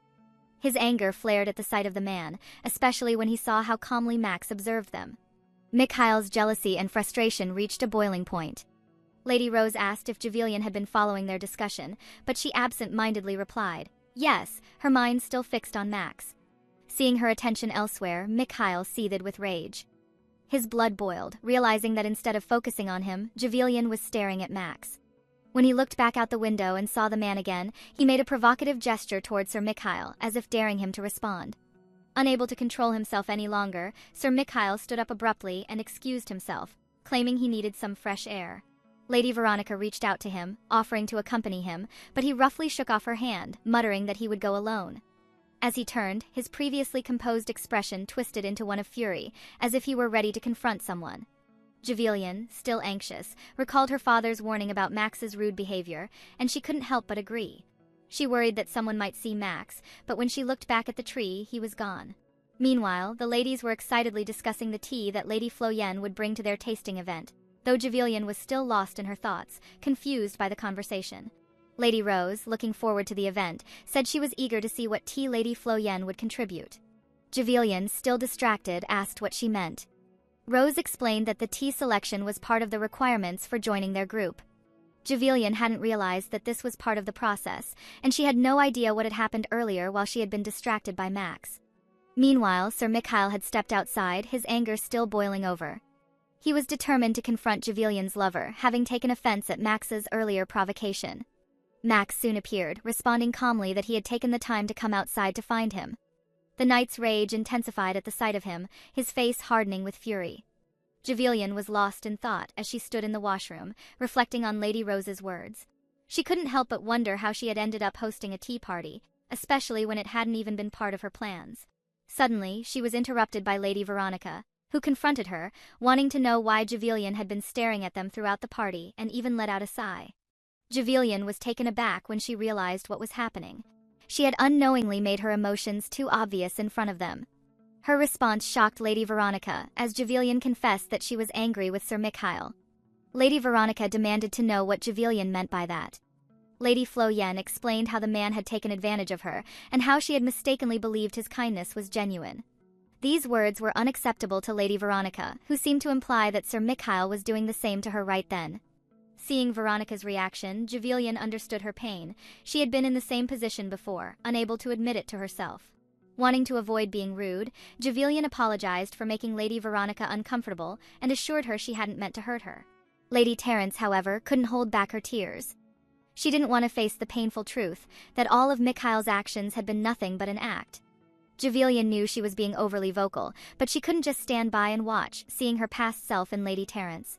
After excusing herself, Javelian repeated that she would continue to host the tea party as promised, and told Lady Veronica it was fine if she didn't wish to attend. Meanwhile, Sir Mikhail was warning Max that he wouldn't be safe after provoking him earlier. He added that since Max had started the conflict, he wouldn't hold back. He wanted Max to know exactly where he stood. But before Mikhail could make a move, he was shocked by how quickly Max acted. A second later, Mikhail was kicked to the ground. The knight winced in pain from the blow and wondered how Max was so strong. While Mikhail was still reeling, Javelian's lover mocked him, saying that people like him truly belonged on the ground. Furious, Sir Mikhail demanded to know who Max was and why he was beside Javelian. Max stared at him coldly, replying that it was none of his business. Without warning, Mikhail pressed his sword to Max's neck and demanded an answer, threatening to cut his throat if he didn't comply. Unfazed, Max proudly declared that he was Javelian's lover. The knight found it hard to believe. Lady Floyen, in his eyes, would never fall for a commoner. He pressed further, wondering what Max had to gain from being with her. At that moment, their attention was drawn to Javelian, who called Mikhail by his full name, Mikhail Albert Hessen, and ordered him to drop his sword immediately. Max was a bit disappointed. He had been hoping to get in one more kick, but Lady Floyen was warning Mikhail to obey her orders. Since Mikhail was stubborn, Javelian repeated her demand, this time with more urgency, while the other ladies began gathering outside to see what was happening. Sir Mikhail hesitated but still didn't obey. He called her name, Javelian, but she gave him a sharp look and reminded him to address her as Lady Floyen instead. Her high status demanded it. Mikhail remembered how the Javelian he once knew had allowed him to call her by her first name. But now, it seemed she wanted a distance between them, all because of that commoner. He demanded to know what she was doing with someone like Max, but the lady countered by asking why he had drawn his sword against her lover. The knight tried to explain, blaming Max for everything and defending his actions. But Max interrupted him, reminding Mikhail once again to call Javelian Lady Floyen instead of her first name. This angered Mikhail, and he made a move to draw his sword again. Javelian, however, warned him that if her father heard how a palace knight had drawn his sword so recklessly, he would be deeply disappointed. Realizing he was in trouble, Mikhail tried to explain himself, but Javelian ignored him and walked past him to check on Max instead. Unable to do anything about it, Mikhail simply watched as Javelian asked her lover if he was all right. She told him to stay inside, but Max, finding the room too stuffy, couldn't stand sitting there any longer. Lady Flo-Yen apologized, acknowledging how uncomfortable it must have been for him to be alone in the room. Meanwhile, Mikhail couldn't overhear their intimate conversation any longer. In a sudden impulsive move, Mikhail grabbed Javelian's hand, claiming he could explain himself. But he didn't realize that Javelian winced in pain from his grip. Max, furious at Mikhail's rude behavior, told him to release her if he still valued his life. Javelian, however, stopped her lover, surprising him. She wanted to handle the situation herself. Max couldn't understand why she was insisting on dealing with Mikhail alone, especially when Mikhail was clearly hurting her. But Javelian calmly asked him to wait. She politely asked Max if he could wait for her while she spoke to the knight. It was hard for him to accept, but he managed to control himself. As the tension escalated, Mikhail, misunderstanding Javelian's request, assumed she had chosen him over Max and mocked her lover inside his head. The prince, unwilling to upset Javelian by disobeying her, reluctantly agreed to wait while Sir Mikhail suggested they go to a quieter place to talk. But a moment later, Lady Flo-Yen turned to Mikhail with a cold expression and ordered him to release her hand. She even added that it was highly rude of him to lay his hands on a lady, leaving Mikhail stunned by her unexpected response. As he processed her words, Javelian repeated herself firmly and ordered to let go of her hand immediately. Sir Mikhail was still in shock, a reaction Lady Juvel had expected. She had never used her status to intimidate him before, treating him as an equal despite his lower rank. But that had to change at that moment. She repeated herself one last time, demanding that he let go of her hand. Her firm words snapped him back to his senses. Lady Juvel could have charged him with assault for forcing her hand, but instead she simply reminded him not to make the same mistake with others. She then turned to her lover, signaling that she was done with the conversation. Max, however, said he was willing to wait if she still had more to say. But before they could leave, Sir Mikhail shouted her name, asking why she had chosen Max over him and why she was ignoring him now. He even accused her lover of starting it all, calling him a rude, uneducated peasant. Mikhail questioned if Juvel's actions were a ploy to make him notice her. Juvel couldn't believe her ears, and neither could Max when Mikhail insulted him. Max, a prince, thought himself more educated than Mikhail, and Juvel realized that Mikhail still assumed she was the same girl who had chased after him for 2 years. To make it clear, she firmly told him she had no interest in him anymore. Mikhail protested, reminding her that she had once declared her love for him and no one else. She didn't deny it. Yes, it had been true in the past, but it was all over now. She had no feelings left for him. Mikhail seemed crushed by her words. As she walked away, Juvel warned him not to speak to her again. She no longer wanted anything to do with him. With the commotion now over, the other ladies quickly excused themselves, frightened by Sir Mikhail's fury. His thoughts kept replaying Lady Flo-Yen's words, but he couldn't bring himself to accept them. Just then, Lady Veronica approached, grabbing his hand in concern. To her surprise, he violently shook her off, telling her to stop clinging to him like an insect. He didn't even care that she fell to the ground. His irritation was clear. Lady Veronica was stunned. Just moments ago, he had been sweet to her, even asking her out on a date. Now, he treated her as though she were nothing. As the realization sank in, her tears began to fall. She now understood Lady Flo-Yen's words all too well. It was exactly how she had been treated before. Meanwhile, Sir Mikhail's anger simmered. He couldn't accept that Juvel had discarded him so easily. He vowed to make her love him again. In their carriage on the way back, Juvel stared at Max. Silence hung between them, but Max eventually noticed her gaze. He asked why she was looking at him, and she responded that she had something to say. At first, Juvel thought the situation had been resolved, but then she remembered Max's impulsive actions, including his confrontation with Mikhail. His behavior had been reckless, as had his earlier actions with Baron Gordon. She realized she needed to discipline him. She gently told Max to be more careful with his actions around others, but Max defended himself, insisting he was already being cautious.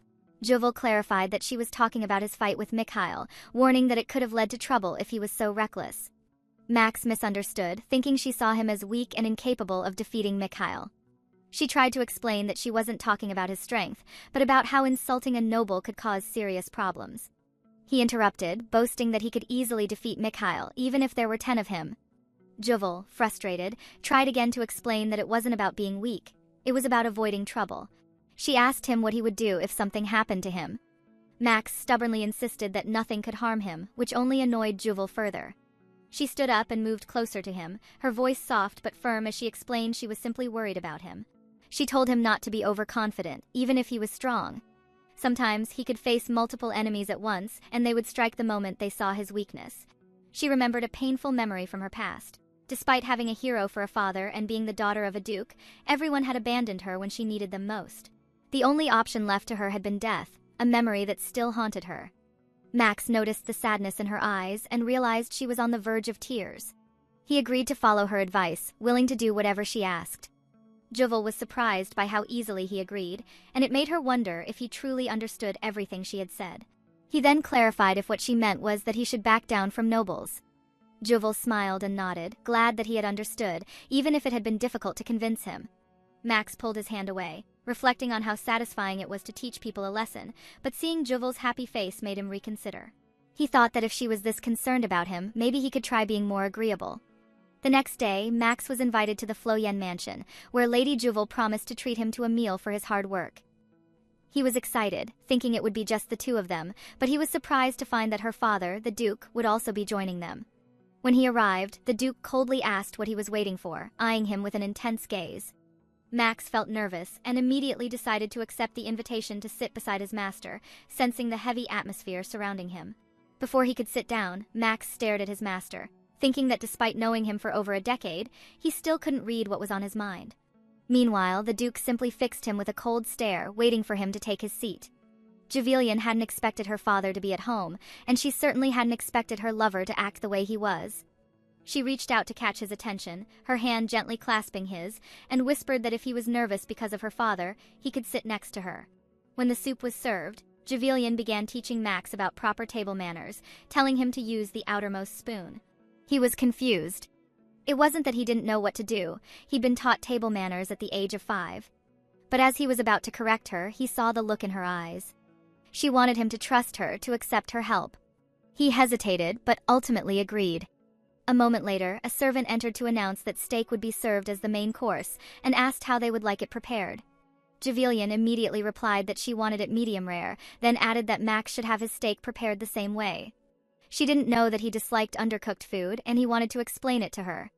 But as she continued to guide him through the meal, he missed his chance to speak up. The Duke observed the exchange, his gaze hardening as he watched his daughter shower Max with affection. He couldn't help but think that she was being deceived again, just as she had been in the past. As Juvelian wiped Max's mouth, the Duke muttered under his breath, thinking that she shouldn't trust men so easily. When the steak was finally served, Max found himself staring at it, thinking that he always ate steak and could easily have it every day if he wanted to. But before he could process it, Juvelian suddenly reached for his plate, offering to cut his steak for him. He wanted to protest. He wasn't a child anymore, and besides, her father was watching them. Just then, the Duke furiously called out his daughter's name, his voice sharp with disapproval. The Duke could not accept that Max was letting Juvelian cut his food. Gripping his knife, he offered to do it himself. Max froze, wondering if the Duke intended to do something much worse, especially given the way he was holding that sharp thing on his hand. The Duke ordered his daughter to pass Max's plate to him. Juvelian assumed he was doing it to make peace with his student, so she complied. As he began cutting the steak, the Duke made a comment about how the outside looked different from the inside. He glanced at Max, as if to suggest that Max, too, was pretending to love his daughter.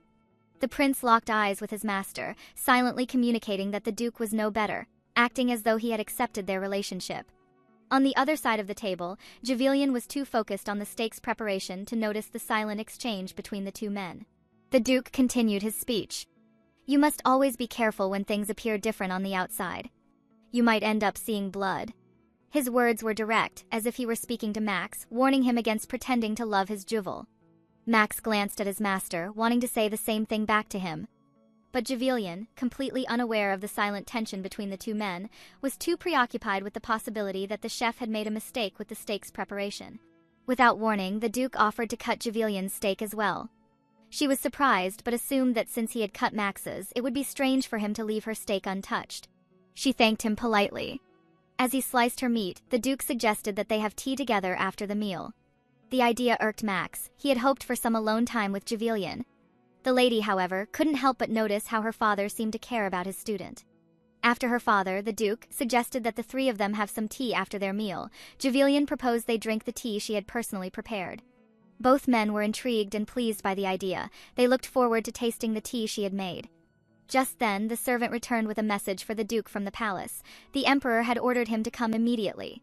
Javelian, recognizing the urgency, suggested that they postpone the tea, but the Duke waved her off as he insisted that it was not that urgent. His daughter couldn't believe her ears, but the Duke dismissed the servant and declared that their tea was more important. Max, surprisingly, supported his master's decision. Reluctantly, Javelian agreed, and the three of them sat down to drink the tea she had prepared. Despite her enjoyment of the tea, Javelian couldn't shake the worry disturbing her.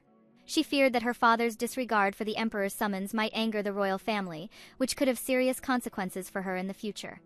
After tasting the tea, the Duke remarked that it was incredible. Javelian was taken aback. It was the first time he had ever praised her like that. But she wasn't sure if he was referring to the tea or something else entirely. Max, who wasn't fond of tea, commented that the aroma was pleasant. Javelian, knowing he didn't care for it, simply accepted the compliment and hoped that the tea was indeed as good as it seemed. At least she didn't have to worry about the upcoming tea party she had to host. Suddenly, the Duke announced that he wanted to speak with his student alone. Javelian, knowing their conversation was important, excused herself and left the room. Once she was gone, the Duke's temper flared and asked what he was planning with his daughter while glaring at Max. He wanted his answer as to why he had been loitering around her. Max, equally frustrated, wanted the Duke to explain what he meant by planning to his daughter. But as he was about to explain further, he stopped, unsure of why he had been doing so much for her. The Duke, however, seemed to see through him and said that he at least couldn't lie about his feelings as he had been acting as though he loves her. The word love caught Max off guard, wondering if he was really like that to the lady. The Duke, seeing his reaction, continued that his daughter, Juvel, had already been hurt so much, so he should stop pretending that he loved her. For a moment, Max was silent. But then, to the Duke's surprise, he spoke up. His expression one the Duke had never seen before. Max said quietly that he might really love Javelian. The Duke froze, taken aback by the unexpected admission. The tension between them deepened, and the room seemed to grow colder. What he had heard from the prince was unbelievable to him. Max thought that while he did approach her with a horrible intention when they were together, he always felt at peace with her. And he is not required to behave in front of her. Juvel does not consider him weak. And when he had a meal with her, Max didn't mind things he usually detested. It didn't feel horrible to lose to her because he feared she would abandon him. The prince realized that Juvel made his heart race as he started to love her. The Duke was truly taken aback by what he had heard. It was hard for him to believe that his student, who was a cold man since he was young, loved his daughter. Max said that even if he looked at him that way, he wouldn't change his mind. As if he were some sort of devil, he felt that he was offending Maximilian. Lord Legis clutched his palm, clearly annoyed since he knew what kind of person he was. He believed that his daughter had been taken by a monster. Before leaving, the prince stated that he had no plans to end their relationship. But he was not at all convinced. He questioned whether he was sincere about everything. Meanwhile, while she was reading a book in her room, Juvel assumed that her father and her lover had been talking nicely. Since the Duke had not spoken to his student after he had allowed them to meet, she was a little worried about him. She recalled back to the day they all ate together. The way they had looked at one another was truly remarkable. She was happy thinking that the agreement for the relationship was running well. Maximilian suddenly knocked on the window while she was busy daydreaming of her plans going smoothly. When Javelian spotted him outside, she was surprised. But before she opened it, she was a little annoyed as he came by the window again instead of the door, and at the same time, it was also an improvement that he learned how to knock now. Then she opened the window and saw how red his face was. She asked him right away if he was okay while holding his face slightly since she thought he had a fever. However, as her warm fingers moved across his cheeks, he remained silent. Eventually, Maximilian realizes why. All of a sudden, a stunning light filled his previously miserable environment. Her expression was gloomy as she questioned whether he was really ill. She had to ask him if he was certain he didn't require medical attention, but he assured her that he was all right. She observed that he was seated so close to her this time, which made her a little uncomfortable. Lady Floyen then confronted him about the conversation he had with the Duke. So he answered that her father had doubts about their relationship. Juvel was upset because, despite her best efforts to act, Lord Legis was still not persuaded. The prince thought they should get to know one another better because they failed to appear like true lovers to him. Max then inquired about her preferences, which startled her. She was unable to respond since she was unsure of what was meant, and she had never thought about it before. And she now understood what he meant when he told her that he enjoyed swords. So she informed him about the things she liked the most. According to Lady Floyen, she prefers tea, reading books, and flowers. Slowly, he was learning more about her while listening to her intently. But after a while, she felt exhausted and discouraged.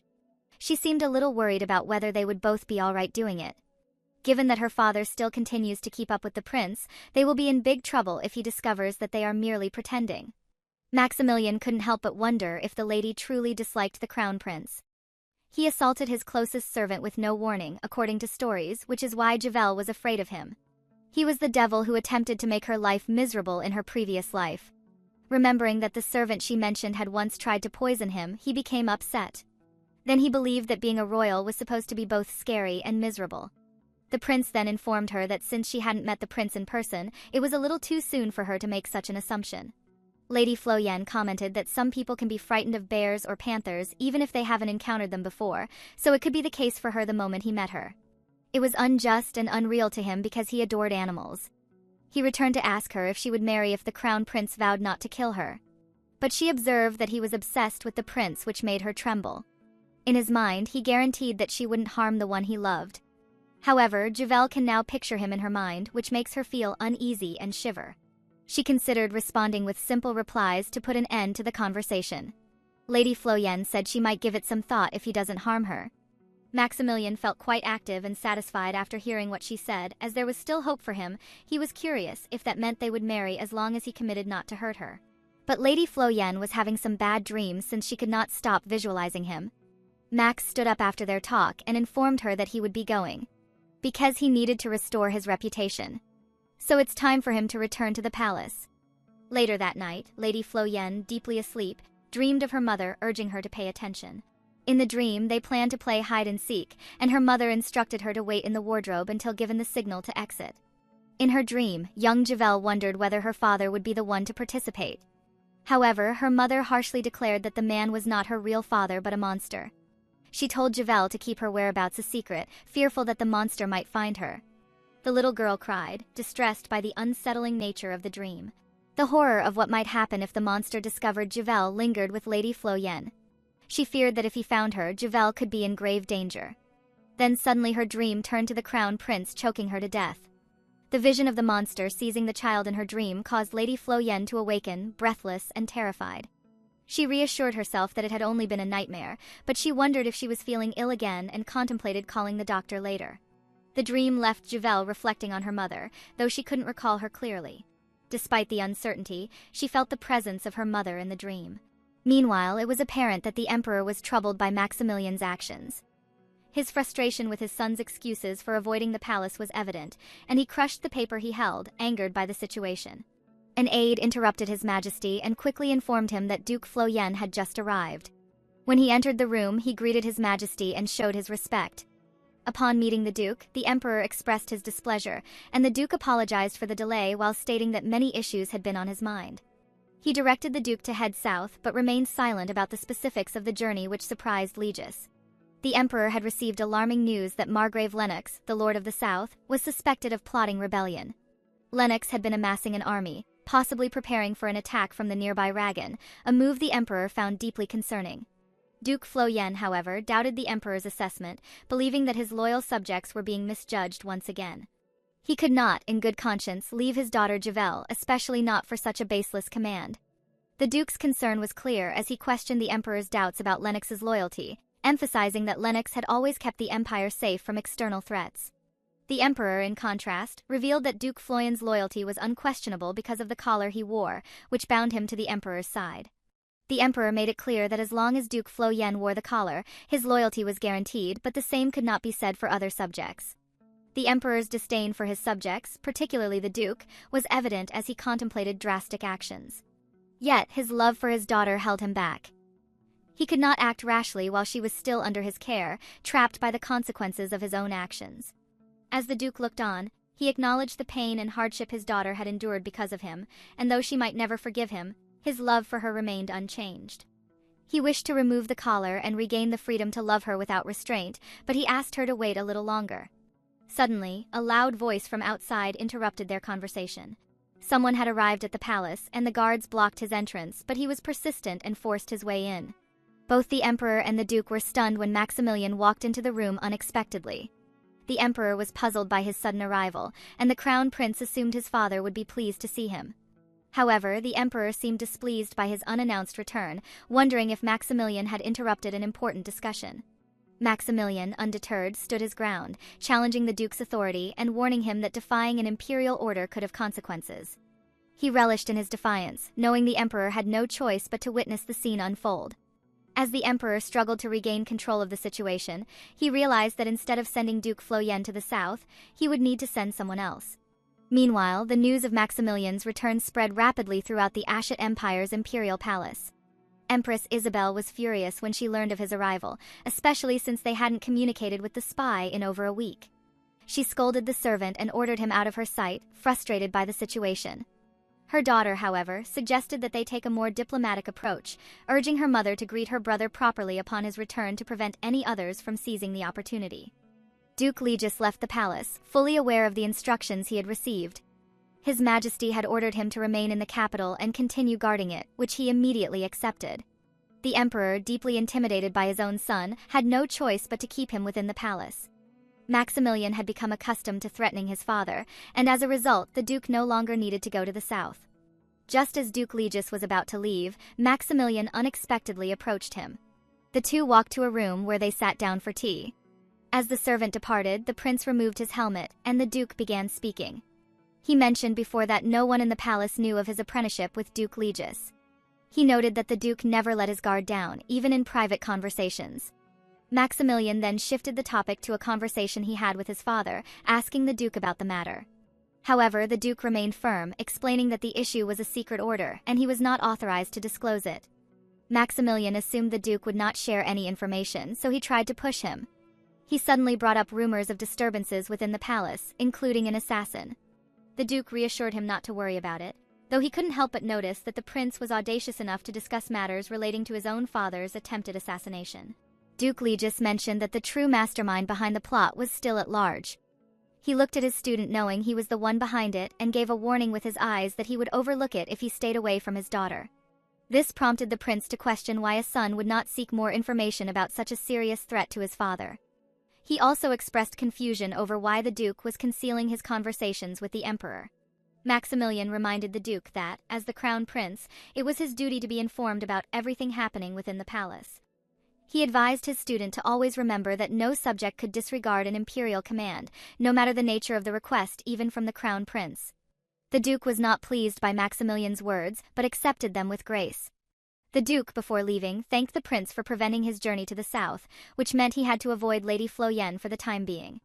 The duke wished him well and left the room. Afterward, Maximilian slammed the teacup in frustration, not caring if it broke. However, a nearby knight managed to catch the cup just in time, reminding Maximilian of its value.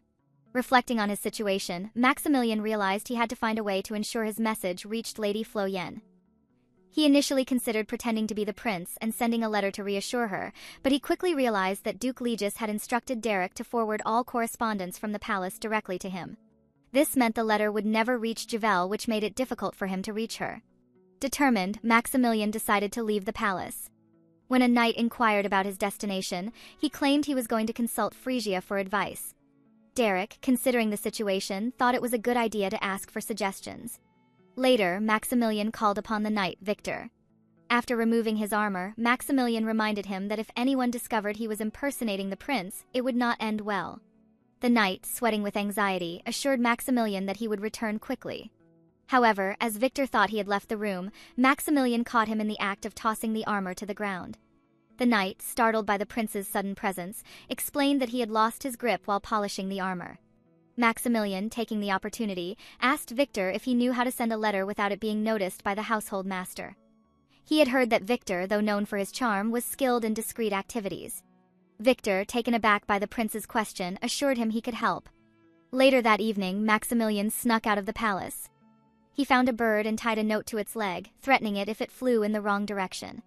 With a flap of its wings, the bird understood its task and took off, heading straight for Lady Floyen. Maximilian, confident that Javel would receive the message and not worry, watched the bird fly into the night. That same evening, Lady Javel sat alone at her writing desk, deep in thought as she wrote. The upcoming event was weighing heavily on her mind. Invitations had already been sent out, but a lingering worry gnawed at her. What if no one came? The trouble she had caused Lady Veronica could prevent guests from attending.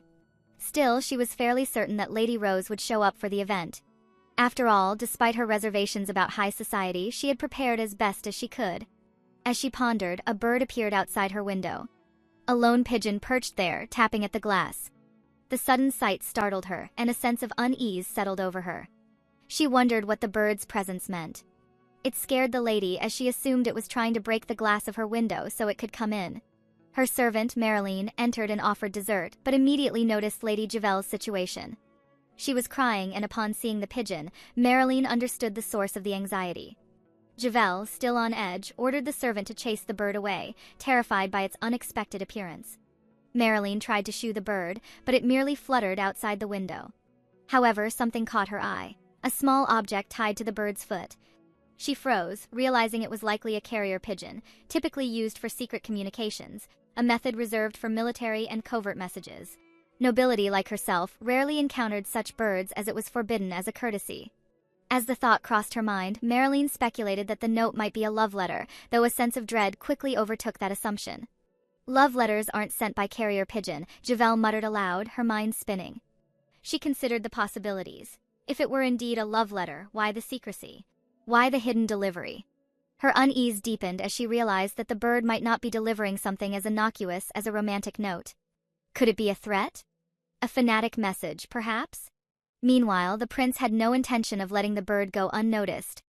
He quickly realized that the bird had failed its mission. The letter had not reached Lady Flo Yen as intended. A subordinate of his came as she was looking for him.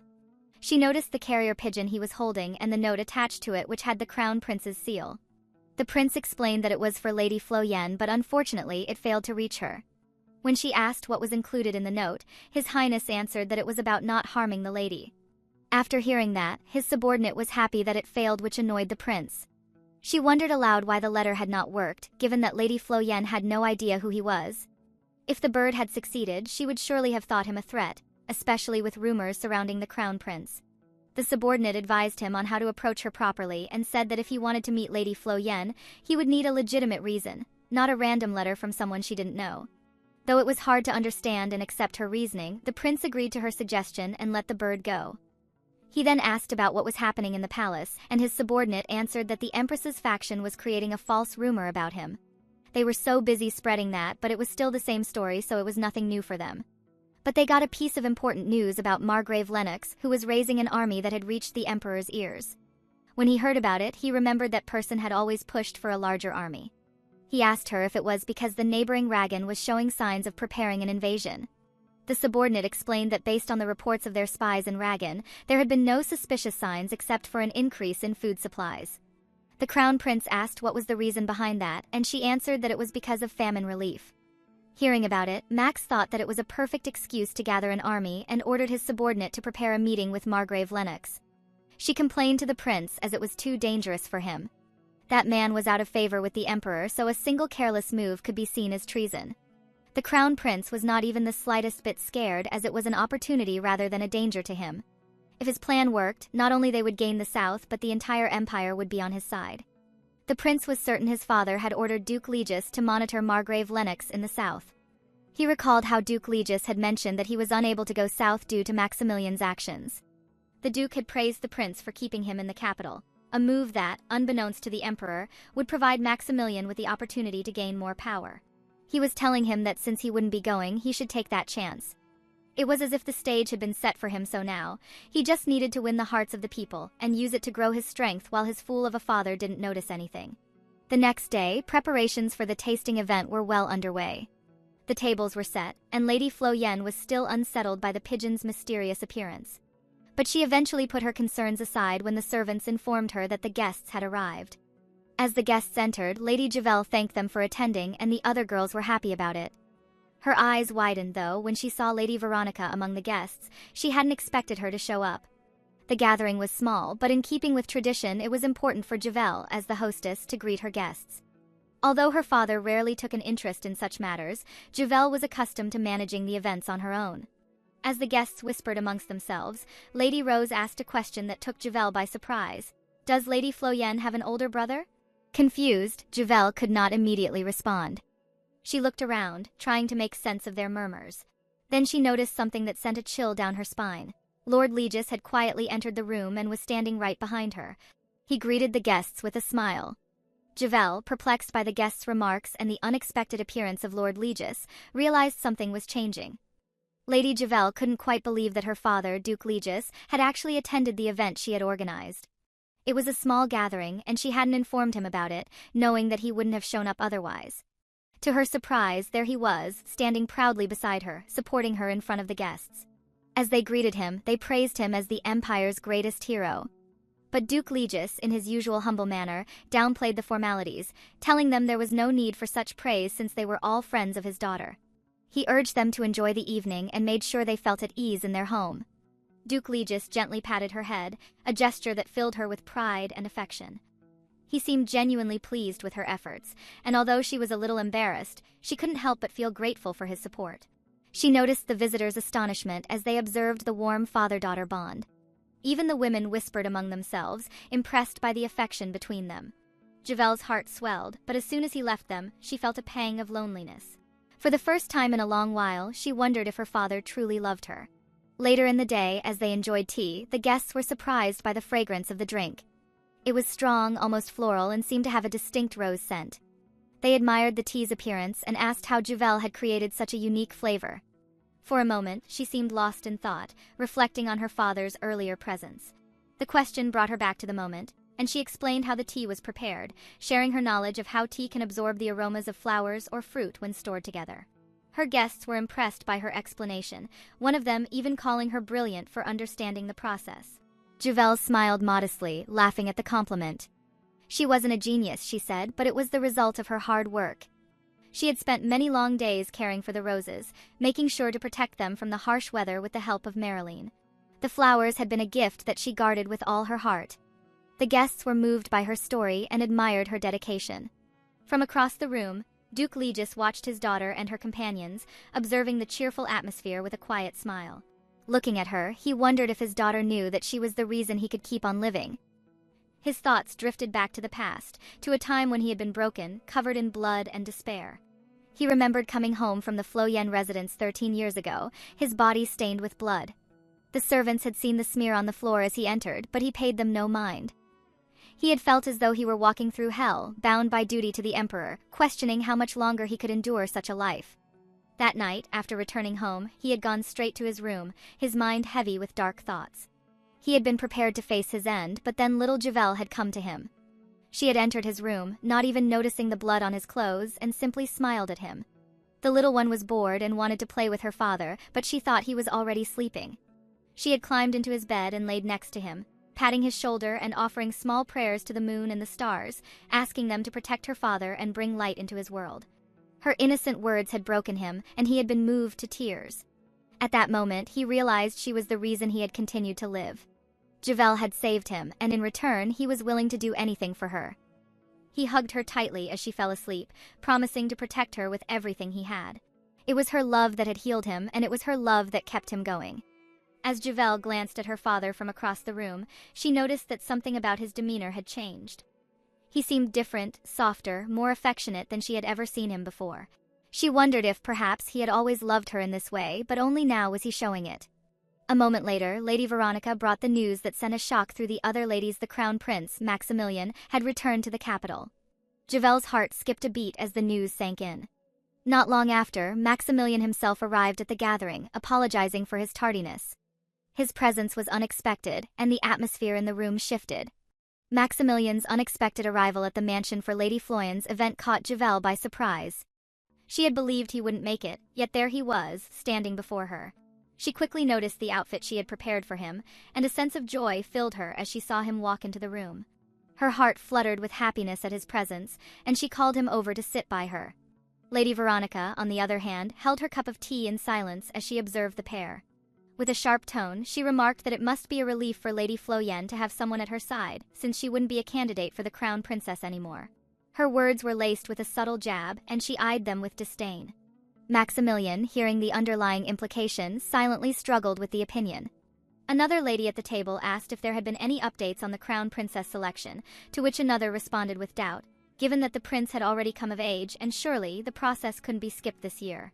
These words stung Maximilian deeply. He had been striving so hard to live up to expectations and prove himself worthy, but all he heard were critical remarks about his status. The conversation quickly took a more hurtful turn when one lady mentioned that the crown prince was so terrible a son that even the emperor had given up on him. She referred to him as the devil incarnate.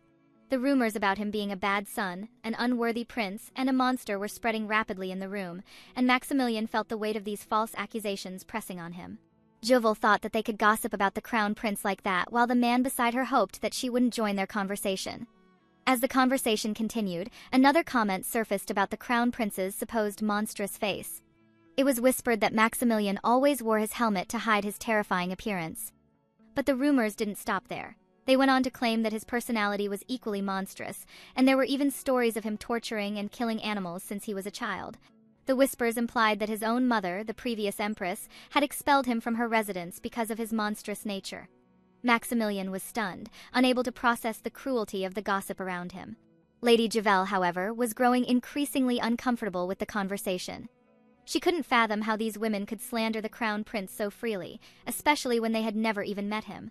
She felt a sense of responsibility to speak up and defend him. Despite her own reservations, she urged the women to refrain from judging him based on rumors. She told them that, although they hadn't met him yet, she believed that Maximilian could be a much better person than they imagined.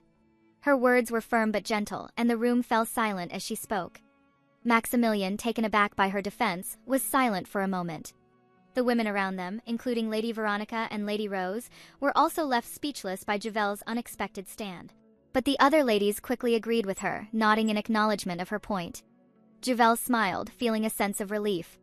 She had done what she could to stop the spread of harmful words, though she knew the danger of crossing lines when it came to the imperial family. As she quietly pondered the potential fallout, she reminded herself that she was a possible candidate to become the crown prince's partner, and therefore she had to be cautious in her actions. Maximilian, now holding his cup of tea, smiled at Juval and quietly said, "You said it well." His words were sincere, and as he glanced at her, there was a sense of respect in his eyes. Her stance was one of honor and integrity, and Maximilian couldn't help but appreciate her attitude. Though their conversation had been somewhat tense, the atmosphere between them seemed to ease, and for a brief moment, Juval noticed that Maximilian nearly slipped back into speaking casually with her. Lady Rose's words lingered in the air as she nodded in agreement and said that she had learned a lot that time as well. At first, she thought Lady Flo Yen was just like the rumors said, scary and unapproachable. Juval avoided making direct eye contact with Lady Rose as she listened to her words. A part of her was taken aback. Lady Rose was speaking the truth, and it stung a little, for it was undeniable that Juval had once been labeled as a villainess. But the lady happily remarked that the Lady Flo Yen she met was such a kind and gentle person. The other ladies around the table nodded in agreement with Lady Rose's sentiment. They, too, had been surprised by Lady Floyen's warmth and charm, qualities that didn't align with the rumors they had once heard. Lady Veronica's comment about the tea lingered in the air as she spoke with a serious expression. She stated that even though she has been kind enough to share her secrets about the tea with them, membership in the tasting party must be based on objective judgment. Her tone was firm as she continued that the tea was a plain Darjeeling, which made Juval a little disappointed as she thought she had failed. Her goal was just to hold the party safely, so she shouldn't have felt that way. But Lady Veronica commented on how meticulously her tea was prepared, which made Lady Flo Yen blush at the compliments. The praise from Lady Veronica didn't sound entirely like a compliment. It felt more like a critique veiled in politeness. The lady shyly reminded her that if she broke the rules, she'd be expelled from the tasting party. The other ladies, seeing her words as an affirmation, were delighted by the decision. Lady Rose congratulated Lady Flo Yen, her voice genuinely cheerful. The other ladies echoed her sentiments, all clapping and offering their congratulations. Even Maximilian joined in with a polite applause, although his expression remained unreadable.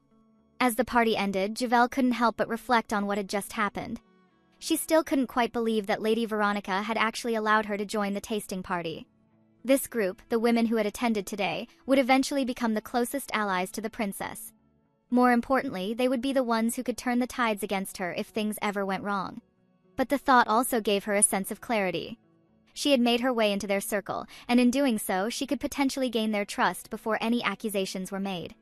Still, she hated the idea of being in such high society affairs. Juval, feeling the weight of this new reality, let her head slump onto the table in frustration as she anticipated that she needed to go to those social events in the future. Maximilian, sensing her unease, asked what was wrong with that. The lady said that she was not used to those kinds of things. Maximilian listened quietly and remembered how his subordinate reported how Lady Flo Yen was an outcast of high society. She became the go-to enemy of social elites, who were always at the center of gossip, which made her treat those people nastily and avoid them. He knew what it felt like to be an outcast, so he thought it may be the reason why he got attached to her. Javel's words reminded him of his own painful history, one that was marked by rumors and misunderstandings 13 years ago at the palace. It leads them to not want to serve him as they see him as a monster. Hearing those nasty words from people hurt the young prince, and the only one he ran into was her mother. But the empress told him not to go to her palace anymore after that incident, which hurt him. He explained and begged her mother to believe him so she wouldn't hate him, as she was the only comfort for the young prince. As the empress embraced her son, she told him that the reason for not letting him visit her place was because there might be hidden poison there. She knew that it was not her son's doing as she wiped his tears and clearly stated that she trusted him fully. It was evident that the empress loved her son as she tried to calm him down and reassured him that she believed in him. Thinking about those times brought painful memories and, at the same time, the joy that he felt for his mother. He leaned in, speaking softly but firmly that he understood her. Max added that she didn't need to worry about anything as she would be all right while brushing her hair. He smiled at her, reminding her that all she needed to do was to believe in herself, which caught Javelian off guard. While he gently patted her head, Lady Flo Yen looked up at him, her heart feeling strangely light from his reassurance. The thought lingered in her mind. She didn't know that Max could give comfort like that as if he was completely a different person. Lady Flo Yen couldn't help but feel something and bowed her head to hide her face. Suddenly, he shared that he needed to say something to her, and it was the reason why he came to her event. It surprised Lady Flo Yen when Max said that he wouldn't be able to visit her for a while. It was so sudden that she thought something happened, but he explained that a job had come up for the first time in a while. She couldn't help but worry about it after hearing that and asked if what he meant was mercenary work. Max couldn't tell her the truth because it was related to his real identity as the crown prince, so he just said that it was similar to it. The lady asked if it was dangerous, but he reassured her that it was not something that she should worry about as he was used to it already. His words gave relief to Lady Flo Yen, and she was glad that he was confident since he may be that much stronger than he looked. Suddenly, he noticed that her makeup was smudging everywhere, which made her shy, as she was so relaxed in front of him that she didn't notice it. When she got her handkerchief to fix it, Max stole it and leaned towards her. He was seriously reminding her about their contract, so she shouldn't do anything with other men while he was away. That caught Javelian off guard while he added that it should be like that since they were a couple. Those words made her speechless, and the same feeling she felt earlier, she felt again. After that, Max bid his goodbye while the lady still couldn't say anything and thought that it was nice that he informed her in advance this time. Before she realized that he hadn't returned her handkerchief, the prince had already gone through her window.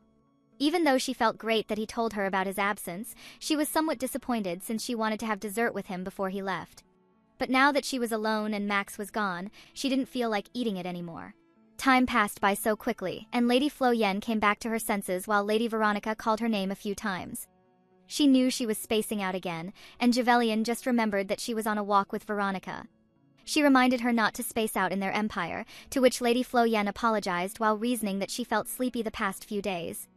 When she heard that, Lady Veronica was worried that she might be sick, but Javelian said that she was not, so there was nothing to worry about. It had been 2 months already since she joined as a member of their tea party, and ever since they had held 4 other tea parties that led her to become quite close to other members. At first, she was worried, but she realized she was doing well at socializing.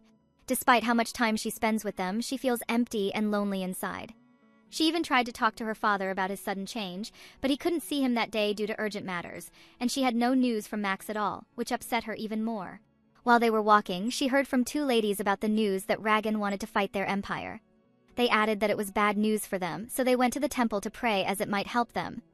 Thinking about it, Juval thought that Margrave Lennox, who built up his forces for that, would join the fight but would fail in the end. The one who rescues their empire from Ragan, the one who ends up joining the battle under the Emperor's orders, it was her father who brought peace and victory to their empire. Suddenly, what Lady Veronica said about the battle was a victory because of the crown prince greatly shocked Juval. She asked where she had heard it from, and her friend answered that she overheard Rose's big brother, who was excitedly sharing it with everyone who listened to him. According to him, the Crown Prince and Margrave Lennox could defend the Empire, and it was thanks to the preparations they started 2 months ago.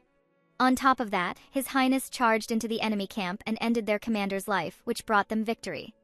Javelian almost fainted when Lady Veronica shared that the palace was going to hold a victory party a month from now, which all nobles were required to attend with no exceptions. She remembered that she would cause a commotion at the princess's coming-of-age ceremony 2 months from now and get slapped by Her Highness. Her plan was just to be careful of the princess's ceremony, but she didn't expect the crown prince's sudden victory. She lost her balance just by thinking about it, and on top of that, there was even an unscheduled party. The sight of her made Veronica worried. Meanwhile, a man with a hood visited a crowded and noisy place where mercenaries gathered. He greeted the man who was alone in the corner that looked like the one he was supposed to meet. That man also wears a hood and was surprised to see him while drinking. The moment the man took off his hood, he recognized him immediately, and it was Duke Flo Yen. But what surprised the man most was that Legis hadn't aged at all and was still the same as the last time he saw him. While the Duke took off his fake hair, he apologized for not meeting him after his wife's death. He told him it was fine, as both of them became so busy that they didn't have time to contact each other. The man added that he was not there to torment himself and knew that the Duke came there as he needed something. Legis didn't deny that fact. As they continued to converse, the man heard that the Duke's student won the fight against Ragan. Legis was proud to tell him that it was an obvious result, as he was the one who taught him. Because of that, they would think of the crown prince as some battle-crazed demon over at the Empire. That man commented on how the Empire's people call anything they don't understand a demon, but for wanderers like him, who couldn't even step foot in their own land, thought differently. While lighting the cigarette on the Duke's hand using just a snap of his fingers, he continued to say that for magicians like him, it was the opposite. Legis assumed and said seriously that it would be a blessing for them. The Duke asked if he wanted to hear the possibility of Maximilian becoming the emperor. That man answered that it was not the important thing he wanted to hear. He wanted to know if the Duke still wanted to end his life. It was still vivid in his memory that he always said that after his wife passed away and his daughter forgot every memory she had with him as she lost her memory. Every night when the Duke couldn't sleep, he would say he would rather die. That he would do that and get revenge on him and be with his wife again. Legis didn't deny it, but added that he couldn't die as of the moment as he promised Javelian he wouldn't leave her on her own. The man was surprised to hear that and asked if he had already made up his mind. Duke Flo Yen didn't answer him as he was thinking of his daughter not leaving her. He then seriously asked the man a favor, and it was to look at every detail related to Circe's ring. Hearing news about the crown prince and the upcoming banquet to celebrate his victory exhausts Javelian. Lady Veronica notices her reaction and suggests she rest on the couch while she looks for their knights. The lady insisted that she was just fine. Seeing her look like she would collapse at any moment, Veronica didn't believe it. Without further delay, she left to return as quickly as possible. When she was left alone, Lady Flo Yen wondered if she really looked sick when she could not feel anything. To her, the day seemed to be an ordinary one, though hearing the news of the crown prince's victory and grand celebration was certainly surprising. As her thoughts turned to Max, she couldn't suppress a pout as she felt a little empty inside. Later on, a woman noticing that she was waiting for someone approached her. Seeing her clothing, the person seemed to be a priest. But Javelian did not know her, so she wondered who she was. The woman then asked to borrow her hand, but she was hesitant. Before she could question why, the woman suddenly grabbed her hand, declaring that she was a time traveler. She was halted. She could not believe that the woman before her knew about it, so she inquired what she meant by her words. The priest squeezed her hand and told her that she had made a terrible decision instead of waiting. Now in her current life, she could feel that someone who loved her would soon fall into tragic sorrow and sacrifice himself. She just hoped that her cherished person would survive. Javelian did not like what she heard from her, so she immediately removed her hand from her grasp and glared to accuse her of brazenly touching someone without permission. She then turned to leave, but her mind was still on her words. It seemed like the woman knew that this was already her second life. Suddenly, the woman stopped her from leaving. Seeing her stern face, she did not expect her to ask for a gold coin as a donation for the prophecy that she never asked for. Because of that, she suspected that the fortune-telling was just a trick to get some money. Meanwhile, near a fountain, people noticed the lady who kept on crying. Some of them criticized how a noblewoman like her could be seen weeping publicly. They did not know that it was Princess Beatrice, who was covering herself so no one could recognize her. She cried hard, her mother's words were still echoing in her mind. The Empress was so furious upon hearing the victory of the Crown Prince. Her daughter's debutante ball was about to come, yet the Emperor was going to hold a celebration prior to her ceremony. When she tried to calm her infuriated mother, the Empress turned her madness to her, blaming her sufferings on her just because she was not born as a son. Because of that, she could not help but feel hatred towards her brother, Prince Maximilian, for having the spot of being a hero instead of her.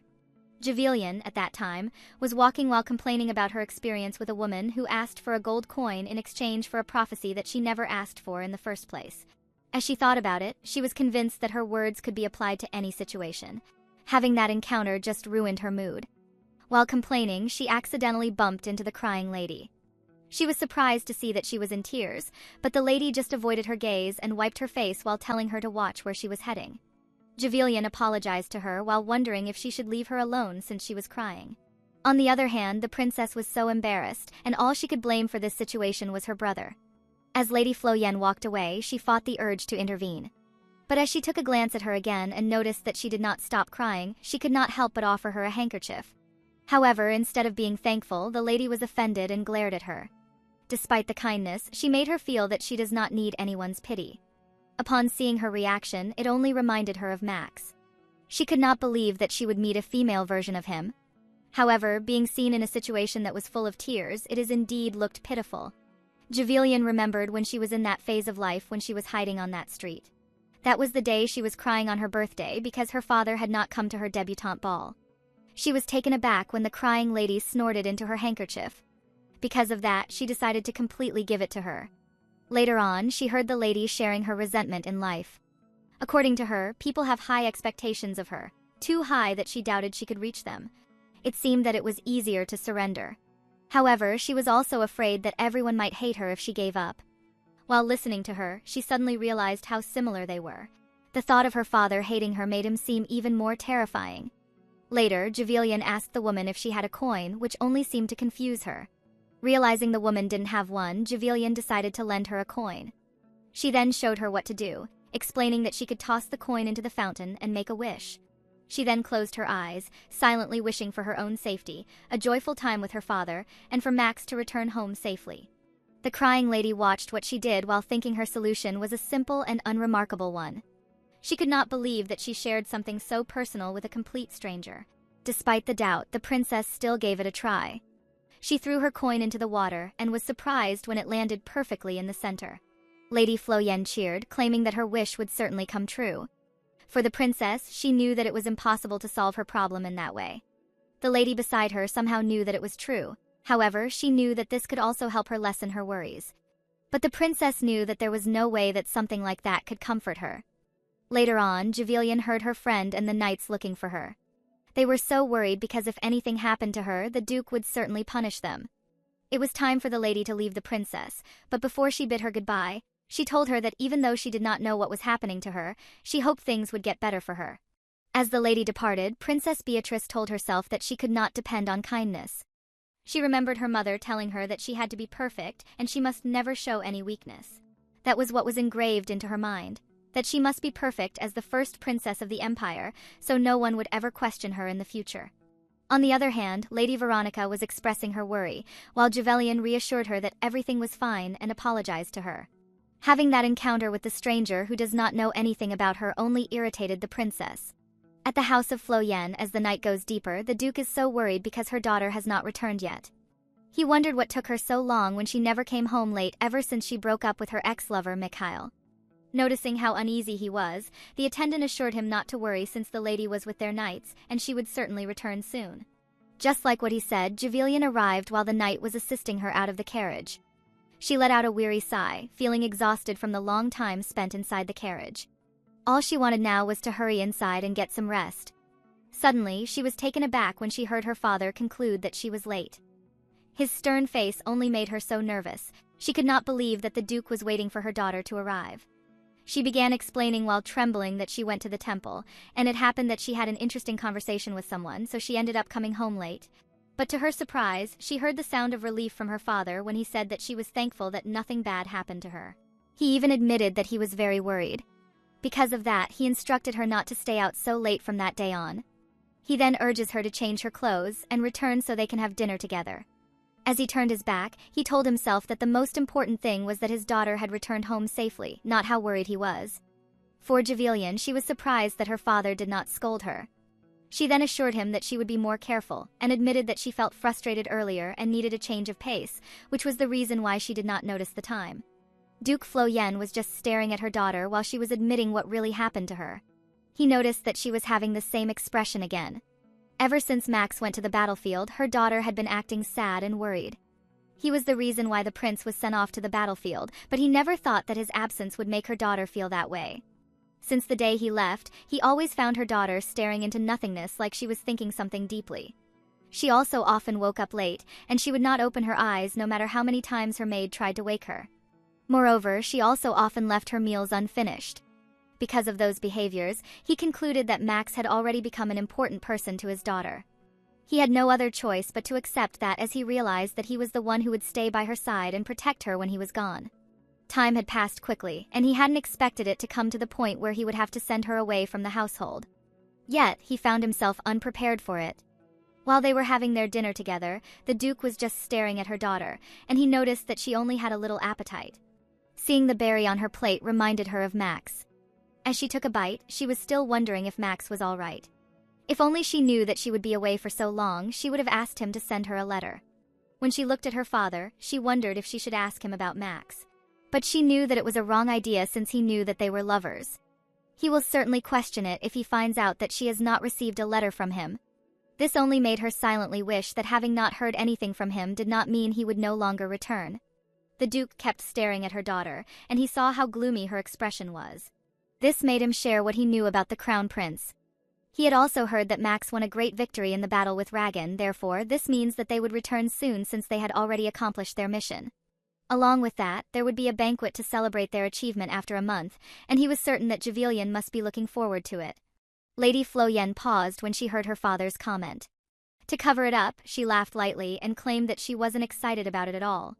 Unconsciously, she began slicing the meat on her plate as she explained that she just saw it as an event she had to attend and laughed a little to make the Duke believe her.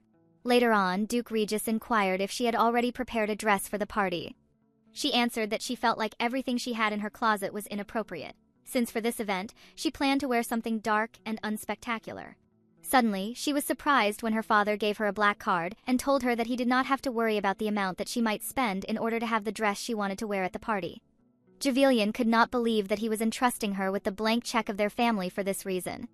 Given that he was willing to give her such a powerful secret weapon for the party, she realized that he must want her to look her best in front of the Crown Prince. When she glanced at her father, he smiled reassuringly, as if telling her it was fine to use it however she wished. All she could do was thank him. The way he treated her compared to her previous life, Duke Regis indeed changed from how he used to be. Meanwhile, in the forests, Prince Max and his men were heading home at a fast pace. The knights urged him to slow down, warning that the horse wouldn't last at this speed, but the prince was determined. The thought of seeing Javilian again as soon as possible kept him focused, and he refused to ease up on their pace. When they got into the Empire, he immediately went to the house of Flo Yen and looked at Javilian from her window. He sighed when he found out that she was not sleeping yet. Later on, he decided to knock on her door and ask her to open it for him. It had been a long time since he saw the woman he rushed to come home for. The horses were panting while the knight just slumped in exhaustion. All they could do was complain about the ruthless pace of the Crown Prince. They were trying to catch their breath after they made the supposed 4 days' travel into a single day. Right after they arrived, Prince Max immediately ordered Victor to disguise himself and left them. He was in a hurry during that time, so they wondered why he was in a rush. The other man told them that His Highness must have had a plan, but it was not for good since he seemed to be planning to make his men's lives like hell. Later on, they wondered where the prince went at that late hour. Meanwhile, at the window of Javilian's room, Prince Max felt a bit nervous, wondering if she would welcome him. He couldn't believe that someone like him, who had never been nervous on the battlefield, would feel this way in such a situation. Trying to shake off the feeling, he told himself to breathe deeply and act naturally. As he was about to knock, he overheard someone reprimanding Javilian for using something again that night, since she had been using it for several days. That was when he realized that she was not alone. Javilian replied that she needed it because she was so tired and she could not even get enough sleep. The maid explained, still convincing her to stop using it because it has too many side effects. But the lady pleaded like a pitiful rat, so the firm made a while ago softened and let her have what she wanted. But she had a condition to have it for that night only, which the lady agreed to. The maid then left as she urged her to have some rest. Lying on her bed, Javilian tried to sleep, but despite the scent of the sleeping aid in the air, she couldn't fall asleep. She has to sleep and have some energy since she will be very busy the next day. Tomorrow, she needed to purchase a party outfit using the blank check that her father gave her, and in the afternoon, she would have a meal with Rose. As she thought of her schedule for tomorrow, she started dozing off to sleep, but she heard a voice calling her name. She recognized that it was from the Crown Prince. When she took a look, she saw Max staring at her. She could not believe that he was in her room, which made her wonder if she was just dreaming. Upon seeing her body, Max concluded that she had already lost some weight. He smiled at her while asking how she was doing and said that he missed her. Javelian was still in disbelief that Max would be there. She then called his name while trying to reach him, and he did not expect her to pinch his cheeks. But since she did not hear him shouting in pain, she thought that she was not in reality. He tried to resist, but the lady was still thinking that he was not real and thought how his handsome face looked even better in her dreams. Suddenly, she became emotional, remembering how worried she had been when she hadn't heard anything from him after he went to battle. As tears began to well up in her eyes, the prince was flustered, not knowing why she was crying so suddenly. Javelian could not get hold of her emotion. She cried while asking him why he did not contact her. She expressed how scared she had been, not knowing if he was safe or if something terrible had happened to him. She even feared that he might have left her because he was tired of her. Max was taken aback upon hearing her words. He could not believe that was what the lady felt when he left. All he could do to calm her at that moment was to embrace her. He comforted her and admitted that it was all his fault. For the lady, he was indeed accountable since she knew that sending a letter was not really hard. Because of that, the Crown Prince swore that he would send her a letter whenever he left her for a while. After a while, Javelian finally calmed down as Max gently patted her until she fell asleep. As he looked around, he noticed the scent of the sleeping aid near her bed. He wondered if that was the reason she had fallen asleep so quickly. It was effective, but he knew it had a side effect. It dulled the user's sense of reality, almost as if they were intoxicated. Seeing the lady sleeping soundly, Max decided to leave and return the next day. However, just as he was about to go, he heard her stop him. Lady Flo Yen grabbed his collar, holding him in place and preventing him from leaving. He tried to resist, but when he noticed how tight her grip was, he just smiled and decided to lie down beside her. He comfortably embraced her, brushed his hands on her hair, and slept. After all, she was the one who asked him to stay. Meanwhile, Duke Regis went to the grave of Amelia Nora Flo Yen, his late wife. As he touched her gravestone, she remembered the moment when she was whimpering and saying sorry to him countless times.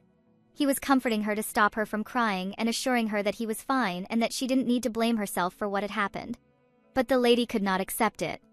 She believed that it was all her fault and wondered how he could remain fine in that situation. But all Regis could say was how much he loved her, but Amelia resented herself so much for ruining the person she cherished the most. Despite her resistance, Regis embraced her, continuing to assure her of his love. As he stared at her tomb, he noticed a card hidden among the flowers. He picked it up and read the message. The sender wrote that he hoped the letter would bring him some comfort and promised to visit whenever he could, asking him to wait for him at that place. He recognized that it was his friend's handwriting, and he remembered that he had chosen his late wife's tomb to be their point of contact. He also read that his friend was searching into the matter he had asked about and would reach out soon. Additionally, his friend praised how much his greatest treasure, his daughter, had grown. His most precious treasure, the one he was determined to protect, was his daughter, Javelian Flo Yen. Regis remembered the day when he was crying so hard for his daughter's loss. He could vividly remember that night during the first life of her daughter and how it ended because of his fault. He was grieving in so much pain and regret while begging her to wake up after she took away her life using the dagger he gave her before sending her off to the prison.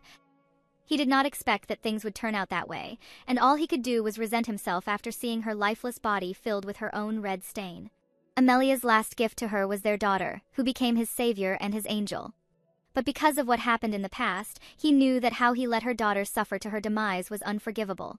He would understand if Javelian resented him once she found out the truth behind everything. But in this second chance at life for his daughter, he vowed to do whatever it took to prevent the past from repeating, as he was determined to save her this time. When Javelian woke up, she thought that she dreamed of Max. In her vision, he asked her how she had already been during the days he was not with her. She scanned him, and it seemed that he was perfectly fine. But instead of feeling overjoyed to see him, she just frowned at him instead. She could not hide how frustrated she was upon seeing how well he looked, yet he had not made any effort to reach out.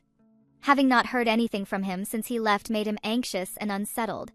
That was the reason why she ended up scolding him while in tears. She started hitting him, and Max accepted her every hit while acknowledging that it was his fault. Although it was just a dream for her, she grinned in satisfaction at venting her distress to him. It indeed had helped her to lessen the weight that had been pressing on her heart.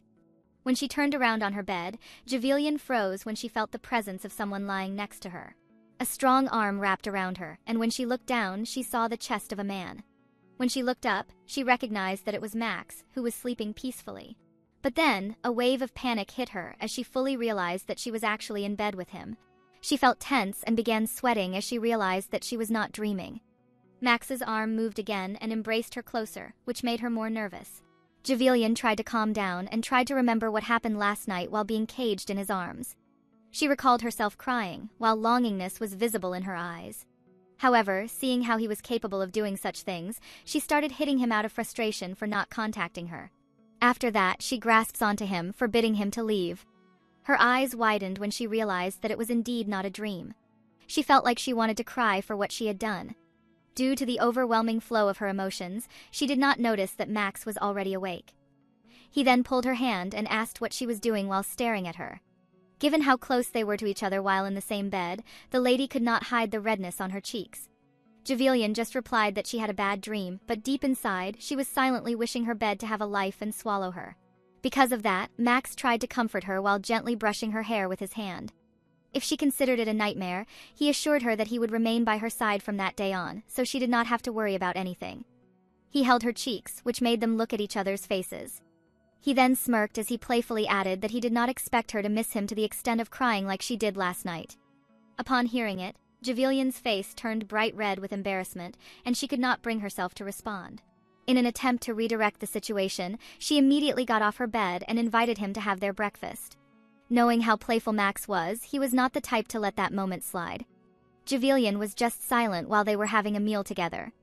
She thought that pretending to not remember anything would be her easiest way to get rid of that topic, but when she looked at the man across the table, she gripped her utensils and wondered why Max kept on smiling. This made her think that what happened was a mistake and that everyone was capable of committing one. Meanwhile, Max was thinking differently. For him, it was a great moment to think that he was able to enjoy breakfast with her lover. In his mind, they were already a married couple. Last night had been a bit risky. But upon thinking of what happened last night, he suddenly remembered that Javelian mentioned having a nightmare, so he immediately inquired about it from her. The lady was taken aback because it was just her excuse. She started sweating in nervousness because she could not admit that she hit him out of frustration. After all, it indeed happened. Lady Flo Yen immediately thought of excuses, and she ended by stating that the crown prince appeared in her dream. But since it was just a lie, she could not bring herself to look directly at him, so she just set her eyes in the corner.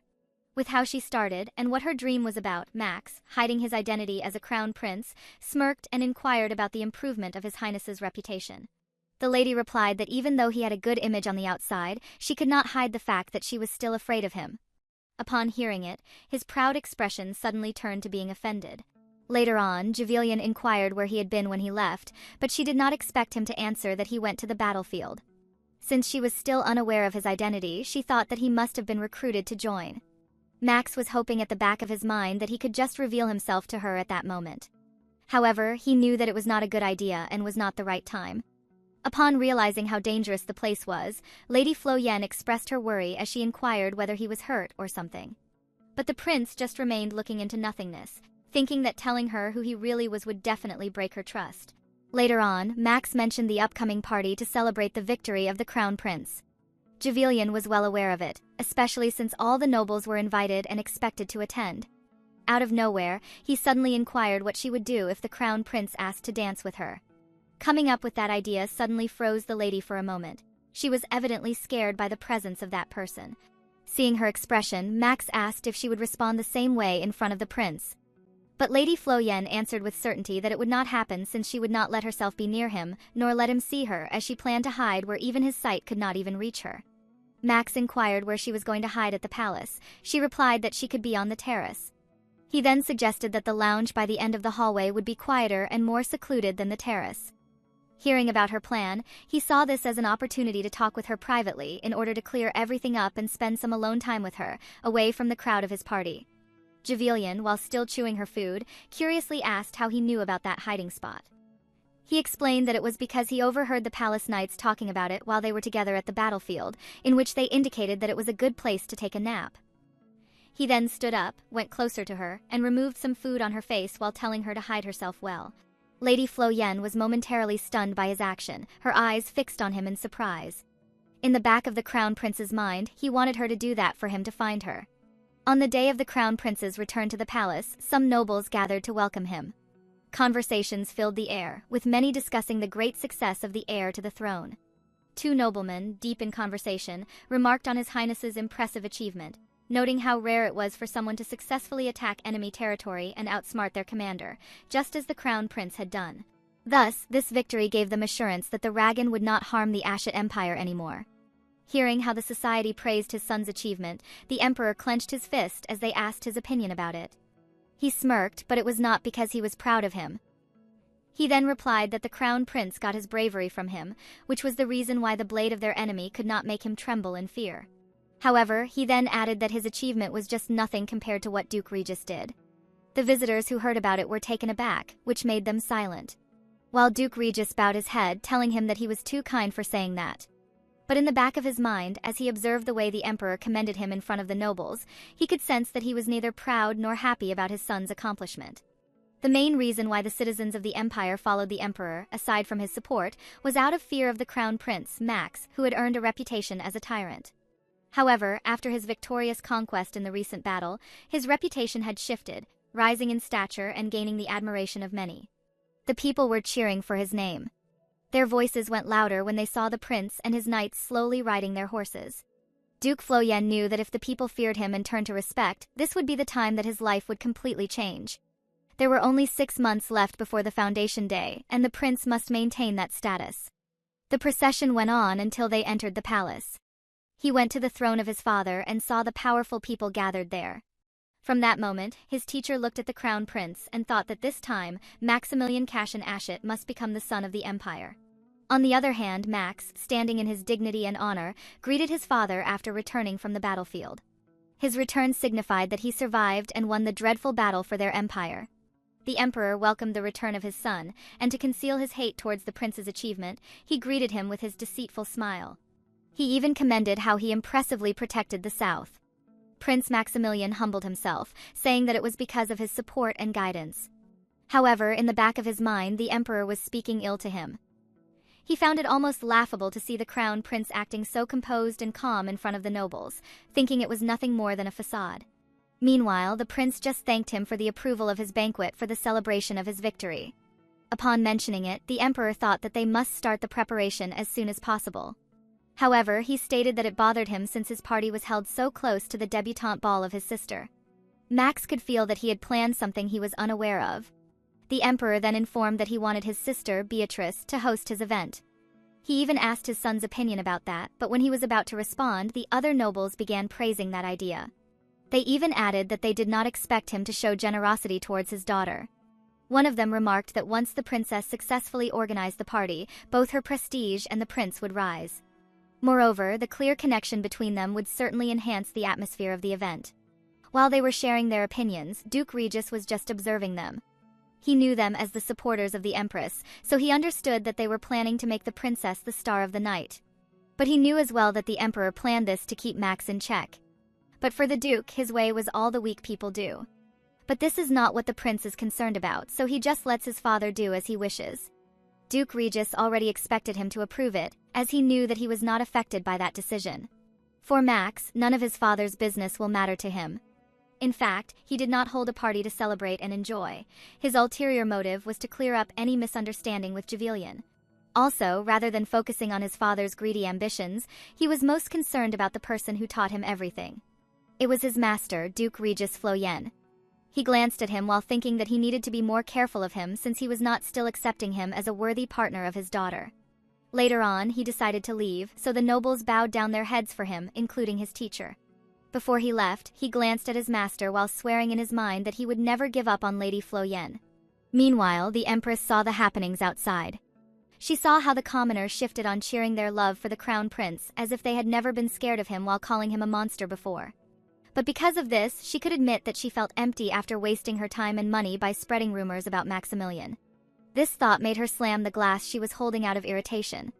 She then called her daughter, who was just standing in front of her. As Princess Beatrice heard the Empress calling for her, she began trembling as if she was scared of her. Her mother demanded an explanation for what she had done while her brother was basking in glory. She might be smiling, but the princess knew that her mother would never have that genuine curve on her lips. She kept on trembling while just looking down and could not utter a word to answer her. Her silence made the empress scoff that she was useless and began talking about having a son instead of a daughter. Whenever her mother talked about it, it pained her so badly, but there was nothing else she could do but cry for receiving that kind of treatment from the one who was supposed to love and nurture her. Later on, the empress suddenly ordered her that she must pay attention in preparing the party for the prince. She then went to embrace the princess and convince her that what she was doing was for her own good. It almost sounded like a concerned mother. However, the moment didn't last long. She wanted her to secure the success of the party and make the prince look dangerous in front of the crowd. The only way to make herself useful to her mother was by obeying her orders, so she expressed that she would do whatever she said. The days went on until the celebration day. At the Floyen residence, the maids were so fascinated that they could not believe how beautiful Javelian was and how she looked like an angel from paradise. One of the maids remarked that she was likely to become the star of the night. However, Lady Floyen did not like that idea since she purposely wore a black dress so she could avoid drawing attention, especially from the prince. Later on, her father came and saw how well prepared he was as well. He then called his daughter so they could now leave. Javelian couldn't help but admire every detail of his suit, which made him more radiant for that special day. She also noticed that he used his ear cuffs again. Upon observing him, she suddenly felt grateful since it seemed that he already earned the title that the nobles were all vying for at the banquet. While on their way, Lady Floyen reflected that this would be her first time entering the place after her rebirth. However, after what happened in the past, she really wished that she would never have to return to that place. She felt down, worrying that this must be the start of her misfortune for coming to the location where her previous life ended. Later on, Duke Regis called her attention to say that she really looked beautiful for that day. She did not expect him to commend her look. He was indeed different from the father he knew in the past. Although she was surprised, she still managed to thank him. The Duke then added with certainty that the Crown Prince would love to see her in that dress. Hearing it only made her uncomfortable, as her only intention was to stay out of the prince's sight. Her father went on by explaining that the people no longer see him as the wicked prince. Rather, they are now looking up to him and receiving praise. After the victory party, this would certainly make him notable as the hero who saved the empire. Because of that, he assumed that her daughter must be proud of his accomplishments. Still unaware of the true identity of Max, Javelian wondered why her father was expecting her to be proud of him. But she just replied that she had not anticipated the Crown Prince to prevail on the battlefield. She then remembered something that was, according to rumors, about her father. Based on what she knew, he would naturally be the one to reign as the savior of the empire in the war with Ragan, not the Crown Prince. Duke Regis was taken aback and paused for a while, thinking about how he would respond. He still answered that it was indeed true, and he already expected that she had already heard about it. However, for the Duke, saving the empire was not his priority because what was more important to him was his daughter. Later on, the coachman announced that they had already arrived at the palace. Javelian could admit that she waited for her father to continue speaking, but the arrival cut their conversation short. Now, as her father assisted her in coming out, she felt her fear again with a thought that she would be encountering an unavoidable problem ahead, which was none other than meeting the Crown Prince. However, she tried to reassure herself, determined that everything would be fine as long as she stuck to her plan of avoiding the ballroom. Upon seeing their presence, the attendant was prepared to state their arrival. When they were ready, he announced their whole name as Duke Regis André Floyen together with his daughter Lady Javelian Eloy Floyen. As her father held her hand to assist her, the Duke was just calm while she was already sweating in nervousness. As they entered the palace, she saw the Emperor and the Empress sitting on their throne. They were just looking at them sternly. The Emperor did not remove his eyes to the daughter of the Duke, and it seemed like he was observing her. On the other hand, Javelian was also staring at them, and thought coming to the palace led her to meet the people who were responsible for his demise in her previous life. When Duke Regis noticed her not cutting her look to the imperial couple, he quietly instructed her to keep her eyes lowered and avoid raising her head if possible. He then formally indicated his name as he greeted the sun and the moon of the empire. After him, Javelian did the same, but the Emperor just called the Duke and expressed how he was pleased seeing her daughter. Upon hearing that, her father gripped her hand, which made her look at her father like she was asking if there was something wrong. The current emperor of the Ashit Empire, Darius Chaperon Ashit, was a heartless father who did not even treat his son as his flesh and blood. And by his side, the Empress, Isabel Rostai Ashit, was a woman who always tormented her daughter out of a twisted sense of maternity. Just thinking about them made her nervous. So she followed her father's instructions and kept her head down, as she didn't want to involve herself with those people. His Majesty then said how happy he was of his presence as the Duke brightened up the event, but Regis commented that it was their duty to attend such a banquet. The Emperor didn't miss that opportunity to talk about his daughter, and he remembered that her coming of age would be soon. The Duke was obligated to answer it, so he told him that she would hold her ceremony 3 months from that day. It was evident that His Majesty had something up his sleeve while getting interested in his daughter. Since he knew she was something very special to the Duke, he wanted to get a closer look at her face, so he ordered her to look at him, which shocked Juvelian. The timing of the Crown Prince's arrival was perfect as Lady Flo Yen was in a hard situation. It was as if the Crown Prince knew his father was up to something, and he arrived just in time to save his woman. After announcing the Crown Prince Maximilian Cashin Ashet's arrival, the hero of the Ragan battles, His Majesty couldn't help but get angry at his son as he always shows up without a little bit of warning. He then let go of the Duke and his daughter since he needed to pay attention to the person who brought victory to his empire. On the other hand, even though Juvelian felt relief after His Majesty let them go, the one she was more worried about was seeing the Crown Prince in person. She was seriously looking at him while he was going down from upstairs. He exudes the aura of a cruel tyrant, the Crown Prince of the Empire Maximilian Cashin Ashet. He was looking at the crowd while wearing his mask to avoid exposing his true face to everyone. The people started talking about his dark uniform and his mask even though he was the star of the banquet. They looked at him with disappointment on their faces as he still wouldn't show what he looked like even on a special event meant for him. On the other hand, Lady Flo Yen planned to remember the Crown Prince's face before she could run away, but since he wore a mask, it was impossible now. Suddenly, Maximilian looked in Juvel's direction as if he was about to eat her. Even though that was his normal look, it scared the lady while his father was observing her daughter's reaction. The three had different interpretations of his stare. The Crown Prince looked at her with affection while the lady viewed it as terrifying, and the Duke was just keeping an eye on every move of the two. His father suddenly called her attention, which startled her. He just informed her that her friends were waiting for her. They were her friends from the tea tasting, so the Duke told her to see them right away. Without thinking any further, the lady hurriedly went to them to greet everyone. She had no idea that the Crown Prince was watching her, and he was jealous of them as they could openly call Juvelian. All the ladies were so happy meeting Lady Flo Yen, and they even complimented her as she really looked so beautiful in her dress. And while they were having a conversation, the Crown Prince was hopeful that Juvelian would show up later to the place he told her about. Suddenly, the Emperor was annoyed at his son for wearing a mask at a special event like that because the nobles wouldn't stop whispering about him. Her Majesty joined their conversation and said to His Majesty that he should forgive the Crown Prince, as he had no idea how to dress properly since he was always on the battlefield from such a young age. It was clear that the Empress's intention was to humiliate Maximilian, but in a good way, and even said that he needed to learn the basics again. The Crown Prince was aware of what she was planning, so he was prepared for it and told everyone that the mask he was wearing was a gift from his sister. The Empress was caught off guard when he added that the princess said that it would be a masquerade ball, but it seemed like he was the only one wearing a mask. After hearing that, the crowd started to whisper about the princess's mistake and assumed she might have done it intentionally. Her Majesty already lost her temper and yelled at the Crown Prince to defend her daughter. She told Maximilian that the princess prepared the banquet for him, but her efforts seemed nothing to him. His Highness calmly said that he was aware of her efforts. After all, it was all thanks to his sister that he was getting all that attention. He went on to say that he was grateful for her consideration of giving him the mask since he could hide his scar from the battles.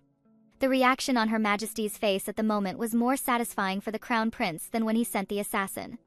After that, everyone praised Maximilian for his victory in those battles, and they complimented him by saying that the mask matched him. The Crown Prince was now satisfied, so he stopped annoying the Empress since he was a good brother who overlooked his little sister's trivial pranks. Her Majesty felt defeated, so she told everyone that she needed to fix her makeup, but it was just an excuse for her to leave and save face for the humiliation. Meanwhile, Lady Flo Yen, who was watching the exchange between the Imperials, was terrified of the tension from them. Her friends were too excited and wouldn't stop complimenting her as well, so she decided to leave the banquet hall to get some fresh air. She barely manages to escape them. Even though she was out now, Juvel felt bad for her friends, but she couldn't keep up with their high spirits and the crowd. Lady Flo Yen then continued walking the hallway while looking for the place that Max told her about, which was a good spot to take a rest. She remembered it was at the end of the hallway, so she was in a hurry to go there before someone saw her. But she stopped as she heard someone's voice, and when she looked in the direction where it was, she saw a woman crying in the corner. That lady was talking to herself about doing her best, but no one acknowledged her efforts. Javelian hid herself while watching her and thought that she could be the same woman she saw at the temple. Suddenly, the palace knights showed up, which surprised Lady Flo Yen.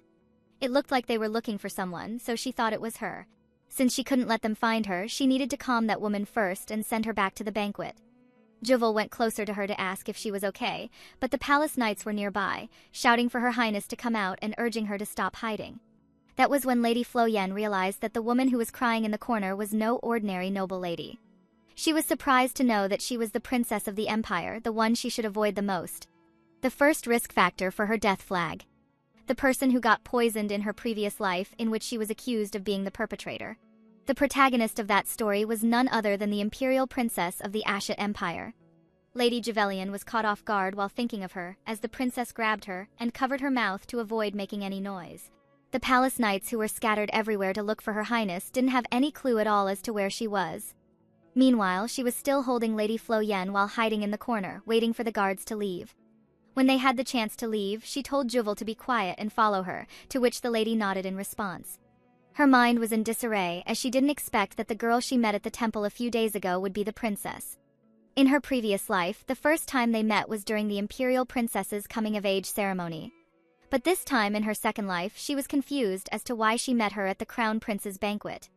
Lady Flo Yen was dragged inside the room, and all she could think about was being fine if she just avoided the prince, but meeting the princess like that, her mind went blank.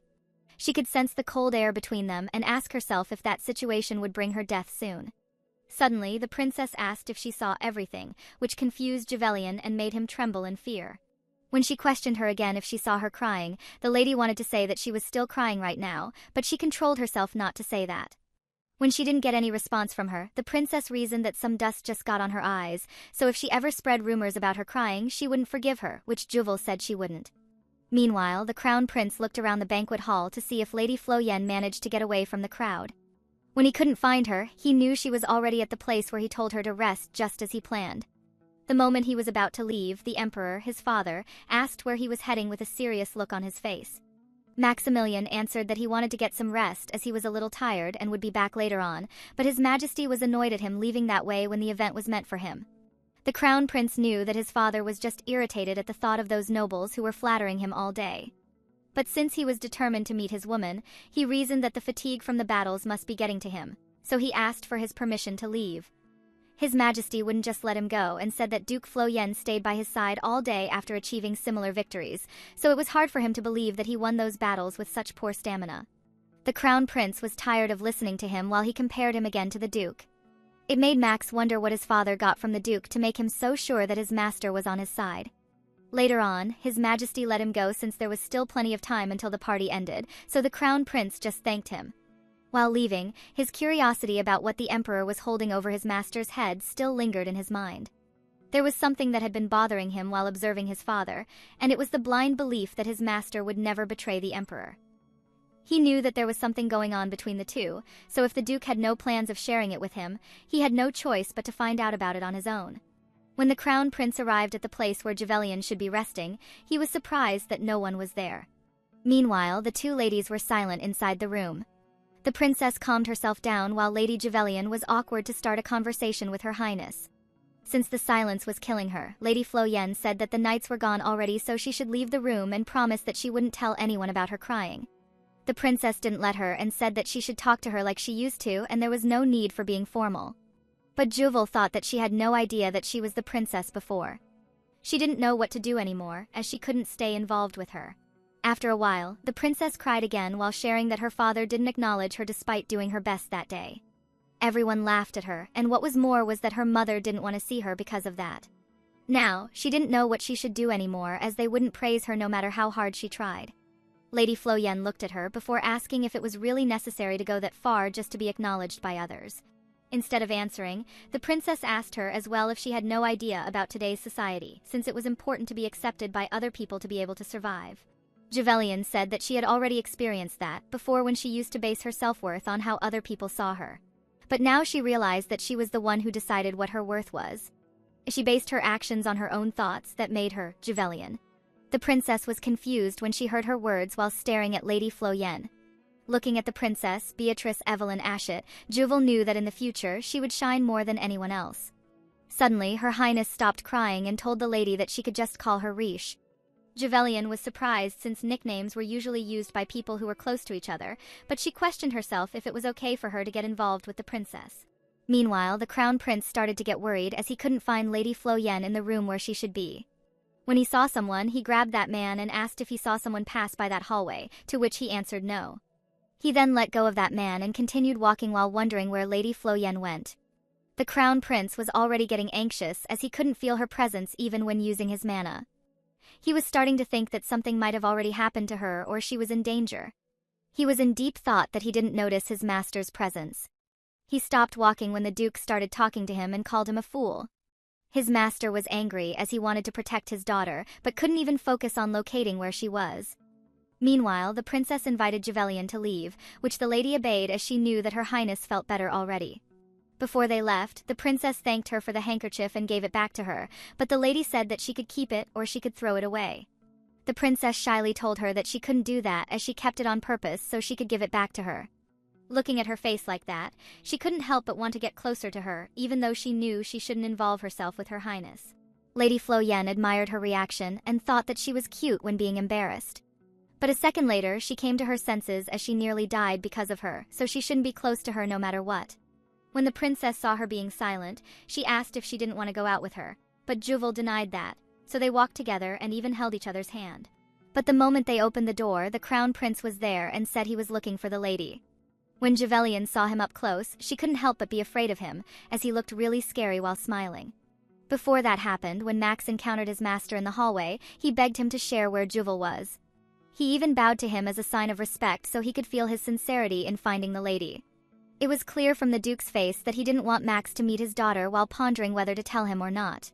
Eventually, he instructed him to go to the villa near the rear of the palace before the Empress's knights found her. When the crown prince heard that, he was surprised and confused at the same time as to why they would be looking for Lady Javelian. The Duke said that his daughter was with the princess at the moment, which agitated Max, and thought that the Empress planned to use his sister to get close to his woman. But before he could burst into anger, his master calmed him down and said that he didn't take action against the princess since it was not that serious. After hearing that, he came back to his senses as he knew that the Duke was right since no one was aware of him liking the lady as of now, so they wouldn't use her to do something to him. He then made his way to Javelian and told his master that they would continue their conversation once he brought the lady back. The Duke didn't say anything after that and let the crown prince be while looking at his back. Even though he didn't want to admit it, he knew that the crown prince was the only one who could protect his daughter now. When Max finally found Javelian, the princess couldn't help but wonder why her brother was there while the lady kept trembling in fear. She had no idea that the crown prince was so relieved to see her doing okay, but his sister noticed how Javelian was afraid of him. He was so terrible at expressing himself that the lady misunderstood his actions as being scary. When the crown prince redirected his attention to the princess, the two were fighting using their eyes, but Javelian took it as if they were about to kill each other. She had a bad feeling between the two, as she was the reason they met their worst enemy. In the original story, the princess and the crown prince hated each other, and all the nobles knew about it since Beatrice was on the pro-empress faction while Max was on the anti-empress faction. Javelian suddenly got worried as she thought that the crown prince was there to hurt the princess. While she was busy with her own thoughts, the two siblings were still annoying each other, and Max was about to reach his sister while Beatrice thought he was going to hit her. But Lady Javelian interrupted them as she couldn't stand the tension between the two and introduced herself to the crown prince. That made them stop, and the lady was seriously staring at Max as if she wanted to convey that they shouldn't fight each other. The crown prince also looked at her with an affectionate look, but it was not that visible since he was wearing a mask. On the other hand, even though she bravely interrupted them, Juval was regretting her decision to butt in deep inside her. She couldn't help but think that the crown prince's eyes looked like he would attack them at any moment. However, she convinces herself to calm down and apologizes to the prince for her rudeness. She reasoned that she and her friend got lost and ended up that way. Juval added that there were no guards, so they went there without thinking, and she asked for his forgiveness. After saying that, she thought that it would be too dangerous for them to stay there with the prince as there were no other people, so they should be as polite as possible. The lady remembered how the prince tormented her before as she was a criminal, but she knew that he wouldn't be able to do anything to her at the present. But looking at how he looked at her, she took back her words as he looked like he was about to end her life without any hesitation. His silence was killing her, and what was more was that he couldn't take his eyes off the lady. On the other hand, Max's face was turning red as he found Javelian prettier now that she was in front of him. Suddenly, the crown prince extended his arm and said to go outside for now, which surprised the lady. He looked scary earlier, but he quickly changed into a different person while inviting her outside. The more she looked at him, the more surprised Juval was, as she didn't know that it was her whom he wanted to escort. A moment later, while they were walking, the crown prince was holding the lady's hand tightly. Max couldn't help but blush while escorting her, while Juval felt really awkward about the situation. The princess, on the other hand, felt disgusted at her brother's action. She thought that he became crazy earlier when his voice became affectionate when he was talking to the lady. Beatrice knew that people wouldn't like him if he did that, but while looking at him, a sudden thought came into her mind. It was when she realized that his face looked like he was into Lady Javelian, which surprised her. While she was in deep thought, Lady Floyen asked if she was coming back with them to the banquet hall. She answered that she had something to do, but the real reason was that she was uncomfortable inside and she needed to avoid the knights. After hearing that, Javelian didn't want to depart with her that way, so she held her hand and invited her to visit their house sometime to have some tea together. The princess was happy when she heard that, and she shyly invited her as well to have tea at the palace. While the two were busy conversing, the crown prince was annoyed at his sister for getting so much attention from Juval. He couldn't even think when the two became that close to the point of inviting each other to have tea together. After the princess was gone, the lady felt relieved as she thought she avoided the clash between the two siblings. The only thing left for her to worry about was how she could get out safely from the crown prince. She then expresses her gratitude to him for escorting her back to the banquet hall, as she was starting to get worried when she got lost. After that, she bid him goodbye, but she accidentally stepped on her long dress, which made her lose her balance. Luckily, the crown prince was there to catch her before she could even fall to the ground. Javelian, on the other hand, was so shocked at what happened at the moment that she couldn't even utter a single word. A moment of silence filled them as they stayed in that position, and their eyes locked into each other. She felt embarrassed, realizing that trying to escape quickly only made her closer to him. Despite the awkwardness, she still managed to thank His Highness for saving her. Otherwise, she might return home with bruises. But instead of letting her go, she felt his grip tighten, making the situation even more uncomfortable. The crown prince was not saying anything while just merely staring at her. Although he was silent, his gaze suggested that there was something he wanted to say. In an attempt to ease the tension, she forced a laugh and asked him about it. Her nerves only increased when the crown prince pulled her closer and leaned while whispering to Javelian that it was him, Max. He wanted her to look in his eyes so she would recognize him. He saw how her expression shifted in surprise when he told her who she was facing. Max started taking his mask off, and as he revealed his face, he inquired if he looked too frightening for her. It was indeed him. She could not believe that the person she had been waiting for was already in front of her. He also took this opportunity to apologize for lying to her about his real identity. Javelian felt so happy to see him as she reached out to touch his face. Seeing her expression brought relief to him that she was not mad at him, and he gently held her hand. It was a perfect moment. They were about to kiss. But Max snapped back to his senses when he heard Javelian formally thanking him for escorting her back to the banquet hall. The reality froze him as the lady apologized for taking much of his time and excused herself to leave. Max could not believe what had just happened while watching the lady striding away. His mouth fell open in disbelief upon realizing that the part when he was already revealing himself was just his imagination. He even tried to test his luck to call the lady back, but she just disappeared in an instant, leaving him dejected. Meanwhile, while Javelian was on her way, she found herself describing the crown prince as a weirdo because of that encounter, which only fueled her fear of him. A while ago, she never heard a response from the prince. What he only did was stand in front of her while embracing himself with a smile. He looked like he completely lost his sanity. As far as she knew, she heard that psychopaths deeply love themselves, but seeing the prince, she did not expect that it was indeed true. After ruining his opportunity, all Max could do was just scream out his frustration in his mind. He slumped in disappointment while scolding himself for being crazy. He felt like his situation worsened after realizing he fantasized about her. Later on, he paused and wondered if it was really possible for someone to be this in love, like how he is. Although he failed on his first try, he did not want to give up and encouraged himself to try again. He stood, determined to do anything to make this work. Since they had already met, he only needed to find a way to talk with her again. This time, he would not let himself fail, as he would do whatever it took in order to get closer to her as the crown prince, the real him. At the banquet hall, Javelian seemed to be too exhausted for that eventful day. She felt like she did not have any energy to enjoy the evening. Her encounter with the princess and her brother was really draining for her. All that she wanted at that moment was to go home, as she was not accustomed to attending such parties. Later on, she spotted his father surrounded by nobles, but the Duke seemed uninterested in them even though they were trying to approach him. There was a man introducing his children, so they greeted him with a smile, but Duke Floyen remained in his stern face. Seeing that scene made her conclude that her father was loved by everyone. Suddenly, she was startled when their gaze met. The moment that he saw his daughter, he immediately made her way to her. Javelian did not expect him to notice her so quickly, given he had been in the middle of a conversation with the aristocrats. When he reached her, he then extended his hand as he said that they should go home now. While looking at her father, Javelian was thinking that attending events like these is part of his job. So, she expected that he would not have any spare time to even give her attention. Yet, how her father left his conversation with the other people made her feel like she was thinking wrongly about him. Since they were family, she knew that her father did not enjoy being surrounded by many people like her, in which she was certain that he also wanted to go home quickly. She then accepted her father's hand with relief that she could now finally rest. As they started striding, Duke Floyen took a glance at her daughter.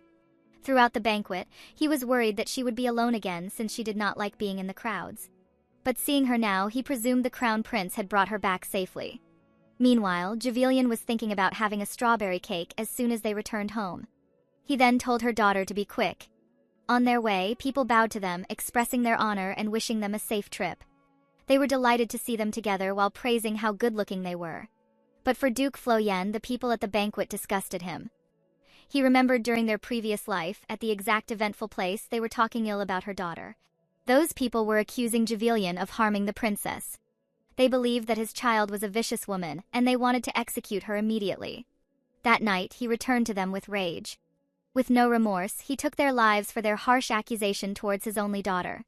They spoke as if they were clean. But when he took revenge for his daughter, his sword began to be stained with a mixture of disgusting noble people. The night that was supposed to be filled with praises of celebration, their screaming voices echoed, begging him to spare their lives. His face and gray hair were stained with red, but his eyes were full of sorrow and regret.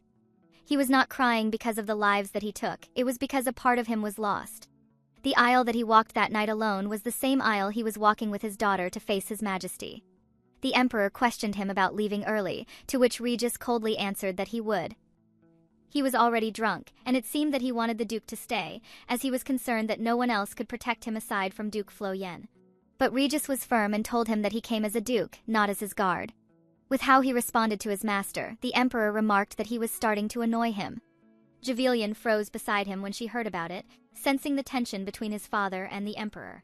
While the duke, however, remained unfazed, bowing his head as if he was already used to his displeasing remarks. In order to prevent him from leaving, the emperor threatened him, reminding him about the things that he was protecting, which seemed to be his weakness. He even thought of doing something to make him follow his orders and smirked mischievously, trying to intimidate him. Duke Floyen responded, remarking that he was already drunk for saying such things while looking at him coldly yet with dreadful eyes. But the emperor just mocked him, raising his hand and challenging him to do something about it. From their previous life at the exact moment, the emperor was bewildered while screaming in excruciating pain after seeing his hand rolling down from his throne. It was already his defeat and fear of the duke, but instead of crying for mercy, he still had the guts to threaten him that if he took his life, he would not be spared too. But the Regis he was facing was merciless enough to care about the consequences of his action. Filled with rage and sorrow, Regis raised his sword, questioning the emperor's sense of life and asking what was left for him if he lost his daughter. With that, he took the life of the person whom he served. After challenging the duke for what he could do, Regis did not remove his eyes from him, showing that he had no time to entertain the emperor. This brought a shiver down his spine, so he had no choice but to let him go. The Floyen family then bowed to him before leaving. As they departed, the emperor couldn't hide his fear, trembling as he stared at Regis' unwavering gaze. He held his trembling hand to see his ring, believing that Duke Floyen would not be able to decline him as long as he had Circe's eye. But he could not understand why he had been acting so insolently despite the fact that he possessed that artifact. His action made the emperor wonder what Regis Floyen was thinking to be fearless now. At the Salon Blooms, the crown prince visited Phrygia, the owner, to ask for help. Upon hearing his request, Phrygia was intrigued. She hadn't expected the crown prince to suddenly want to learn how to write a letter. Max clarified, although filled with embarrassment, that he wanted to send Javelian as the crown prince now that they had met at the banquet. Hearing it made the lady impressed and moved to tears by the fact that Prince Maximilian was now a grown-up man.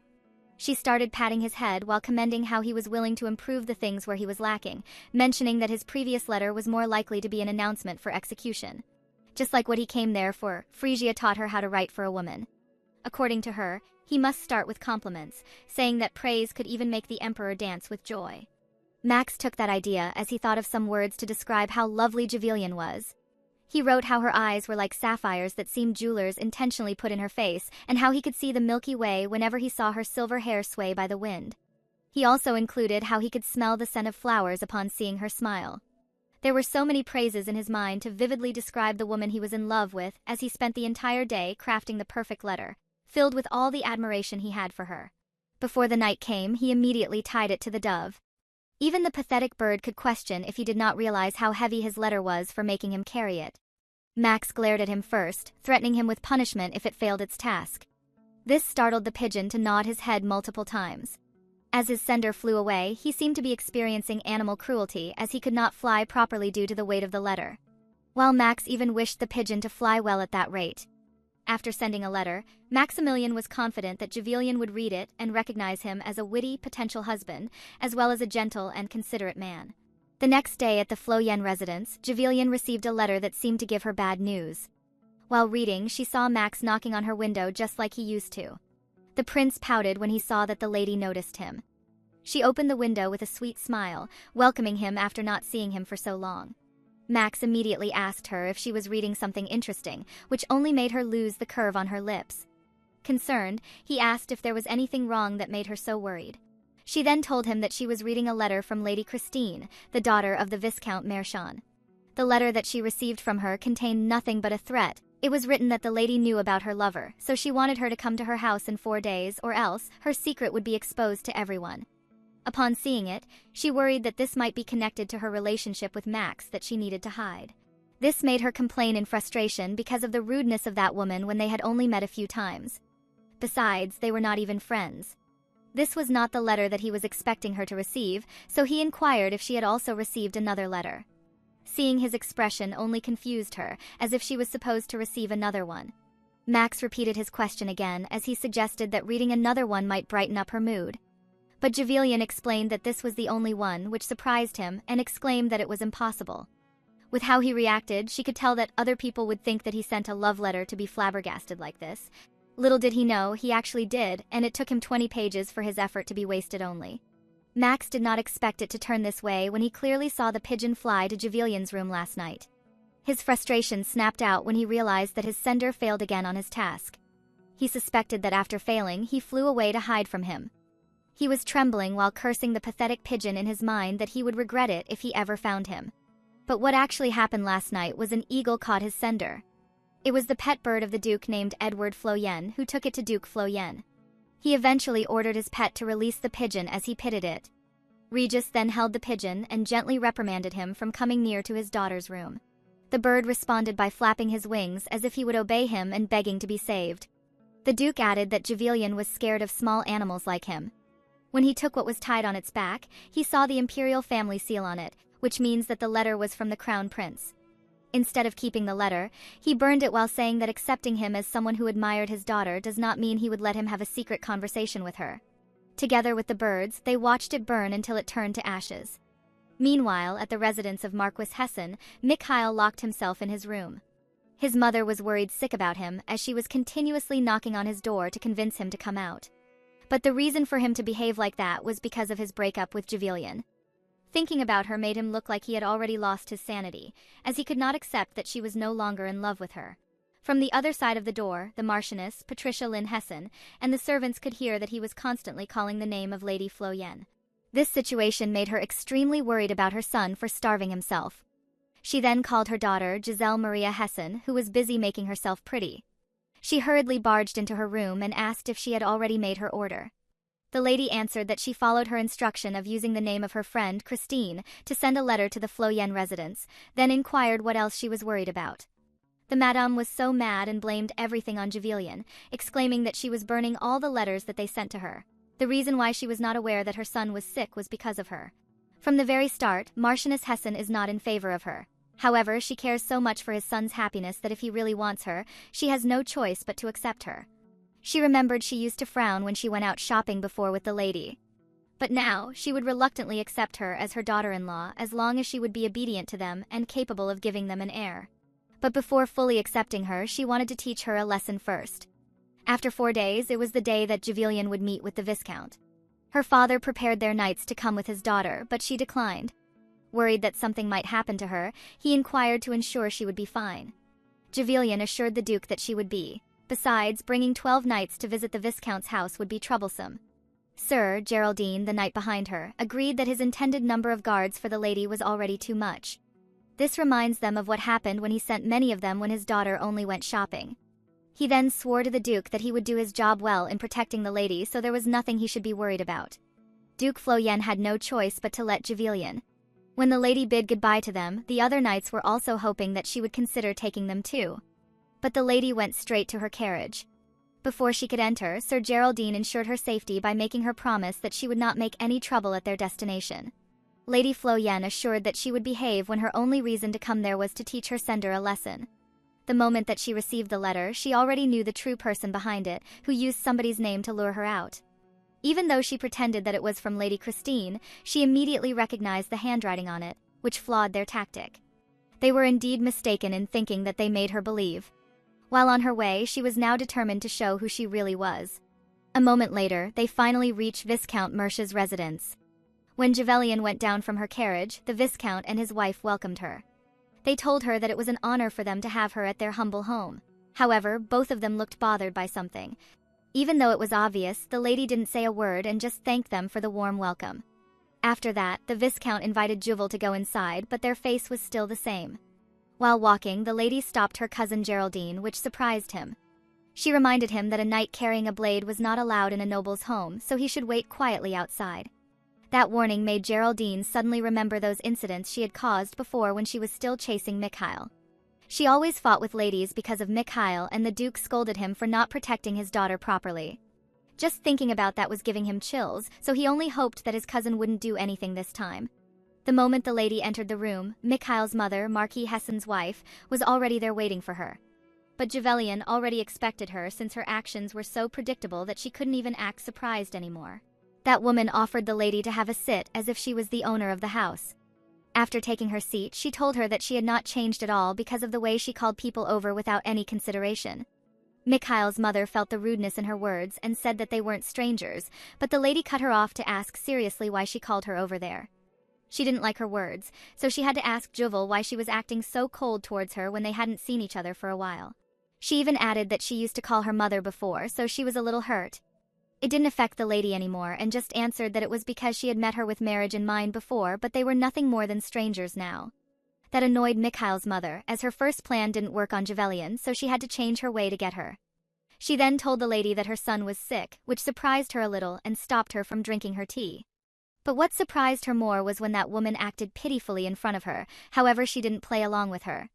Juval didn't want to waste her precious time to see her act, so she just told her that she would pray for her son's quick recovery. If she said something bad about Max, she was going to give her a piece of her mind, but she guesses the letter was just a bait. Since that was the case, she had no reason to stay longer, so she excused herself from her if that was all she had to say.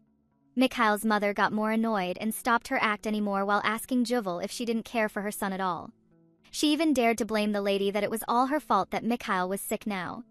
All of her composure had gone already as she yelled at her, saying that relationships couldn't be ended that easily, so she wanted her to say honestly that she felt guilty about what happened to her son. The old lady continued yelling and told Javelian that she was the one who broke up with Mikhail without even a warning. She wanted her to stop being stubborn and come along to her residence while trying to grab Javelian. Luckily, her personal maid stepped in to stop her and said that Lady Javelian no longer wished to see her son. That angered the old woman as a maid dared to interfere with the noble's business. Because of that, she slapped her so hard that it made her fall to the ground. It seemed like she already lost all her self-control as a nobody like her interfered with their conversation. The maid could feel how strong that slap was as she trembled from pain while Javelian got worried for her. That sight in front of her annoyed Mikhail's mother as she told Javelian over and over how a noble trains the people below them, which is how they show their worth, so a lowborn like her was ruining the good Floyen name. But the lady was not paying attention to her. Rather, she was more focused on Marilyn, and she even saw that there was a cut on her face caused by that slap. The sight of the blood on her cheek suddenly froze her and made her speechless. The old lady kept on talking about how stupid the maid was and that the Floyen family was using such a low-quality servant like her. Javelian asked Marilyn if she could get up, but she didn't answer her. Instead, she cried and apologized to the lady. Mikhail's mother couldn't take it anymore and asked how long she was going to hold on to that commoner maid, as she just told her that her son was sick. Marilyn was still crying while Javelian comforted her, and then the lady agreed to that old woman. She covered her anger with a fake smile while agreeing to go to their house right at that moment. Inside the carriage, her maid couldn't stop crying as she thought that she put the lady in a hard situation. Marilyn already apologized to her many times, as Javelian had to hear such insults because of her. A moment later, they already arrived at Hessen's manor, which surprised Geraldine because he had a feeling that something might happen to the lady. When she went down from the carriage, he tried his best to stop her from going alone to the house where those monsters lived. The knight begged Javelian sincerely and advised her to listen to him since he didn't want her to get hurt. Unfortunately, the lady already made up her mind and didn't listen to him. As she glared at him angrily, she told him to wait outside. That look surprised Geraldine, as she really was serious about going alone. Javelian explained that she knew he was just worried about her, but she assured him that they wouldn't hurt her, and that was also why she was telling him not to come. She added that instead of protecting her, the lady wanted him to take Marilyn to a doctor so she could be treated right away. Marquis Hessen's wife smiled secretly as she thought that Javelian wanted to be alone with her son. That was why she sent her knight away. She couldn't contain her excitement while walking, as the lady had not forgotten Mikhail, and all they needed to do was to convince the Duke. Suddenly, Giselle, the daughter of Marquis Hessen, greeted Javelian happily, as it had been a long time since they saw her. While she was saying that the lady should have informed her of her visit, as she had some jewels she wanted, Javelian thought that the Hessen family couldn't hurt her. Looking at her, she noticed that she came there empty-handed, which seemed to be unacceptable for the Marquis Hessen's daughter because before, she always brought boxes of presents with her every time she visited their house. With full confidence, she reminded the lady that she needed to show their family how sincere she was for them to accept her. But before she could even talk more, Javelian slapped her so hard that it shocked Mikhail's sister. It was so sudden that Giselle couldn't process what was happening, and it was unexpected from the lady. On the other hand, Lady Floyen didn't feel guilty at all about what she did, and it looked like she was disgusted with that family. Marquis Hessen's daughter was not the only one in shock, his wife was too, as they didn't expect the lady would do that. The old woman hugged her daughter tightly while asking what Javelian was doing at that moment. She takes off her gloves and seriously tells Marquis Hessen's wife that she is training the people below her. After hearing that, Giselle yelled at her and said that she was going crazy while calling her name Javelian. When she heard that, the lady walked closer to the mother and daughter and asked Giselle if she wanted to die. It angered her that a marquis's daughter dared to call a duke's daughter by her name. Javelian thought that day was going to be the day that she turned that damn Marquis Hessen's family upside down. Looking at Lady Floyen in front of her, Giselle couldn't believe that she was the one who hit her of all people. With how she looked at her, she couldn't help but wonder if she was still the same Javelian she knew. While observing the lady, her mother got worried and asked if she was okay, as she was trembling after that slap. However, it seemed like she didn't mind her mother at all, as she was busy recalling how Javelian pleased her and how she was always so humble towards her so the lady could get closer to her brother. But the Javelian in front of her at that moment changed so much, as if she was a different person. When she glared at her, she could feel the pressure from her eyes, which was unfamiliar to her. The Marquis Hessen's wife comforted her daughter as she was crying from the pain in her cheeks. Because she sees her as her precious daughter that they pampered so much, she yells at Javelian for doing such a thing to her and orders her to apologize to Giselle right away. When the lady heard that, she couldn't help but laugh at them since that didn't feel right for her. She told them that the old woman should be the one kneeling on that cold marble floor, which surprised the mother. Giselle's mother couldn't believe what she just heard, so she got mad at Juval, as she had no idea what had gotten into her since the lady was the one who slapped her daughter. She should be the one apologizing. It seemed like the Marquis's wife had already forgotten what she had done earlier, so Lady Floyen reminded her that she was the one who hurt her person first. That confused the old lady, and she had to clarify if Javelian was being like that because she hit her servant. She couldn't believe that the lady was acting like that over such trifle. Because of that belief, she told Juval that she would overlook the whole mess if she apologized at that moment. Marquis's wife even added that she was fully willing to make the lady her daughter-in-law, which surprised her. That made Javelian laugh so hard, as if she just heard a funny joke from Giselle's mother. It became even louder, confusing the two, and thought that Lady Floyen had already gone crazy. On the other hand, Juval couldn't control it until her stomach hurt, and it was all because of that absurd thing she just heard. She then went closer to the old lady and said that it was so ridiculous that she didn't even know what to say to her. Since they had forgotten who she was, That day was the perfect day to fix that, so she took out the knife she had with her, which scared Marquis's wife. Suddenly, she recognized the silver fox pelt shawl that Mikhail's mother was wearing since it came from her. When she grabbed it, she tore it using the knife she was holding, which greatly shocked Lady Hessen. After ripping it into pieces, the mother and daughter said that the lady had already gone crazy. Jevelian, on the other hand, seemed like she was enjoying it, and said that the Marquis's wife was not qualified to have an out-of-control daughter-in-law like her. She even added that she had only just gotten started, which made the Marquis's wife and daughter tremble in fear. The next thing she did was to smash the first thing she saw in the corner of that house, and it was the mother's favorite vase. Marquis's wife falls to the ground while looking at that broken vase of hers. The lady moves on to her next target, and it was the sculpture she bought for her, which was displayed so nicely in that hallway. Mikhail's mother tried to stop her by shouting at her, but it didn't stop Juval from pushing that thing, so it fell to the floor, which caused it to break. The next one she saw was the portrait that used to be at their house, and the woman was still trying to stop the lady. However, Jevelian still ripped it off with all her might, so the Marquis's wife couldn't do anything but shout her name. Giselle begged the lady, hoping that she would stop after saying what her mother said about forgiving her for the whole mess, but it didn't work as well. Lady Hessen had no choice but to order her servants to go and stop Jevelian immediately, but they hesitated as they were also scared to go near her. But since their master ordered it, they had to obey her. However, just after making a few steps towards Lady Floyen, she already warned them not to touch her, which halted the servants.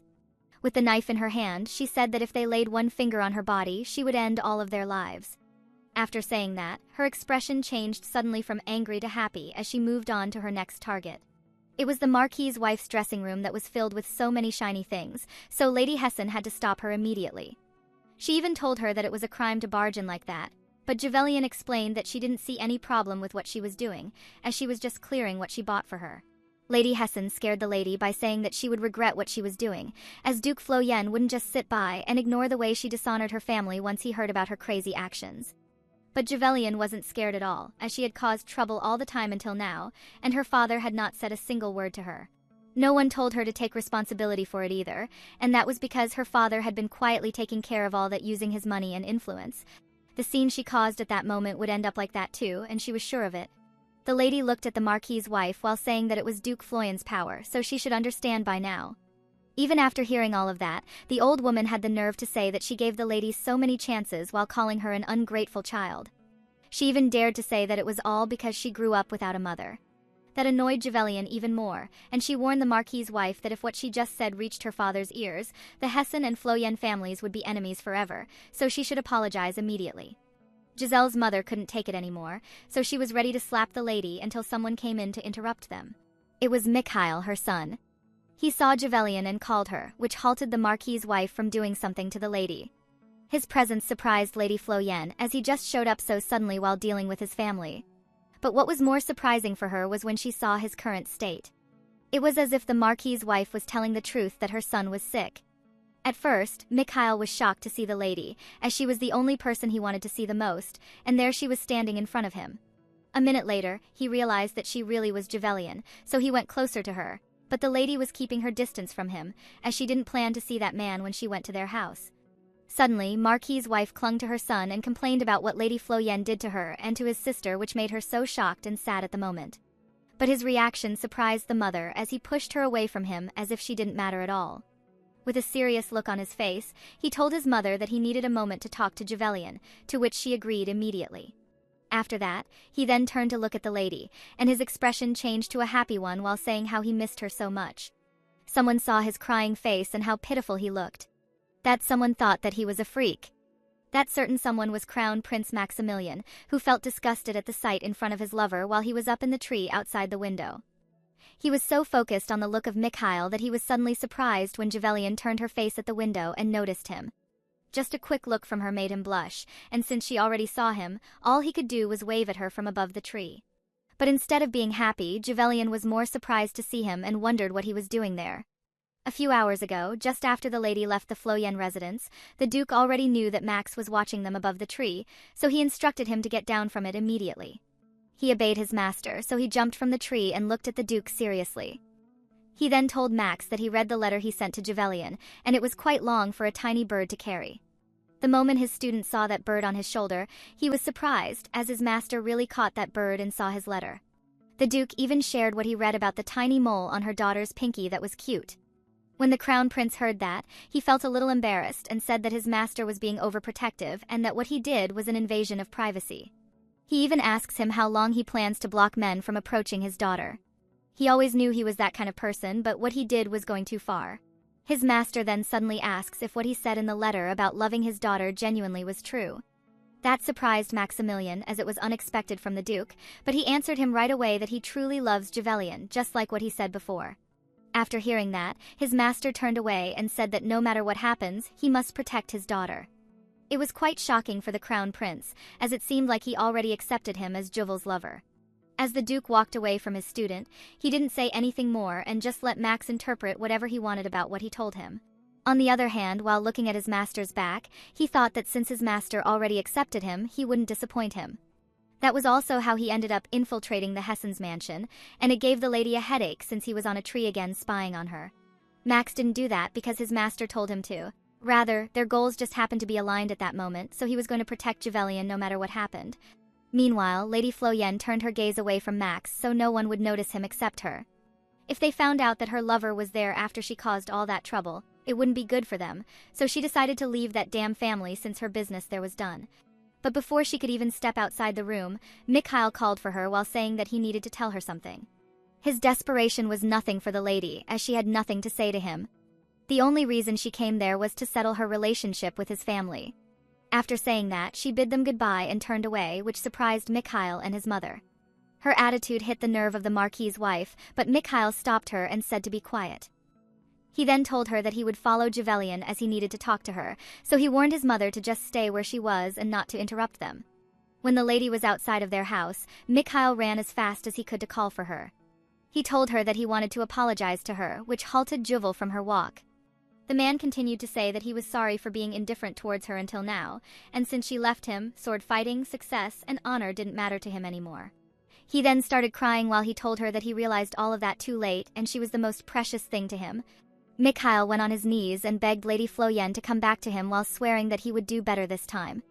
He cried even more to show how sincere he was while saying how he loved her, so they should start over. Javelian, on the other hand, faced that man and said that maybe she was wrong. After hearing that, Mikhail thought that she was giving him a second chance, but the moment the lady said that she never knew he was that clingy, he suddenly froze. Lady Floyen continued to say that she and he were now strangers, so she didn't want to be involved with him anymore. The man was so shocked while thinking that Juval was the one who was clingy with him first. The lady added that she had a lover now, and it was the one Mikhail saw at the tea party before. The Crown Prince was listening to their conversation, and as soon as he heard her talk about her lover, he couldn't help but smile and thought that she was perfect as the future empress. Lady Floyen advised Mikhail to just forget about her since she was not his person anymore. But it seemed like the man had gone mad as he couldn't accept what she just said and exclaimed that her lover was him, not that mere commoner she brought to the tea party. He then grabs her hand tightly and shouts that he threw away all his pride to say those words, but she still refuses him. It was so unacceptable for him that he wouldn't let her have her way, which annoyed Javelian. The lady was so scared that she had no strength to fight him while the man was talking about owning her and that he couldn't give her up to someone else. Luckily, Maximilian was just there and punched Mikhail in the face as he was already hurting the lady. He then hugged Juval tightly as if he was protecting her over him. He was so mad at Mikhail for daring to touch his lover like that. Lady Floyen, on the other hand, couldn't help but stare at Max's face and admire him while he defended her. The Crown Prince then turned to look at Javelian to check on her and asked if she was okay, to which she answered yes. A memory suddenly popped into her mind after looking at Max up close like that. That froze her as she got confused as to why that scene felt so familiar all of a sudden. She got back to her senses when the Crown Prince called for her name. He then told her that he couldn't keep his promise to her about not attacking any nobles. Because at that moment, he wanted to end the life of the man who was in front of them, but Javelian stopped him immediately and reminded Max not to use any violence. After hearing that, the Crown Prince wanted to know her reason why she was stopping him even though that man was the one who attacked her first. He added that he would never forgive anyone who hurt her while tightening his grip on her hand. Looking at how serious and angry he was because she got hurt, Lady Floyen couldn't help but feel something towards the Crown Prince. At Floyen's residence, the Duke was reading the document in his office. Upon noticing his distress, his secretary inquired if he was all right after he poured his cup of tea. But Regis just answered him back, questioning if he did not look okay. The secretary then pointed out that he had been reading the same page repeatedly, which caught him off guard. No matter how hard he tried to hide it, it was evident that he was bothered by something else. He then looked down, admitting that he was worried, not just about his daughter's safety, but also that his foolish student might misinterpret his order to guard Javilian as permission to court her. On the other hand, the secretary shared his opinion that he would think that way too if he were in his situation. When he asked if he misunderstood it, Duke Floyd answered yes. Regis then inquired if it would be too much for him if he went to his daughter right at that moment. The secretary agreed. In fact, it was way too much for the grown-up lady that the Duke considered. He realized that by the time he resolved to do anything and everything for her, she had already grown into someone who likely no longer needed a father constantly by her side. Yet, if it were entirely up to him, he would still choose to be the one protecting her. Meanwhile, Max demanded that Mikhail apologize to Lady Floyen for what he had done to her. But the nobleman only grew more enraged after being struck by someone he mistook for a commoner, questioning his audacity to treat him that way. Furious, he shouted that he should be the one receiving an apology, and threatened to take Max's life if he didn't kneel immediately. But the prince just smirked, saying that Javilian would be in sorrow if he took his life away right inside their residence. He even added that he does not want to see his lover shedding tears over him. Hearing that infuriated the nobleman more, as he could not get hold of his anger and suddenly attacked the prince, wishing him to be assassinated. Max easily dodged Mikhail's frontal attack and countered with a sharp knee to the stomach, causing the nobleman to writhe in pain. Grabbing him by the collar, Max warned him to focus, as their fight had just started. Without pause, he struck again, his knee landing hard, followed by a blow to the face. Upon seeing the two fighting, Javilian grew increasingly worried that someone might get seriously hurt. She called out to Max to stop. At that moment, he had Mikhail pinned down, one hand gripping his neck, while the nobleman struggled beneath him, trying to push him. They paused when they heard Lady Floyen again, telling Max that it was enough so they could leave, assuring the prince that she was already fine. With that, Maximilian released him, leaving him bruised and beaten. Despite his condition, he still had the nerve to stop Javilian from leaving without his permission. The arrogance of that remark made Max scoff, questioning whether Mikhail was in his right mind. He then expressed his irritation that every time he opened his mouth, it was clear to him that he did not love Lady Floyen. Rather, he simply wanted to own her. Mikhail just scoffed in return, asking what was wrong with that as he shamelessly claimed that the lady was his. This made Max grab his collar, warning him not to refer to her as if she were just a thing. But the nobleman still had the strength to mock him, calling him dumb for not knowing that the lady had been sticking around him as if she belonged to him, pointing out that she was too obsessed with him to even care about the other man aside from him. Later on, Javilian ran towards him and gave him a hard slap that left both men stunned. Her hands were shaking for ages as she spoke that she truly loved him before, yet she did not know that he just saw her as a possession. Hatred glinted in her eyes, declaring how disappointed she was in him, as she even called him nothing but trash. Mikhail's eyes widened upon listening to her every word. He immediately tried to stand up, mocking her if she wanted to depart the world. But Max slammed him back onto the ground, enraged by his disrespectful words toward Javilian. He then recalled how he would threaten to assassinate her whenever he got a chance to speak. This made him give a last warning as he urged him to listen carefully. The nobleman shook in fear as the man seemed stronger than him. Max pressed his foot into Mikhail's chest, his words chilling as he promised that if Mikhail ever harmed Javilian again, he would not hesitate to take away his life, swearing that he would protect her as he declared with certainty that they were going to live happily together until the end of life. She heard every word that he said. Those phrases were too much for someone in a contract relationship. Prince Max then forcefully pulled the nobleman, forcing him to apologize to Javilian right at that moment. But Mikhail was so hard that he tried to resist his grasp, telling him that he should be the one begging on his knees for forgiveness after assaulting a nobleman like him. Suddenly, Sir Geraldine intervened, pointing out that his complaint would be ignored because the man he fought with was Lady Javilian's lover. Aside from that, he would not be spared for hurting a member of the Floyen family. He looked at the nobleman earnestly, showing that he was serious about everything that he declared. Later on, the knight went to the beaten-up Mikhail and held onto his shoulder, inviting him for a little talk before getting him off the prince. Although he was resisting, he then told them that he would take care of him so the two could leave now. Maximilian nodded as he thanked him, referring to him as his brother-in-law in his mind, while the lady was stunned beside him. As they made their way out, they could still hear Mikhail shouting nonsense, but Max urged Javilian to ignore him and leave. Inside the carriage, as they headed home, Lady Floyen remained concerned for Max. She looked at him with a worried face, asking if he was fine. When the prince asked what she meant, she clarified that she was concerned about his hand, which must have been hurt after the fight he had with that bastard. Suddenly, he was stunned when she asked how he had followed her. She remembered that he just suddenly appeared out of nowhere, yet she admitted that she was thankful for him. After that, she gently pulled his hand and tied her handkerchief around his bruises, showing her how he protected her. Later on, though embarrassed, she brought up the words he had said earlier about living forever with her. Admitting that his words moved her, she thought that he said that so Mikhail would not notice that their relationship was fake. However, she was taken aback when Max pressed her hand and admitted that he did not just say that for nothing. Her eyes widened when he said that he wanted to end their contract relationship after confirming what he truly felt for her. And it was the right time to confess that he loved her as he pulled her hand to kiss it. Her eyes widened as her heart raced after hearing his confession while her hand was on his lips. Max, on the other hand, could not hide the nervousness that coursed through him. He gently lowered her hand, his own hand shaking slightly, and his face flushed a deep red just like hers. Lady Floyen was still in shock, as she could not respond right away. She then remembered everything that he did for her, his gestures and his efforts, and she realized that they were all real. She could not help but blush at that thought. With enough courage, Max clarified again that he wanted to end their contract relationship and asked her to date him for real. He then asked her opinion about it. For Javelian, in the first place, she thought what they had was just a contract relationship. Although they encountered some problems, Max still became helpful, making her more comfortable when they were together. However, when he was not around, her life felt so dull. While she had not responded to him yet, the prince tried to distract himself by gazing outside the window. As he glanced back at her, their eyes met once again. He gently pressed her hand in his, and her heart continued to race. At that moment, she could not help but think if the nervousness that she felt whenever she saw him was love. However, she wanted to clarify her feelings first, so she looked down and asked if he could give her some time to think about it. Her heart beat faster with every passing second, and it overwhelmed her. But to her surprise, Max smiled softly and told her that he would wait for her answer. Her eyes turned to him as he urged her to inform him after she made up her mind and promised that he would wait for her no matter how long it would take. Upon seeing him, Javelian noticed that he looked so relaxed and polite, which was quite unusual.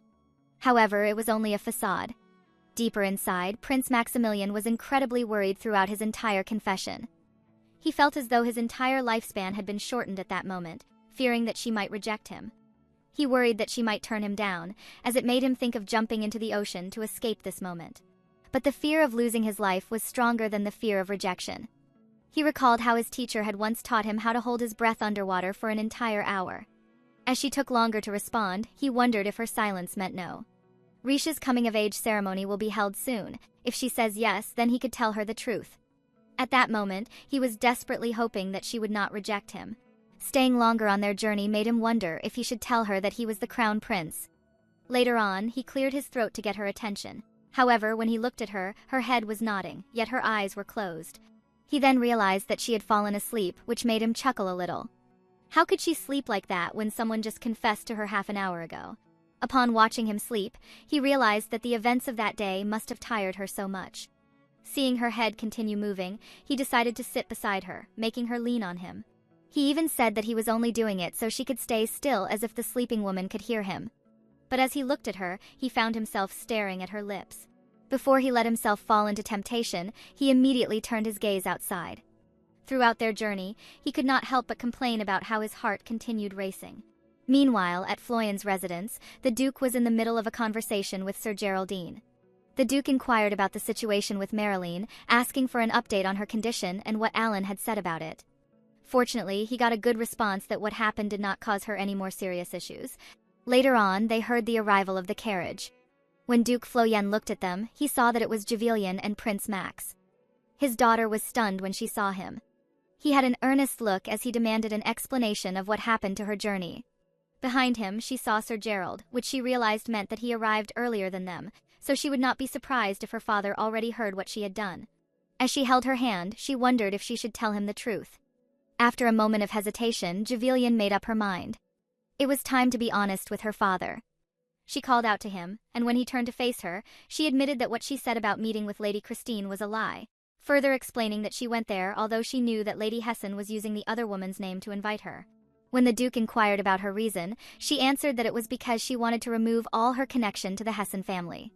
However, the lady insisted that she go to their house to meet Mikhail. Coming there only intensified the argument that they unexpectedly hit Marilyn. After hearing the same story from her daughter, he could not help but mutter against those people. Javelian was halted upon hearing it, but she was uncertain about it, which made her wonder if it was just her illusion. Noticing how she paused, Duke urged her to continue, leading her to reveal that Lady Hessen might still assume that she was Mikhail's fiancée. To eliminate misunderstanding, she told them that she had already broken up with her son. When Duke Floyen inquired about her way of doing that, she said that it broke everything that she had given to that family as a gift. By doing so, she expected that they would have no reason to complain about any potential damages or seek compensation. She then remembered how her father would always cover her with his money whenever she caused trouble, and she admitted that she felt guilty about it. But now that she said that, she created another one that did not cost much of their money. Her statement made her father smile and thank her for thinking about him. She was taken aback by how the Duke tapped her head gently while commending that she did a good job. She could not believe that Duke Floyen was laughing now when he usually ignored her mess before. But for the Duke, how his daughter's way of considering him was too cute, which kept him smiling. At that moment, Javelian felt like a huge weight had been removed from her shoulders. His reaction brought her a strong sense of relief that he would take her side. It made her want to cry. She almost wanted to tell everything to her father. She then continued that after Mikhail showed up, they ended up talking a little. She remembered how he got mad at her after she crossed the line, claiming that she belonged to that man. Upon remembering those things, she did not realize that she was already crying. Max tried to catch her attention, and when she looked up, she saw how her father had become worried about her. How his eyes widened could tell his eagerness to know the reason for her tears. But what happened earlier made her completely forget about Mikhail after Max beat him for her.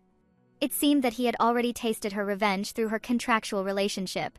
However, she does not even know what she is crying for. The prince remained by her side and comforted her, urging her to stop crying. But the Duke could not stand seeing her daughter grieving like that, so he immediately left. A minute later, they heard the sound of the horse, which caught their attention. Her eyes widened when she saw the Duke riding his horse. Duke Floyen then declared that he would punish those helpless people who dared to hurt his daughter. Through his eyes, he showed how dangerous he could be for his daughter as he swore to destroy their limbs. Upon seeing him, Javelian wondered why he suddenly got his horse. He then went to her and gently held her chin, telling her not to cry and promising he would return soon. As her tears fell, she watched her father ride off, unable to believe he had truly taken her side. Maximilian also stared at his master. From the battlefield that they fought together, the Duke had always been so calm, yet this was the first time that he had seen him extremely angry. And he could sense his rage through his pace. Meanwhile, at the Hessen residence, the father of their house freaked out upon hearing that his wife and his son hurt Javelian, questioning if they were still in the right state of mind. Romeo Hans Hessen could not contain his frustration upon knowing what happened earlier, and even how they hurt one of their servants mattered in that problem. But Lady Hessen could not look at him, telling him to stop as she did not know why he was acting like that. She even reasoned that she just let the commoner know her place. Aside from that, she complained about how Javelian destroyed her clothes and jewelry like a crazy woman. But her excuses didn't matter. Marquis Hessen snapped, pointing out that they had harmed someone from the Floyen household. But his wife was still firm, highlighting that their son got hurt because of someone that they secretly sent, exclaiming that they were the ones who deserved to receive an apology. She could not believe that her husband was not taking their family's side. It was clear she didn't grasp the severity of their situation, as the Marquis exclaimed that this was not a matter of taking sides. He then made it clear to his wife that the Duke was a psycho and the only person who mattered to him was his daughter. He recalled the time he was beaten badly by Regis's daughter, and how the Duke had calmly taken responsibility, saying she took after him, as her fist could just fly naturally upon hearing someone talking nonsense. That memory alone made his body tremble, sweating hard as frustration built for the mess that his wife and son had caused. Later on, they were surprised when the servant rushed to them, announcing that they must escape immediately. After hearing a noise, they inquired about it. But the servant just knelt in exhaustion as he revealed that their main entrance just collapsed and warned them again to run away.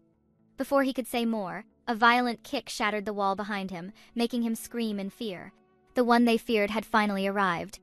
Marquis Hessen and his wife froze in terror as Duke Floyen stepped through the rubble, eyes fixed on them after finding the ones he had been looking for. Their unexpected visitor greeted Marquis Hessen, noting how long it had been since they last met. But before anything else, the Marquis angrily pointed out how he broke their wall and barged inside. The Duke just simply moved his head and replied that their door was locked. This made the owner of the house shout in frustration, explaining that he was supposed to ask for it to be opened, not to aggressively destroy it.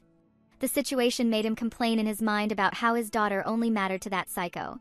Later on, Duke Floyen threw them a pouch of gold coins, thinking that it was already enough to cover the damages he had made. He then noted how his daughter and knight had been insulted by their family. As he walked towards him, he told him to give way. Unaware of what he was planning to do, he turned around only to hear a disturbing sound, and the intense light appeared. Debris exploded across the hall, making the Marquis fall to the ground in disbelief. After that, he mentioned how Marquis Hessen insulted him behind his back, calling him a homicidal maniac who was lucky to be born in that era. The man just excused that he had said that because he was drunk. But the Duke admitted that his statement was right, adding to their horror as he then laid his gaze on them, that he was holding back himself from slaying someone at that moment. The two trembled in fear as they could feel that he was referring to them. The Duke's rage continued, as every wall of the house would collapse the moment his fist forcefully hit it. It seemed that there was a massive earthquake that shook their house, leaving so many cracks, and the debris continued falling. Marquis Hessen was stunned in devastation to see their house be ruined like that. He then suddenly knelt in front of him, begging him to stop as he expressed that he understood his reason to be that mad. But the Duke of Floyen had no intention of stopping. To him, this was his way to let them know their place after daring to lay their hands on his daughter. Later on, Mikhail came out, and he was stunned by the destruction and the sight of his parents on their knees. He immediately went in front of him and bravely urged Duke Floyd to explain what he was doing there. But his father, from their position, glared at him, knowing that it was all his fault. As the Duke laid his fuming gaze on him, as he demanded an explanation, he coldly asked if it was truly reasonable for him to destroy their entire house simply because someone like Mikhail had hurt his daughter. His voice raged like an uncontrollable storm, thundering through the air. The young man trembled in fear as the Duke's words hit him like a wave, sweat beginning to bead on his forehead. He couldn't believe the anger he was seeing was a result of what had happened earlier that morning. This was not the reaction he had anticipated from him, as he had always remained silent before. The Duke then added that he knew how their family treated his daughter poorly, and he remained silent because Javelian did not want him to meddle with them. With every step forward that he made, Mikhail continued stepping back. But the Duke still reached him, and he froze when he warned that if he bothered his daughter again, he would not only destroy their house but also his life. He urged the young man to listen to him carefully, although he already looked so pale in fear. He continued and said that the only reason he was still alive was because the Duke had not yet chosen to take his life. As he said that, he imagined how he might assassinate him. The moment the Duke turned and began to leave, Mikhail's body trembled with a mix of fear and anger. His teeth clenched as he bit down on his lip. Even after receiving threats about coming to Javelian, he still had no intention of letting her go. If Duke Floyen would also block his way, he vowed to destroy their family. He was too overwhelmed by his rage to even notice that his lip was already bleeding. But what mattered to him the most was to get what he thought was his, no matter the costs. Meanwhile, at Floyen's residence, Javelian was sleeping, yet she was breathing heavily. From her dream, he remembered her father greeting the younger her with a happy birthday. But she cried hard after seeing his body stained with blood. She was too young back then, as her words were not that clear yet, but she expressed how the blood scared her. She urged him to go away, but upon seeing him crying and apologizing to her, she immediately took back her words. Duke Floyen turned his back while trying to cover his face and holding a bunch of flowers in his other hand. The kid then chased her father, urging him not to cry and clarifying that she did not hate him. She was also tearful that moment as he begged him not to leave her, admitting that she was wrong. The young kid cried harder, calling the name of her papa as she continued chasing him and pleading to make him stay. As she returned to reality, she found her father in her room while she was holding the sleeve of his shirt, telling him not to go. The Duke was stunned to see his daughter crying again because of him, even in her dreams. Juval was also surprised that her father was in her room. He then asked if she was having a nightmare. He added that he had only seen her crying face that day while having that sad look. When the lady asked what he was doing in her room, her father answered that he was worried she might be stressed about what happened that day. While he wiped her tears off, she couldn't believe that he had come there because he was worried about her. After that, the Duke told her to go back to sleep as he would leave her room as well. That surprised Javelian, as he had been there for just a moment then he was leaving her already. Since it was the first time they had a moment like that, the lady tried to stop her father as she had something to say. Before saying it, she hesitated for a while but eventually told him. She thanked him for what he did. When Duke Floyen heard that, he immediately halted from walking outside the room. Juval then continued to say that she was grateful when he went to the Hessens to protect her. She added that she was really happy that he took her side. That turned the Duke around and he walked back to his daughter. He clarified to her that he was always on her side no matter what, which surprised Javelian. She didn't expect that from her father while he held her hand tightly while saying that. Because of it, the lady couldn't hold her tears anymore and told him that she had been wanting to talk to him for a while because he had been so nice to her recently. In the past, he would always act indifferent and not pay much attention to her, so she thought he had given up on her. When she remembered her past life while her father was dragging her, she told him that she had thought he would abandon her soon. The Duke started to cry as well, and his tears fell into her hands as he said that he would never do that to her. Javelian, on the other hand, was so surprised that he couldn't believe what she was seeing in front of her. Her father was sincerely apologizing to her for making her think like that.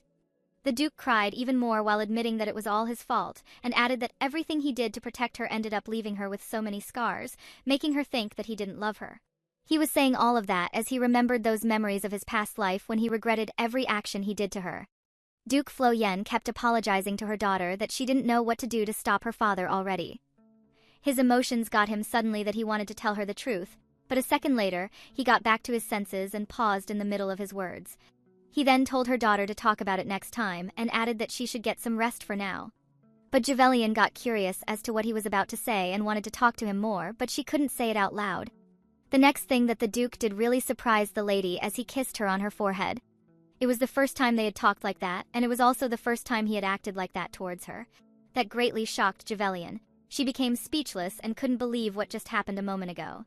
It also made her blush and happy that her father gave her a good-night kiss that she thought she was dreaming.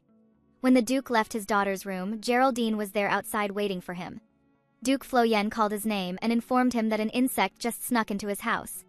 He noticed that man spying in the window of Javelian while he was talking to her daughter earlier. His face clearly says that he was angry as to how that happened when he already tightened the security in his house. The Flo Yen Knights were very surprised to hear that, as they were also on guard at all times, but someone still got past them. Because of that, the Duke ordered his knights to double the guard around the residence starting that day. Geraldine admitted that he was careless and that he didn't notice at all, but the Lord just told him to have knights around Javelian's room at all times from that moment on, which he obeyed. After that, Duke Flo Yen thought that kind of skill at infiltration must mean it was one of the Emperor's shadows. The Emperor's shadows were an elite imperial unit that performed any and all dirty work for His Majesty. They were quiet for a while, but it seemed he had started having him followed again, which annoyed the Duke. However, he told himself that as long as the Emperor's method stayed the same, he would never beat him. The next day, at the Imperial Palace, His Majesty was very angry upon hearing the reports of one of his loyal people. He couldn't help but hit his chair with his hand when he heard that they failed their task. Count Pyrex, one of his loyal men, admitted that he heard one of the shadows did not return last night. The Emperor was so mad that his nerve was showing up, and he asked if it was the Duke's doing. The Count answered that it was most likely the case. However, he didn't leave a single trace, so they have no proof to point him out. His Majesty already lost his composure and asked him just how bad they were at their jobs for them to fail at a simple scouting mission. The man reasoned that it was not the case at all. It was just that the power of the Duke was on another level, that was why. The Emperor couldn't control his anger towards Duke Flo Yen while cursing him in his mind. Ever since the Crown Prince's victory banquet, those eyes of his have still been stuck on him, and he has been on his mind. But His Majesty reassured himself and calmed himself down, as he knew that the Duke could never betray him. Suddenly, he called Count Pyrex's name and said that he had not been able to find them for a few years now. When the Count heard that, he was surprised, as if he already knew what he was talking about. His Majesty told him that because he was desperately in need of power before Duke Flo Yen could get him. He then said to do their best, as he always does, to which Count Pyrex obediently obeyed. A moment later, the Crown Prince went to see his father to greet him without even knocking at the door before entering. The butler was dying to stop His Highness and told him many times that he couldn't go inside the room at that moment, but he still went in. Because of that, the Emperor got annoyed at his action and asked his son if he didn't know how to knock. Count Pyrex excused himself from His Majesty, as he knew his presence there was not needed anymore. That man didn't even greet Max and just passed through him as if he didn't want to respect him as the Crown Prince. On the other hand, His Highness stared at the Count and knew that he was one of his father's loyal subjects. But what made Max curious was when the Emperor said, "Finding them." It made him think about what he meant by that. Even though he had no clue about it, he smiled silently as he knew that he would find out about that soon enough. He had his way to look into it, and his father was not the only one who liked playing spy. Maximilian then had one last look at Count Pyrex and thought that he would need to send his people to tail that man right away. A moment later, the Emperor asked his son what made him come there as soon as he summoned him when he hadn't even done that before. The crown prince gave him a simple answer, and it was because he told him to see him, so he asked if there was a problem with that. The two stared at each other, and the emperor thought how insolent his son was since he never come before when he summoned him. He even had an inner thought to teach him a lesson as he was acting all high in front of his own father. On the other hand, Max wondered what his father's problem was. He was even disgusted at the thought that his father was expecting him to say he missed him. Suddenly, His Majesty told him that Beatrice's coming-of-age ceremony was approaching and he would have to be her partner, which greatly surprised the crown prince. Just thinking about his sister's companion at an event made him already exhausted and unbearable. Because of that, he suddenly got annoyed and asked his father if he was serious about it. Meanwhile, the princess regrets her decision to pick Maximilian, the crown prince, as her partner for the ceremony. She was so angry and annoyed at the same time since it was the only choice she had because she didn't like her parents' suggestions. The empress, her mother, wants her to go with the son of the Hessen family, as there was no man in the empire more eligible as her partner than him. However, Beatrice was opposed to that since she was Juvelian's ex-fiancée, so it was a big no for her, but she couldn't say it in front of her mother.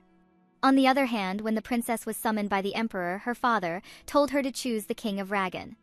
His Majesty added that they were the ones who brought it up first to improve relations with them after the battle. They would need it to establish diplomatic relations with them, so he wanted her to partner with the king. The princess heard that the Ragan's king was not just a pervert, but he was also 20 years older than her. Both her mother and father didn't actually care about her becoming an adult, as they just wanted to use her politically. Since she doesn't want to get dragged along by anyone, she chooses none of their suggestions. Rather, she declared in front of her father that she would like her beloved older brother to be her partner instead. The emperor was so shocked when he heard that, especially the word beloved brother, because he knew they were not on good terms. When Beatrice tries to remember it, she really regrets it and wants to take her words back. However, it seems like it was already too late for that. Suddenly, she was interrupted by a knock on her door. She immediately composed herself as a princess and asked what the servant wanted. The girl stated that Prince Maximilian had accepted her request for him to be her partner. She added that the crown prince also said that he would prepare a grand present for her and that she should look forward to it, which Beatrice hardly believes. After that, the maid went her way out while the princess wondered what her brother was up to because he not only accepted, but he was also giving her a present. Her Highness was not completely defenseless if her brother tried anything weird at the ceremony. After all, she knew what his weakness was. She was still opposed to her brother liking her best friend, Juvelian, and she wouldn't let things go his way. Meanwhile, somewhere at the palace, Maximilian thought someone was calling him or someone was planning to harm him because of the chilling air he felt just now. But he brushes it off a second later and reasons that he was just being negative as he was so nervous about the party. Max was not planning to go to his sister's party at the beginning, but after she came to him first, he had a good idea in mind.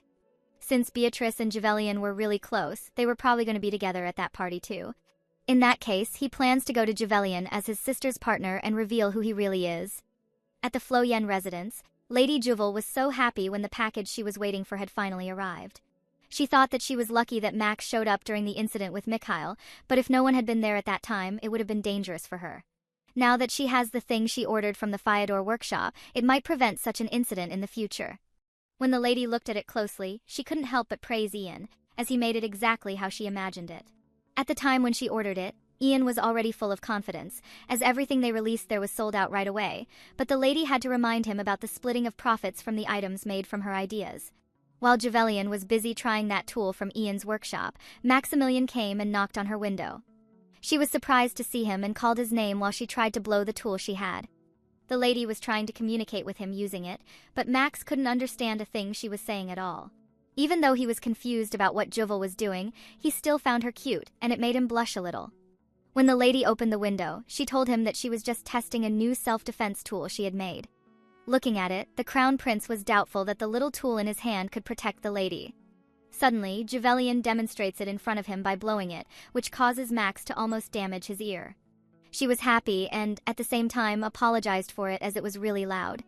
The lady told him that people would be able to hear that even from far away, to which Max agreed. After that, he couldn't help but stare at her and thought that maybe it was because of what happened with Mikhail that was why she bought it. He assumed that Juvel must have been nervous ever since that incident. Just thinking about that man annoyed Max. He then suddenly told her that he actually had a present he wanted to give her that day, but he just thought of something even better. That confused the lady, as there was no occasion for him to give her a present. The crown prince then shyly said that he was feeling a bit guilty that he had not done anything for her after confessing to her, which touched Juval, as she didn't expect he was worried about something like that.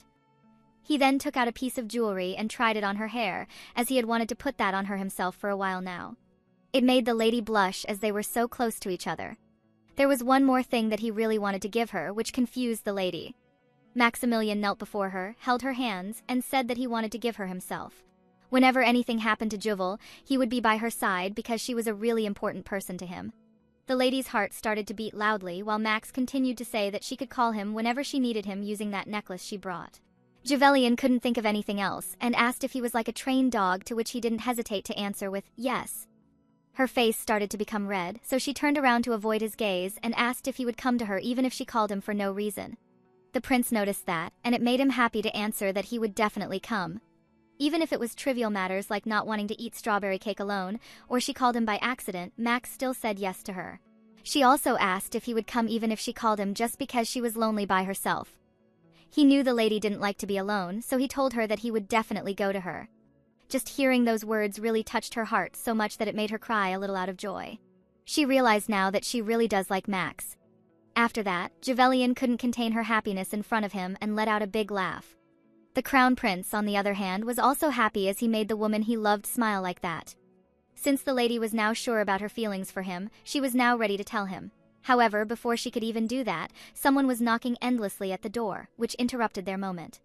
Both of them were surprised when Geraldine, her cousin, and one of their knights came because he heard something strange earlier, so he told her to open the door immediately.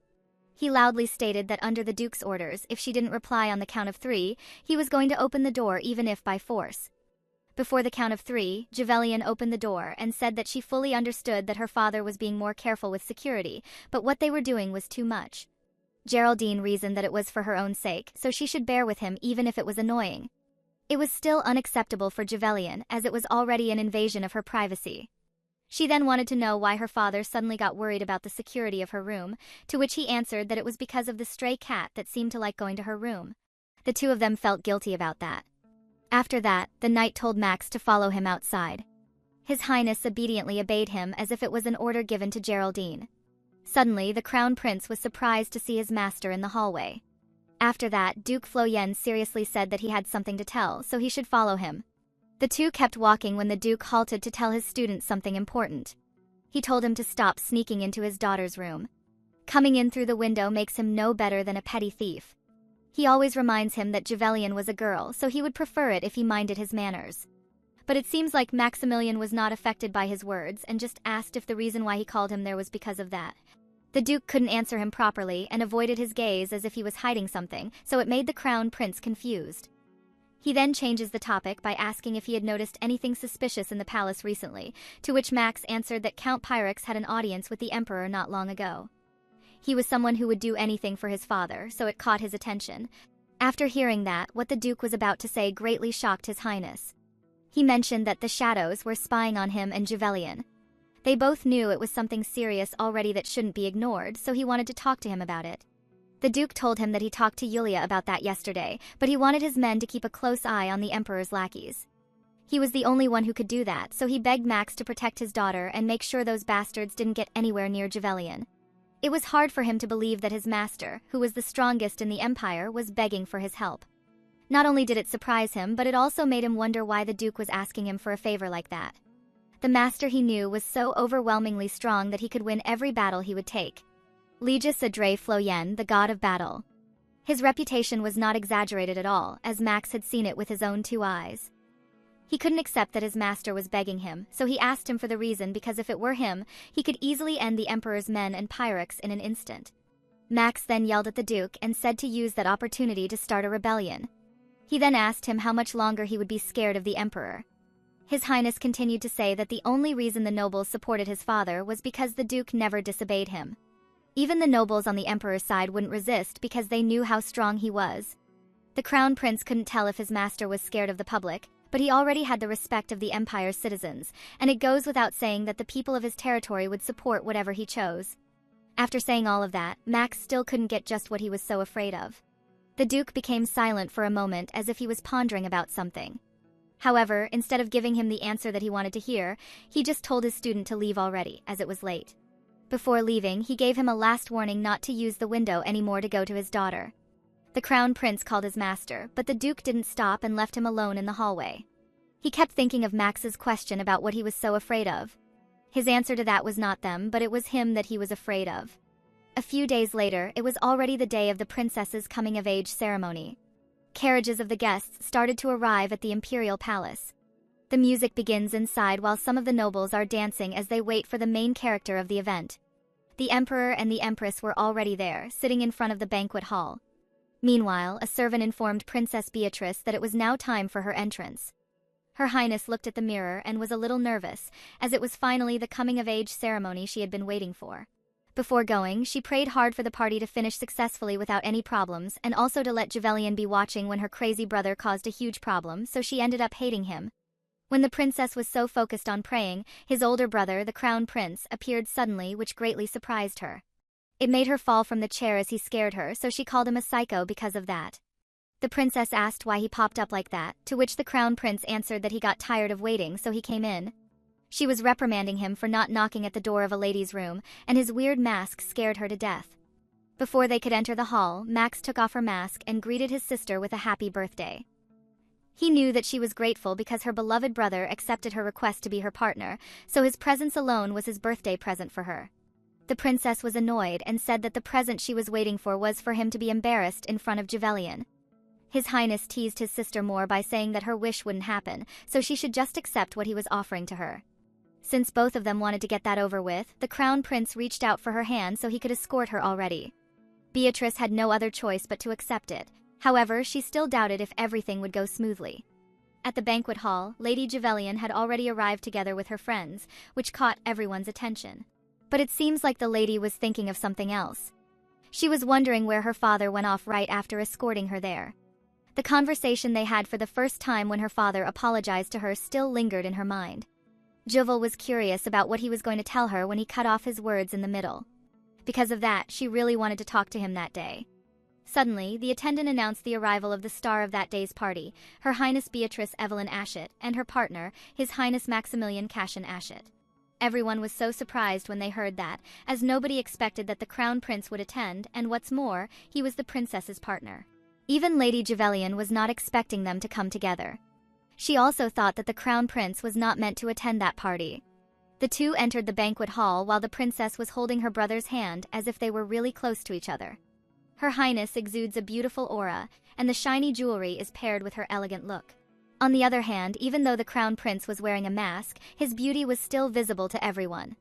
The people started to notice the closeness of the two, but they doubted that it was just all an act for them to see. Some of the nobles also mocked His Highness because he was wearing a mask again on an important day like that.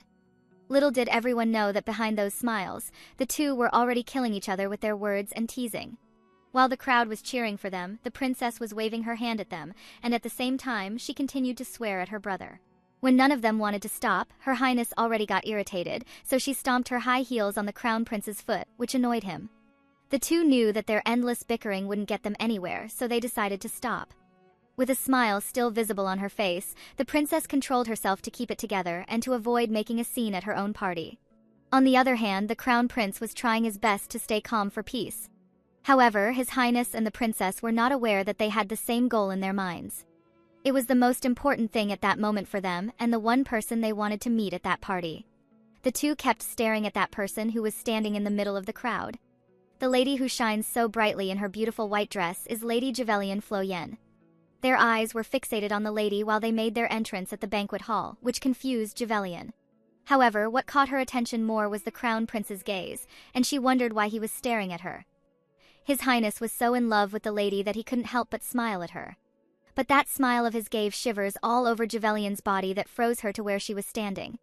The princess, who was observing the two, noticed that the lady was wearing the hairpin she gave to her, and at the same time, was disgusted by her brother's expression behind that mask. After that, the three of them went their own way with three different emotions. One was scared to death, the second was happy just to be able to see his woman, and the other was worried for her friend. A moment later, the princess was a bit sad even though the party was arranged for her. Her eyes wandered to those ladies sitting at the corner where Lady Javelian was. Their happy conversations made the princess envy them and wish she could also have fun with them. Suddenly, her mother, the empress, called her name, which surprised her. She told the princess to dance like all the youngsters there were doing, since she was the star of the party. Her Majesty suggested having her first dance with Marquis Hessen's son, as the Hessen soldiers and information network were crucial for their plans. Her Highness was trembling while expressing her opposition to dancing with Sir Hessen. Before she could even continue her talk with her mother, a man came to them and greeted the Princess of the Empire. Her Highness was surprised to hear his name after he introduced himself as Mikhail Albert Hessen. The man appeared in front of her with his astonishing looks and respectfully asked Her Highness to give him her first dance. That young lord's smile could captivate every single lady in that banquet hall. However, the princess was not one of them. Rather than feel flattered by his invitation, she was a bit put off by it, as he was Javelian's ex-fiancé, and he suddenly approached her aggressively. Before her party a few days ago, Mikhail visited the Empress at her place. Her Majesty became curious about his plans when he suddenly came there out of the blue and told her that he was on her side. The Empress knew that his father, Marquis Hessen, was only ever loyal to His Majesty the Emperor and had no connection to her. However, the young lord stated that it was not true at all since her private physician was a close friend of his father. He even added that while his medical talents make him a valuable citizen of the Empire, he was too loose-lipped to be her loyal servant. His statement angered the Empress, so she wanted to know what he wanted from her. Mikhail told Her Majesty that he would be very careful so that news of the small son of the Empire that she was currently bearing would not spread from his lips. But it would only happen if he had her support. The Empress got more infuriated as it looked like she was being threatened by that young man. However, Mikhail said that it was not a threat, but rather it was all to protect her treasure. Moreover, he knew that she was constantly worried about the princess being overshadowed by Prince Maximilian, so if he stayed by her side and helped her act according to Her Majesty's wishes, they both would get what they wanted. His proposal caught the Empress's interest, so she didn't reject it. Now that he was acting according to their plan, she couldn't help but secretly smile. She knew he was a sly and arrogant man, but he was also an undeniably smart man, so he would be useful by her daughter's side. Since the young man was making his move already, the Empress couldn't let his effort go to waste, so she urged the princess to accept it. Despite how she was against it, and her face became pale, she couldn't do anything but accept it, as her mother was pressuring her. She had no idea that Her Majesty's plan was for the princess to seduce the Marquis's son. However, it was not for her own good but for the little brother she had inside her, which the princess was not aware of at that moment. The two got the attention of the nobles in the banquet hall, and they were all surprised by this sudden relationship. Lady Javelian turned to look in the direction where everyone's gaze was and saw the princess and Mikhail. She was surprised to see them and couldn't help but wonder if they would end up together just like before. In the novel, the princess gives Mikhail the first dance while he is still dating Javelian and ends up falling for him right away. After that, she got into an argument with the princess on that day. But now, since she had already broken up with Mikhail, there was no need for that. However, her mind was not at ease as she couldn't leave her like that. It was not easy for Javelian because she couldn't suddenly interfere with them. While she was thinking of how to save the princess, a loud noise from a broken glass could be heard in the banquet hall. It all got everyone's attention. It turns out it was a servant's fault who slipped in front of the crown prince. That man was trembling in fear while apologizing to His Highness. He was on his knees as if he was begging for his life. However, it was so unexpected that the crown prince didn't mind at all. He even told the servant that anyone could make mistakes and advised him to get some rest as he looked tired, but the servant opposed it and said that he was fine. When he loudly stated that he shouldn't get distracted again, it caught the princess's attention as if he were referring to her. The servant then told His Highness that he would make sure he never made another mistake like that again, which pleased him, and he let go of the man. The ladies who witnessed this scene admired His Highness's generosity, but Lady Javelian didn't agree with them. Maximilian, on the other hand, thought about his sister. They might not be that close as siblings, but that doesn't mean he would leave her to end up with Mikhail. Because of his interference, the princess came to her senses and bravely rejected the young lord. She told him to just dance with another lady, as she had no intention of giving him the honor of dancing with her. That greatly shocked Mikhail Hessen, as he didn't expect any lady would reject him like that. When the princess left the young lord, Lady Javelian saw them and was confused as to why she was leaving. However, it was good for her since she didn't need to interfere with them anymore. But there was something that bothered her. She turned to look in the crown prince's direction and questioned herself if His Highness deliberately caused the scene to help the princess. The moment she saw the crown prince's reaction, it was too obvious that he really did plan that. Suddenly, His Highness turned his gaze towards Javelian, which surprised her. She had no idea why he kept looking at her, so she decided to get away from that place, far away from his sight. One of her friends noticed her and asked where she was going. When Javelian answered that she was going to get some air, her two friends wanted to come with her. But the lady didn't expect to see her father since he disappeared after the two of them arrived at the party together. Because of that, the lady immediately followed the Duke and excused herself from her friends, leaving the two ladies behind. Javelian had been looking for her father since earlier, so she wouldn't get him away this time. The Duke, on the other hand, had no idea that his precious daughter was following her, as he was busy distracting those eyes watching him.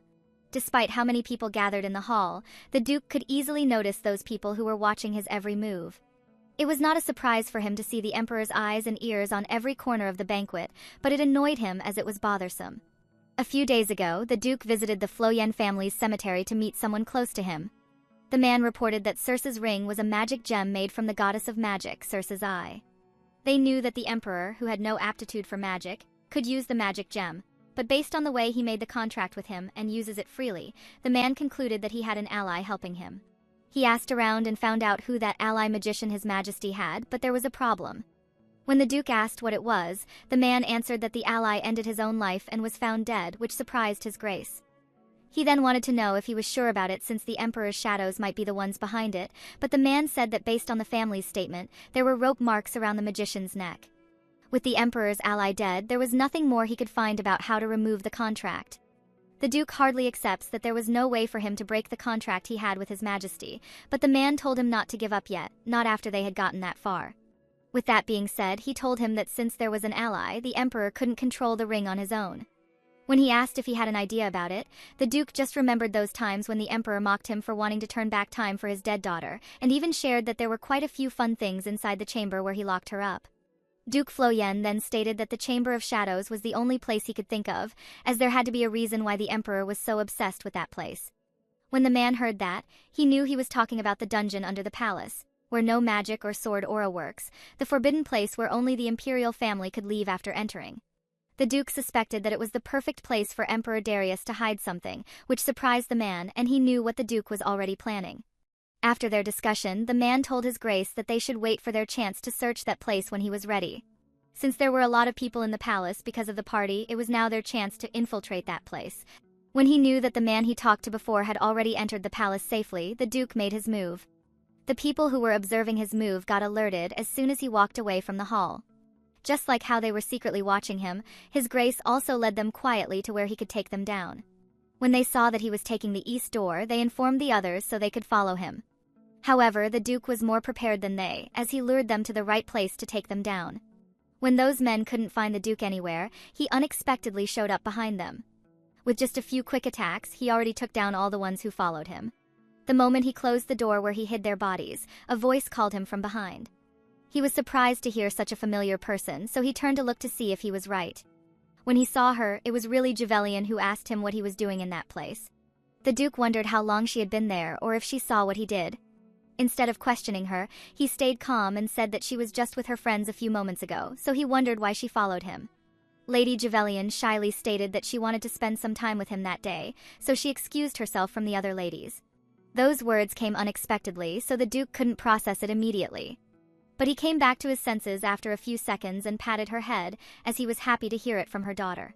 The Duke then asked the lady if it was okay with her if he joined her after he finished some business somewhere. When she asked where he was heading, her father answered that he had an appointment, so he would come back for her later, which she agreed to. The Duke was thankful that the Emperor didn't have someone to watch his daughter. However, there was one person who bothered him a little. It was the princess, the Empress's daughter, who made friends with Javelian just recently. Her Highness then excused herself for being rude in interrupting their conversation, and bravely asked His Grace if she could spend some time with her friend. The Duke noticed that the princess was quite close to his daughter at the victory banquet. In that case, he was glad she became Juval's friend this time. Meanwhile, back at the party, the Crown Prince looks anxious as he can't see Javelian anywhere. He had already looked at every corner of the banquet hall, but still there was no Lady Floyen. It was his carelessness that she disappeared from his sight while he got distracted. He was relieved when he thought she was with the other ladies, but now she was gone. What worried him most was that Javelian looked extra pretty that day. It annoyed him just thinking of those people going after the lady who was already flirting with her. Meanwhile, the princess expressed her desire to have tea with Javelian, as she had brought a very good tea to drink with her. That surprised the lady, as she didn't expect that kind of sincerity to have some time with her. The princess didn't lie when she told Juval that she would invite her to have tea at her place, and it made her happy because she still remembered it. But it seemed like the lady was forgetting something. She then realized that she was with her father and got confused about whether she should go with the princess or the duke. Since it was obvious that his daughter wanted to accompany her highness, he told Javelian that it was okay for her to go, as he also had to go somewhere, which made the lady happy. The princess guides her to her room and is excited that she got the chance to finally have some alone time with the lady. But Javelian's mind wanders to her father's appointment. Looking at her, her highness couldn't help but think if the lady would like the desserts and tea she prepared. However, the princess's happiness disappeared instantly as soon as she saw Mikhail Hessen waiting outside of her room. When he noticed her, the young man looked at her intently, which she found annoying. She was about to avoid him, but it was too late, as he already saw her. Her highness felt something was off about him, so she told Javelian to wait where she was, as there was a filthy bug near her room that she needed to chase away. When the lady saw Mikhail, she was quite shocked and realized she was the bug that the princess was talking about. Her highness then confronts the man, as she was quite sure she had already rejected him, so she wanted to know what he was after. Mikhail apologized for his rudeness and reasoned that he was so drawn to her beauty that he followed her there without even thinking. But his excuse didn't work on the princess, as she already had a hint that he was only approaching her for political gains, so she told him to leave already because she had no interest in him. After hearing that, Mikhail already dropped the act of being a gentleman to her highness and said that there was nothing wrong with a political relationship. He even suggested that she could use him as well when her position was being threatened. When the princess had no idea what he was talking about, Mikhail stated that the empress was with child, which greatly shocked her. That information was also new to Lady Javelian, so she was surprised to hear it as well. However, the young lord continued that it was too early for the princess to be surprised because he had not even told her the most important part. It was about the gender of the child that the empress was carrying. He told her that it was a small son.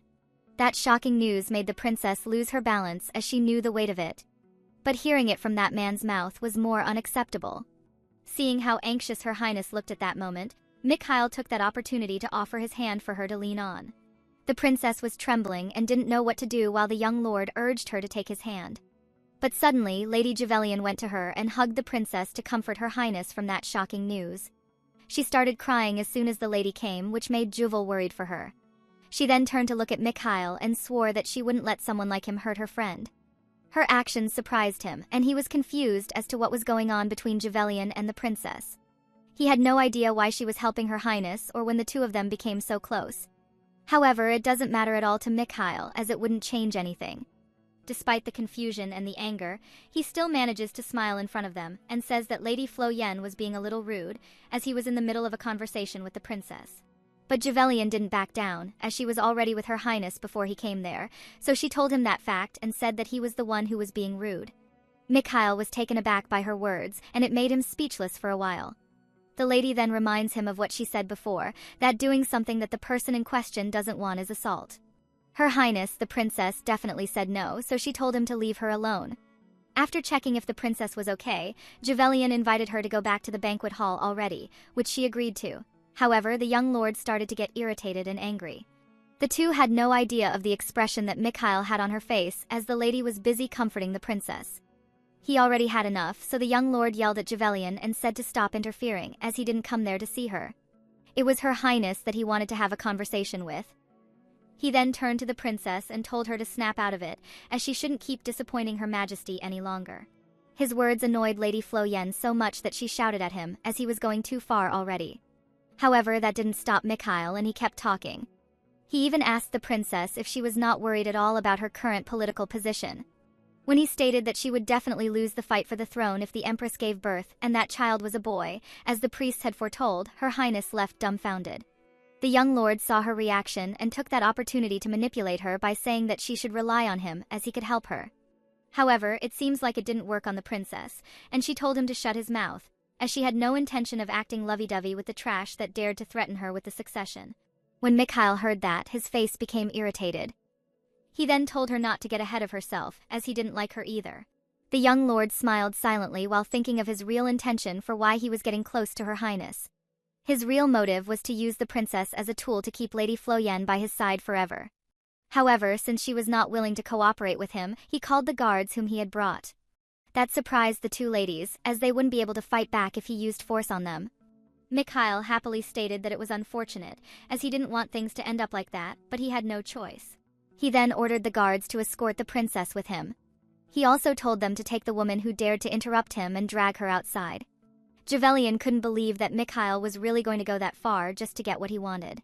The young lord happily stated that he didn't want to use force, but that was all according to the empress's wishes.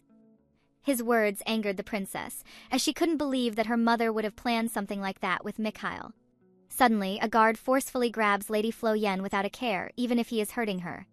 When the princess heard her scream, she turned to look at him and threatened that man. She told him to let Lady Flo Yen go immediately. Even if that was according to her mother's will, if he laid a hand on her or her friend, it would be the end of their lives. However, the guards didn't care at all, even though she was the princess, while Javelian was worried for her highness. Suddenly, Mikhail grabbed the princess's hand tightly, as she would be coming with him.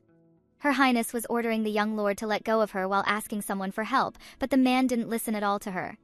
On the other hand, in a desperate situation like that, the princess should have used her magic.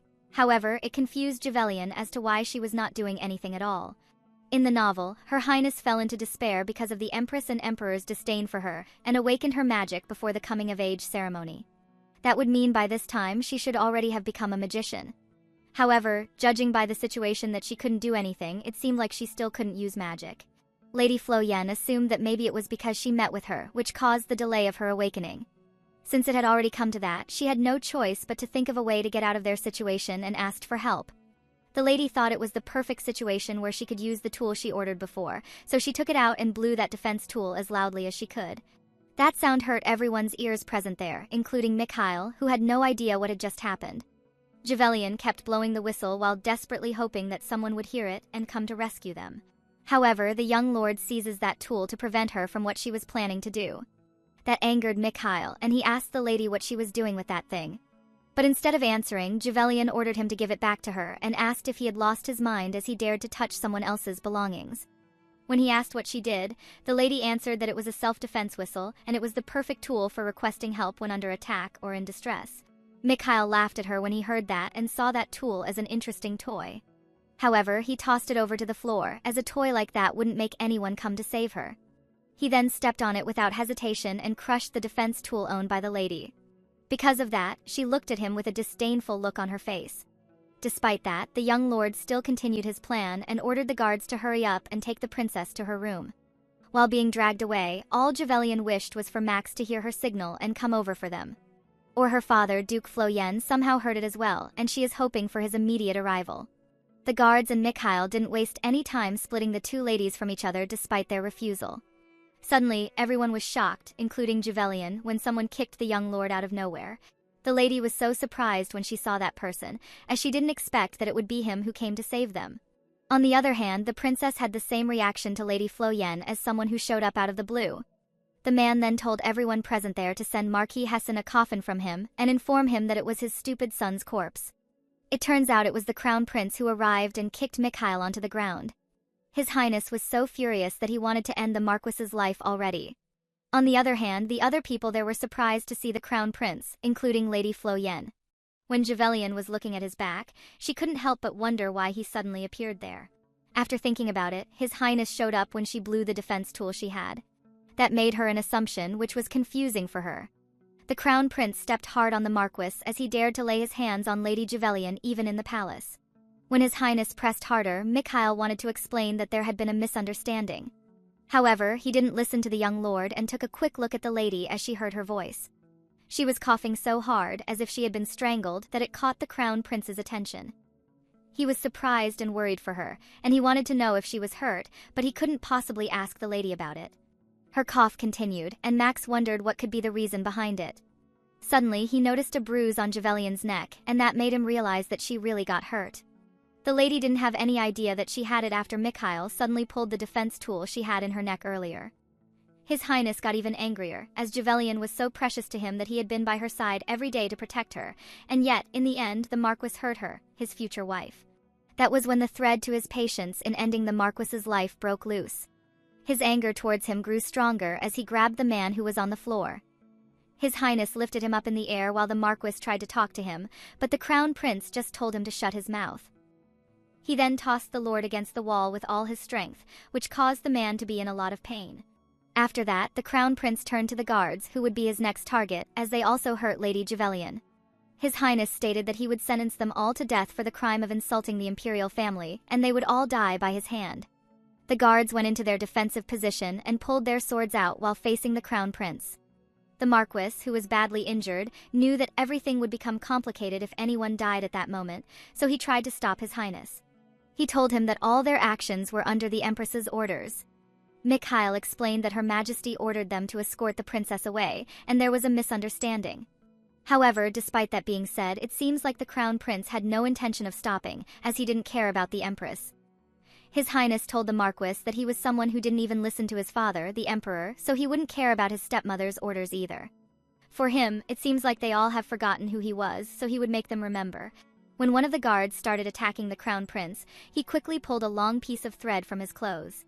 He then uses it to block the guard's sword easily, as if it were nothing to him. His Highness wrapped his weapon and pulled it on the side, which surprised the man as he couldn't move his own sword. After that, the crown prince started his offense by kicking the guard in his stomach. A punch also landed on the second guard's face without giving him a chance to fight back. The Marquis saw how His Highness continuously attacked them, as if he were actually serious about ending their lives.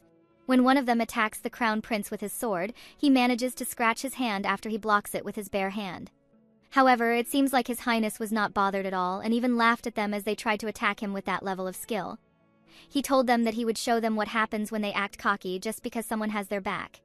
The crown prince then kicked the guard so hard in his stomach as revenge for scratching his hand. When he was finished with the three, he turned back to the Marquis and pointed a sword at his neck. He stated his name, Mikhail Albert Hesses, and said that he wouldn't give him any time for last words since he was sick of seeing his filthy face. He then bid him farewell with eyes filled with madness towards the man in front of him. On the other hand, the Marquis was so scared, thinking that it would really be the end of him. Suddenly, the princess interrupted her brother to stop him from killing Mikhail, as he shouldn't be. However, the crown prince didn't listen to Her Highness and was about to swing his sword when Lady Floyen called his name Maximilian. Javelian told His Highness that he was bleeding, which made him stop in midair. She added that it was bleeding profusely, so they needed to hurry up and stop it, which surprised the two royal members. The crown prince took a quick look at the lady to see what she was up to. He just realized that she was there and forgot her because he was caught up in his anger towards the Marquis. His Highness also noticed that Javelian was trembling, meaning she was scared of what might happen to her after interrupting him. To lessen her fear, he listened to the lady and put down his sword while the Marquis lost consciousness after experiencing that life-and-death situation. A moment later, when the crown prince had calmed down, the princess immediately treated his wound. Her Highness asked her brother how he knew to come there, to which he answered that he just happened to be passing by. She then told him that her mother would probably deny knowing anything about what happened, but it worked out better since she could pretend not to know anything either. With a sincere look on her face, she thanked her brother, but he immediately went to Lady Floyen after getting the defense tool from his sister. His voice suddenly changes into something like a tamed cat, which the princess finds annoying, as he doesn't look cool at all. The crown prince believed that the defense tool was hers, so he gave it back to the lady. Looking at it, Javelian stayed silent for a while, and she had no idea that His Highness was looking at her intently. Just seeing her calmly like that, shining in front of him, Maximilian couldn't help but smile silently. When the lady thanked His Highness, he suddenly blushed at just those few words from her.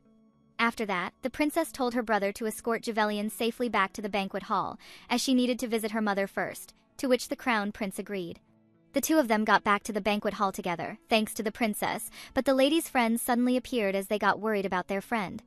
His Highness couldn't say anything to her, even after noticing that Javelian had been looking rather pale for a while already. When they were alone earlier, she didn't say anything during their whole walk back. It made him a little sad, and he hoped that Javelian was not scared of him because of what happened. Since she was now with her friends and was safe, the crown prince decided to leave. However, the lady suddenly invites him to be her partner for that song, which surprises him. Looking at Javelian, it seems like she was not joking at all, as her face looks really serious after asking him to dance. Due to her sudden invitation, His Highness blushed and couldn't reply immediately. It was hard for him to believe, and he thought that maybe he was dreaming. He even questioned himself if the lady finally understands his feelings for her. Since the crown prince couldn't refuse her, the two started to dance. The lady had no idea that just being her partner drove His Highness crazy. His heart was pounding so hard that he couldn't hear the music at all, and his eyes were focused on her. While dancing, His Highness still couldn't believe that he would get to dance with Lady Javelian as the crown prince. His eyes were fixed on her as she sparkled, and he thought that the lady was so beautiful that day. On the other hand, Javelian smiled at him brightly, deceiving him that everything was fine. She then strokes her hand on his neck and moves her face close to him, which makes him blush a little. However, his expression suddenly changes when Javelian whispers and asks him if he had fun playing with her while calling him Max. His Highness froze for a moment, as he didn't expect the lady to say that when he thought that she was already opening up to him as the crown prince. Seeing his reaction, her assumption might be true. His Highness appeared when she blew the whistle, and there was no way he would react to that sound. The only ones who would come after hearing her voice or her signal would be her father or Max. The crown prince turned away his gaze from her and said that he had no idea what she was talking about. But at the back of his mind he was already nervous, as he had no idea that she had discovered it. He even made his voice sound different than normal. Max touched her shoulder and told her that she must have been mistaken when she said that. However, the lady slapped his hand, as she was already annoyed at him for pretending until that moment. She then informed His Highness that she would be at the end of the left terrace and asked him to meet her there, as she had something to say to him. When Max heard that, he got more nervous than before, as if his lies didn't go through to her. The lady then bowed her head as a sign of respect to the prince for their dance and excused herself after. His Highness couldn't accept that it would be how it ended for the two of them, so he tried to stop Javelian, but she didn't stop at all. The crown prince couldn't think straight anymore, as that was not what he wanted to happen. Since he couldn't let it end like that, he followed the lady and went to the place she told him earlier. Meanwhile, Javelian was on the terrace thinking about what had happened earlier, which was hard for her to believe. It made her feel a little weak, as it was hard to accept that Max would be the crown prince. When she thought of everything that was related to him, it all did make sense now for her. His arrogance, despite being a poor commoner, and the elegance that would show here and there. Javelian thought her father just took in the illegitimate child of a rich family who became a mercenary. However, it was nothing like that, as he was the one person she had to avoid the most. Just thinking of it makes the lady angry and furious because everything she had done so far for her to live was useless. Suddenly, her deep thoughts were interrupted by the crown prince's arrival, and he called her Lady Flo Yen. She turned around to look at him, but the hatred and anger were clearly shown on her face. When Juval saw him, Maximilian was still wearing a mask despite being discovered by the lady. That made her assume that he wants to keep lying about his identity until the very end. Just thinking about it made Javelian even angrier, and she decided that since he still acts that way, there was nothing she wanted to hear from him. She then told him that she still has not responded to his proposal to end the contract relationship and date for real. The lady planned to respond to him after the party, but she thought she had to say it now. His Highness was still trying to say something when Javelian said that she declined his proposal, which greatly shocked him. She explained that it was a pointless arrangement after all, just like the way he kept hiding the fact that he was the crown prince from her. When Max heard that, he wanted to explain everything, but the words wouldn't get out of his mouth. It was as if his world was about to collapse, as the woman he fell in love with for the first time was about to leave him. He swore to the lady that he was not trying to trick her and begged her to stay with him. Javelian wanted to know why he didn't tell her the whole time, but she didn't wait for his answer because the fact that he lied to her didn't change at all. She then excused herself and said that it was truly an honor that she got to dance with him. The moment she turned around, the crown prince went on his knees, as it was the last choice he had. That stopped Javelian from walking away, as she was surprised all of a sudden. She didn't expect the crown prince to do that. His Highness then admitted that he made a mistake and told her that he was not trying to hide who he was on purpose. He added that she was just so scared of him that he was afraid that she would leave him if she found out who he was. After explaining his side, he begged the lady to rethink her decision, which made Javelian speechless, as she didn't know what to do now. When she was not saying anything, he was ready to bow his head for her and begged her again to let him stay by her side forever. The lady told Max to get up, but His Highness kept begging her and asked for her forgiveness. As she looks at him in that state, she can't help but wonder why Maximilian is going that far. She then saw his hand with bandages that was trembling so much out of fear that she would leave him. It was like before when he hurt his hand too while trying to protect her from Mikhail.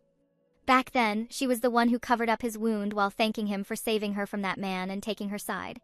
It was also the time when Max told her that he was not just saying it, as he really would be with her forever. When His Highness kissed the back of her hand, that was when he said that he already loved her. After remembering all about it, the lady couldn't think straight, as she didn't know what to do anymore. She had no idea what he truly felt at that moment, if he was telling the truth or if he was lying again. Javelian called his name, but he was not responding to her, so she decided to take off his mask. The lady wanted to talk to the Max she knew and not the person hiding behind that mask. However, she didn't expect to see him like that. She was so surprised that he was really hurt by her decision and would actually cry because of it. Not only that, the Crown Prince's tears were not stopping at all despite being seen like that by the lady. Javelian was still speechless when Maximilian suddenly held her hand and said that he loved her. After hearing that, the lady couldn't hold her tears, and she could feel his sincerity towards her. His Highness was still crying while begging Javelian not to leave him, which made her want to believe him. She wants to believe someone who says he loves her that much. The lady thought that if the Max she knew was the Crown Prince, then everything she knew about him in her past life must have been a misunderstanding. Because of that, Javelian decided to believe in him and stop him from crying while holding his face. However, it seems like His Highness was not satisfied with her words alone, so the lady wondered how she could stop his tears. The idea that came to her mind was to kiss him, and so she did it on his forehead, which seemed to be effective. When he finally stops, the lady smiles at Max to reassure him that everything is fine now. However, after seeing her beautiful smile, His Highness couldn't help but become even closer to the lady. The Crown Prince suddenly had the urge to kiss the lady, so he held her shoulder. He then faces Javelian and slowly feels her breath while going for her lips. On the other hand, the lady already knew what was on his mind, so she let him be and wrapped her hands around his neck. A second later, His Highness sealed his lips with the lady, and the moment his lips touched hers, every thought she had on her mind vanished. As their kiss dragged on longer, Javelian could feel every emotion that Max had for her. When they finally break free from each other's lips, His Highness brushes the lady's hair onto the side of her face. Following this, Javelian embraced the Crown Prince firmly and initiated another kiss. The tension between the two could be felt as they separated from each other's lips. The lady then avoided making eye contact as she was blushing and told Max that she couldn't breathe. When he apologized for it, Javelian wanted him to promise her that he wouldn't lie to her again, to which he agreed immediately. She also added that since they were lovers, he needed to respect her and listen to her, to which he also agreed. The lady wanted him to stay by her side and protect her, to which he nodded in response. His reaction made Javelian smile, as she found him cute, and she couldn't believe someone that cat-like was a tyrant. She then put her hands around him and said that Max should have told her sooner. When she said she hated the Crown Prince, he could have just told her the truth and explained everything. His Highness explained that he couldn't say anything because when she said she didn't want to marry the Crown Prince, the lady looked like she was talking about some demon from hell. When she heard that, Javelian couldn't say a word as she knew he was right about that. Max then asked if she would believe him now if he told her that the stories about him were all rumors started by the Empress. The lady didn't hesitate a bit when she answered him that she did and smiled while looking at Max. She then touched his face and said that she now knew he was a kind and caring person, which surprised him. He then touched her hand as he was so happy after hearing those words from Javelian. Meanwhile, in the palace dungeon, Duke Flo Yen was observing that place while walking further inside. As he touched the wall of the dungeon, he thought that it had not changed at all from what he remembered. It was a prison made to hold the Empire's worst criminals. However, that was a lie he knew about from the beginning. After the battle, Amelia, his wife, was always worried about the fact that those innocent people were being kidnapped. They were being held in that very dungeon and locked up there as if they were criminals. Just thinking about those memories made the Duke angry, as he couldn't do anything at all. However, it was already in the past, and it was not the reason why he came there, so he turned around and looked further. A moment later, he finally found a magic circle that had a seal on it, and it was the thing he was looking for. However, when the Duke was looking at it, he thought that he really didn't want to come back there. Even so, he needed to do something there. Since there were barriers on all sides, he needed his friend Devon to borrow his magic. The Duke then removes his eyeglasses, as he already senses his friend's presence nearby. When he met Devon before, he gave him a small jewel which he put in his eyeglasses. It was an artifact that would let them communicate within a distance of 100 meters. It would glow when the carriers get close to each other. Suddenly, he turned around, as he was surprised to sense other people's presence beside him and Devon. Because of that, he quickly looked for a place where he could hide perfectly so no one would know he was there. Suddenly, Count Pyrex, one of the loyal men of the Emperor, arrived there while looking around. He then called out the Duke's name as if he were the one he was looking for, which surprised his grace. The Count said that he already knew he was there somewhere, so he had better show himself. Because if he didn't, something would happen to his friend while showing the artifact in his hand. When the Duke saw it from the corner, he already had a hint that Devon was in their hands now. Since he had no choice, he gave up on hiding and showed himself. A moment later, Count Pyrex led him to a room where someone was tied up with a chain. The emperor was also there, who welcomed him happily and said that he had found a rat in his palace. He knew who he was and stated his name, David Van Tess. The man was already badly injured, as blood was dripping from him. His Majesty then told the Duke that he was from the same place as his wife, which surprised him. He continued to say that the man started investigating him a while back, so he laid a trap. Once they caught him and started torturing him, he tried to use mana to escape. It was because of this that His Majesty figured out who he was. The man was the Floyen court mage who was reported to be dead a decade ago. After saying that, he smiled at him and asked if that was how he hid away the Empire's mages. It was clear from the Duke's face that he was already mad at the situation he was in at the moment and couldn't utter a word to the Emperor. His Majesty now realized that the reason he couldn't find them for all this time was that the Duke made them out to be dead. After saying that, he commented that he truly was the Empire's hero and laughed out loud, which made His Grace even more furious. But he controlled himself, as they still had his friend in their hands. The Emperor then told him that, for him, he was just a mutt. Not just any mutt, he was a mutt that couldn't even recognize his own master. He even added that it seems he had already forgotten how his wife died. To provoke the Duke even more, His Majesty asked if he wanted his daughter to suffer the same fate. Just thinking about it made His Grace lose his composure, as he couldn't bear to listen to him anymore insulting his family like that. He even involved his wife, who was already dead, as if he was mocking her. Because of that, the Duke told the Emperor that he would kill him and would tear him to pieces while letting him feel his power. Count Pyrex, who was very loyal to His Majesty, appeared in front of him to protect him and warned the Emperor that he must get away quickly. However, despite the pressure of the Duke's power, His Majesty told the Count that there was no need for him to escape. He then used one of the rings on his hand, and a dark light went out from it. Suddenly, it burst out in front of the Duke as if something had appeared from it, which surprised him. A monster greeted him, as it had been a while since the last time they saw each other. His Grace couldn't move at all the moment it appeared, as if he was being chained by its power. That monster said that he had a lot of questions for when they met again. The demon wanted to know first if the Duke turned back time. He told His Grace that those human fools like Darius might not know, but he did and said that he didn't need to worry, as he was the only one who could hear his voice. After saying that, he urged the Duke to tell him about the night when his daughter killed herself. That monster wanted the Duke to tell him how it felt to kill everyone who drove his daughter to her death. The power of the demon was strong enough to make him kneel while saying how her beloved wife died, and then his precious daughter, who his wife left behind, died as well. That monster was using the Duke's despair to get him to give in to him, and asked if he wanted to destroy everything rather than live in a world like that. Even in his most difficult situation, the Duke still thought of his daughter as he called for her name. Meanwhile, Juvelian felt as if she heard someone calling for her name. The Crown Prince, who was with her, noticed the lady's reaction, so he asked what it was. Juval, who was clearly worried, turned around and told His Highness that it was nothing. However, despite saying that, she still couldn't feel at ease, so she asked Max if he knew where her father was. On the other hand, the Duke, who was suppressing the urge to give in to the monster, couldn't do anything in the end. And His Majesty said that the role of the villain who ends the world was best suited to the hero who saved it. While the demon monster was talking to the Duke in his mind, he was kneeling there in front of the Emperor. His friend Devon was surprised to see him in that kind of state, as if he were being controlled by something. Count Pyrex, who was also there and witnessed what happened, couldn't believe that the Duke became so helpless in an instant. On the other hand, His Majesty, who was behind the sudden change of His Grace, couldn't help but let out a loud laugh.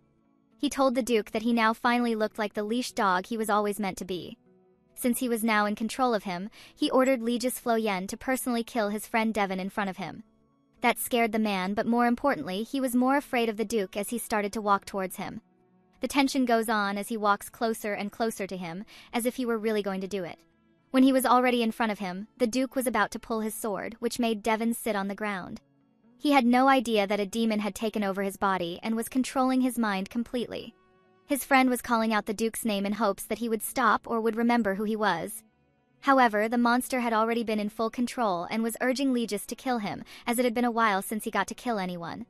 That demon told the Duke that it was time for him to bring out the carnage he so masterfully displayed last time, so now, he would use his power to set Legis free while ordering him to kill his friend. The monster was filling his head with hatred and memories of the past. He told the Duke to show him how he killed everyone in the palace after his daughter died. His Grace couldn't do anything but obey the demon as he drew his sword and swung it at his friend. Devon, on the other hand, shouted his name to make him come back to his senses. However, suddenly, something showed up that halted him from ending his friend's life. An illusion of his crying wife appeared in his mind, reminding the Duke that it was her, the person he wanted to protect. That confused Legis and made his head suddenly hurt. The demon, on the other hand, had no idea why he stopped, but he still urged the Duke to quickly kill the man in front of him.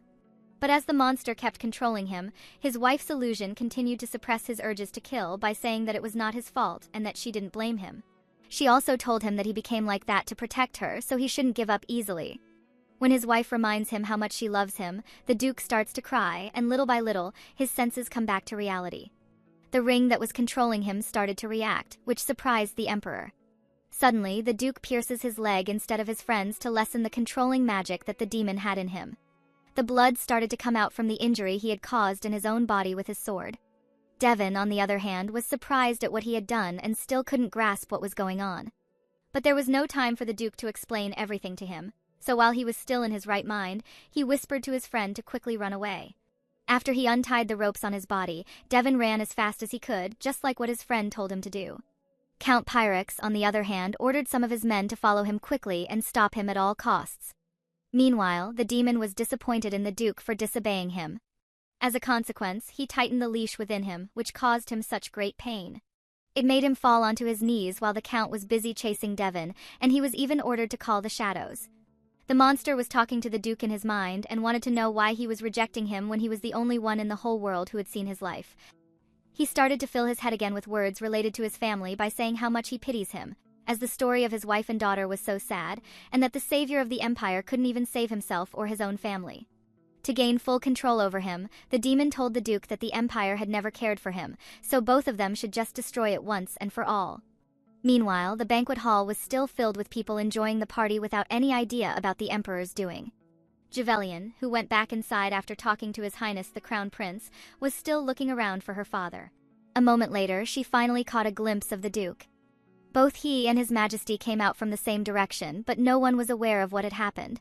The Emperor, on the other hand, was annoyed, as they lost Devon and used up most of the mana he took away from that man. As His Majesty sat on his throne, he calmed himself by thinking that somehow the Duke was obedient, which was good for him now. Because of that, he didn't have to worry about him rebelling for the time being. A moment later, the banquet had reached its end, and Javelian finally got the chance to see her father again. When the lady saw him walking alone, she hurriedly went to him to call his attention. She told the Duke that she was waiting for him and asked if he had a pleasant time with his friend. However, her father just gave her a cold glare, which made her feel like he was a different person. She was so taken aback that she was unable to speak a single word after inquiring about his friend. What was more was that he just passed through her after that cold glare as if he didn't recognize the lady. It was a feeling that she was so familiar with, just like what happened to them in her previous life. When the Duke left, the Crown Prince suddenly showed up in the corner, asking what was wrong. He somehow felt Javelian's mood change, so he asked if she was okay and if something had happened with his master, as he had just disappeared without a word. Before answering him, the lady hesitated for a while and looked like she was pondering something. When she was ready to talk, instead of answering Max, Juval asked him a question. She stated an example of a situation where she got locked up for attempting to assassinate the royal family, and then asked if he would torture her and kill her for putting his family at risk since he was a prince. Max overreacted and told her that he wouldn't do that to someone he loves. He also told the lady that the only family he had was her and his master, so if she told him to go by Maximilian Cashin Floyen from that day onwards, he would do it immediately. Javelian calmed him down and explained that what she meant was that it was before they started liking each other. Max answered that his master would have done something. The Duke would have saved her, either by going there himself or sending him. However, the lady didn't believe that and said that her father definitely would do the opposite. But Max firmly stated that the Duke, his master, loves her immensely, so there was no need for her to think that way. After hearing that, Javelian couldn't help but cry and remembered her past life. She thought that what her father did back then was all to protect his daughter, so she misunderstood him completely. This time, the Duke was very different compared to before. He was kind and took care of her all the time. The lady just now realized that her father genuinely loves her. Every time he looks at her, there is nothing except gentleness in his eyes. That made Javelian suddenly wonder why he had pushed her away before. She thought that it was possible that her father had a secret that he couldn't tell her about. Thinking about it, the way the Duke just looked could be a hint at why he was so cold to her. Because of that, the lady needs to know why her father kept his distance from her in her past life. A week had passed since the princess's coming-of-age ceremony. At the Floyens duchy, the lady couldn't help but sigh because ever since that day, she couldn't talk to her father for any meaningful amount of time. There was a time when Juval asked him to have dinner with her, but he told her that he had training that day. After that, the lady also tried to invite her father to have a tea, but he reasoned that he had an appointment that day. When Juvelian heard that, she suddenly blurted out that he had an appointment when he didn't even have many friends, but her father said that he had a few. While thinking about it, the lady couldn't help but scream silently, as she had no idea why her father had been so busy the past few days. She was a little heartbroken because she missed the time when the Duke was the one asking her to eat with him. When Juval was thinking of another way to approach her father, she considered the possibility of him avoiding her on purpose since the party bothered her so much. But the lady encouraged herself not to give up like that. If her father was really avoiding her, she would just find a different way to talk to him. Suddenly, there was a knock on her door. It was her maid who brought her some snacks, but it seems like Juval didn't hear her as she was lost in thought. When she was about to call the lady's attention, Maximilian arrived as well and made his way in. He made a gesture to the maid to be quiet. However, she got confused about it. Because of that, the crown prince pointed at the things she brought for the lady. He then pointed to himself, and the maid realized that he wanted to serve the snacks by himself. There was no way she would interfere with their moments alone, so the maid told His Highness that she would leave it to him. She was happy while watching the crown prince bring those snacks to the lady, who was busy with her thoughts. On the other hand, Juvelian felt so tired that she wished there was something sweet for her to eat. Suddenly, at that moment when she was thinking about it, someone stuffed her with sweets. The lady was satisfied while munching on it, which made her happy. When she was about to thank her maid, His Highness asked how it was and if she felt better already. Juvelian was so surprised, and she just realized his presence at that moment. She wanted to know when he got there, but Max stuffed her with more food. After that, he told the lady that he had just got there and added that he ran there as soon as he finished with some business. The crown prince then wanted to know what she was thinking about so deeply that she did not hear him coming in. He also asked if Juvelian was not interested in him anymore, as she used to hear him so well. That made the lady blush as she thought that Max was jealous. Because of that, she explained that he misunderstood it and added that he had not been coming there in a while, so she didn't expect his visit. After saying that, Juvelian told him that maybe he was the one who didn't miss her, but His Highness hugged the lady from behind and told her that he missed her. He added that not being able to see Juvelian for the past week was one of the hardest things he had ever experienced. The lady didn't expect that he would say such words, and surprisingly, they soothed her mind. Maximilian then apologized for being too busy to come see her. Juvelian told him that it was okay since he sent her letters as he promised. While the two hugged each other, the lady thought that just being like that with him made her feel so nice and warm. Her mood changes drastically when His Highness is with her, as it makes her so happy. Out of nowhere, a memory of the young Juvelian laughing while being carried by the Duke flashed in her mind. The lady had no idea why she suddenly thought of that, as she couldn't remember a thing about Juval's childhood. Because of that, she felt a little pain in her head, which made the crown prince worried. He got anxious and asked if something had happened or if she was hurt anywhere, but the lady assured him that she was fine. His Highness reminded Juvelian not to be sick, which she agreed to. He then suggested she lie down at that moment, as she would feel better if she got some sleep, but the lady told him that she was not sleepy at all. When the two of them were busy being sweet with each other, they had no idea that the Duke was already eavesdropping. He then decided to knock at the door, but His Grace didn't wait for confirmation to come in and help himself. He just entered her daughter's room. The moment he saw the closeness between Juvelian and His Highness, anyone could tell that he was annoyed by how his face looked. The lady, who didn't expect that her father would come there since, for her, he was avoiding her, was in complete shock. On the other hand, the crown prince was not surprised at all, contrary to Juvelian's reaction. Of all the people who would come there, it had to be her father. To make it worse, he saw them facing each other as if they were about to kiss. When the Duke asked about what they meant to lie down, the lady couldn't explain it properly, and saw that His Grace had misunderstood them as they were facing each other. Because of that, Juvelian immediately pushed His Highness away from her, as she got confused about why her father was there after all the time she spent wanting to talk to him.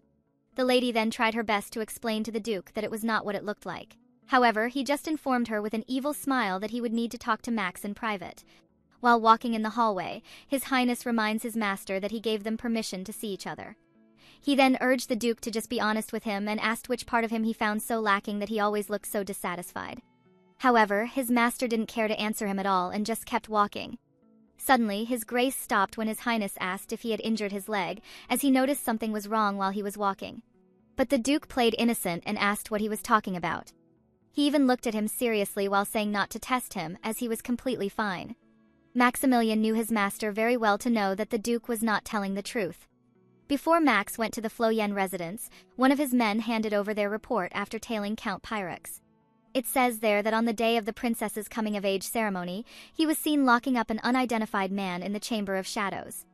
A few hours later, the emperor arrived there, followed by Duke Floyen. When the crown prince heard that, he asked if he knew what exactly had happened there, but one of his men answered that they couldn't go inside the chamber as it was too risky.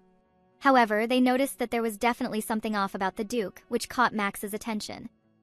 He continued to say that they didn't know what happened, but after coming out of the chamber, the Duke's leg was drenched in blood. But a few moments later, when he came to the banquet hall, it was as if nothing had happened. That made His Highness wonder why his master acted like everything was fine. While looking at his back, the crown prince wanted to know why His Grace bore everything alone. A moment later, they entered a room, and there was no one there. It was just the two of them. Upon scanning the place, His Highness noticed that it was the sparring room, so he had to ask his master why he had led him there. Before answering Max, the Duke tossed a spare sword for him to use at that moment.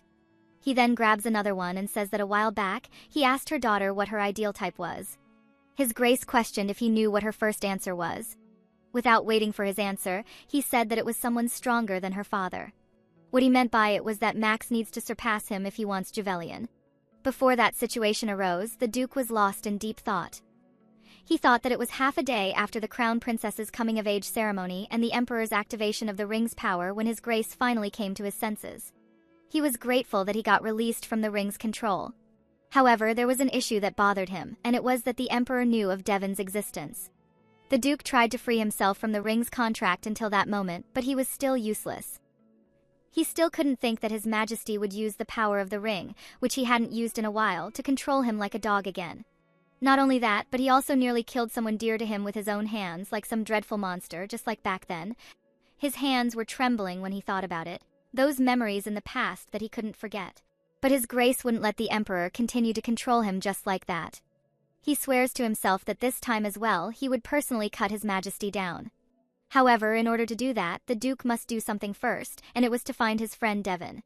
While he was lost in thought, a bird suddenly flew beside him, and it was the one that Max had used before. He then talked to the bird and said that it had not gone to sleep yet, even though it was already late.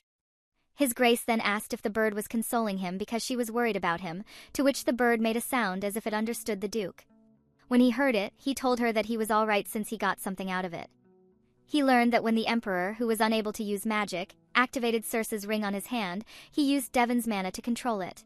In other words, without a magician he could take mana from, His Majesty couldn't control him. As long as his friend Devon doesn't get caught again, the Duke could buy some time. After tying a piece of paper on the bird, he told it that he should leave it to her that day as well. When His Grace finally let it go, he wished silently that the bird would find his friend faster than the Emperor. The next day, Lady Javelian tried to invite her father to have tea together, but the Duke apologized as he had a prior engagement. After that, he went to locate Devon himself and started with the places he had visited before while changing his appearance. One of the men he knew there reported that they tried tracing the rumors since it was his request, but they found nothing. His Grace then went to other places, and the others reported that they had not seen Devon since that day. More than that, they also told him that it had been difficult for them to come there due to the pests raised by Darius, the Emperor, roaming around. The Duke last visited his wife's grave, their meeting place, but there was no trace of him there either. Now that surveillance had increased, he thought that it was unlikely he had stowed himself away somewhere, but he wondered where he was hiding. The day after, when His Grace was in office, the bird that he assigned to locate Devon had finally returned. However, the bird shakes its head as if it were telling the Duke that there was no trace at all. Because of that, it made him wonder if there was no option left for him other than that. It was the very reason that led His Grace to the current situation, where he brought Max to the training ground. The Duke was ordering his student to pick up his sword and told him to overcome him. What was more was that he told him that any man who was weaker than him couldn't become his beloved daughter's companion, which made His Highness a little anxious. After saying that, His Grace points his sword towards Max and invites him to a duel while advising him to try his best to win. The Crown Prince then accepted it since he couldn't lose if that allowed him to become Juval's companion. While picking up his sword, he told his master that he was no longer that child from the past. Thereafter, His Highness charged towards the Duke while telling him to prepare himself. However, he was so surprised when His Grace easily dodged his attack and just passed through him. He commented about how inexperienced he was in both his sword and control over his emotions. The Duke even added that it was probably the reason why he carelessly approached his daughter, who had yet to come of age. It looks like His Grace was trying to use his emotions to distract Max, and it seems like he succeeded, as he was starting to get annoyed. Because of that, His Highness charged towards him again, but he easily blocked his attack. His student also tried to use words to get to his master, and asked if he was looking down on him too much. Max even commented about what he said earlier, that he would take it as him allowing his student to propose to Juvelian once she has come of age. The Duke didn't like what the Crown Prince stated, so he swung his sword, which made Max fall back. Not only that, but he also commented about how he finds his words amusing while getting more serious in their fight. His Highness was surprised when his master suddenly got into a position and used his strength to attack him. While he was still processing the situation he was in, the Duke was so fast that he was already in front of him and told him how brave he was for asking for permission to marry her when he was only at that level. Luckily, His Highness has quick reflexes, so he avoided it, but the impact of his attack grazed his face. The weight of the strength that the Duke put on that attack was visible after it landed on the ground. That was a close one for His Highness. If he hadn't avoided it in time, it could have damaged his whole body. He then stated that it was the Duke who was unable to control his emotions and not him, while calling him father-in-law. When His Grace heard that word, it got to his nerves, and he got annoyed even more with his student. He already lost his temper and asked Max, who gave him permission to call him that, which made him more anxious. His Highness couldn't help but think that his master was as strict as ever, just like before. He remembered that he pushed him to the limit even when he was still young at that time. The Duke reasoned that there was no time to rest during battle, so he ordered him to get up. He added that his enemy would continue to target and attack him even while he was vulnerable. His Grace asked him if he was not ashamed of facing the previous empress and said that he didn't take him in as his student to see such a weak appearance. He was like that back then too. His master always used people who were important to him to push him to grow stronger. Since it had already come to that, he obeyed him and told him that he should overcome him as he wished while attacking back. However, with just one look, the Duke already knew how to fight him, so he easily swung his sword to the side, which made him lose his sword. The Crown Prince was surprised, as he had no idea what had just happened while his sword flew in the corner. He couldn't accept his defeat as he had trained so much, but he was still no match for his master. People may call him a monster, but the true monster was that man in front of him. His Grace then pointed his sword towards him and said that he couldn't even block his attack, yet he wished to be with his daughter. After that, he continued to say that it was already the end for him and was about to attack the Crown Prince. His Highness was surprised that the Duke was really serious in their fight and that he was ready to kill the loser. However, just before the Duke's sword landed on his head, Lady Juvelian arrived on time and called his father Dad. The two didn't expect her to be there, which made them both surprised while looking in her direction. The Duke and Max were gone for quite a while, so she went looking for her father because she wanted to talk to him that day no matter what, but she didn't expect the words that came out of her mouth. The lady couldn't believe that she had just called the Duke Dad, which made her embarrassed, while His Grace had the same reaction and asked if he had heard it right.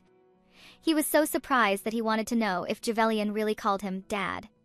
The lady couldn't answer him properly and came up with an excuse that she just wanted to try calling him that once.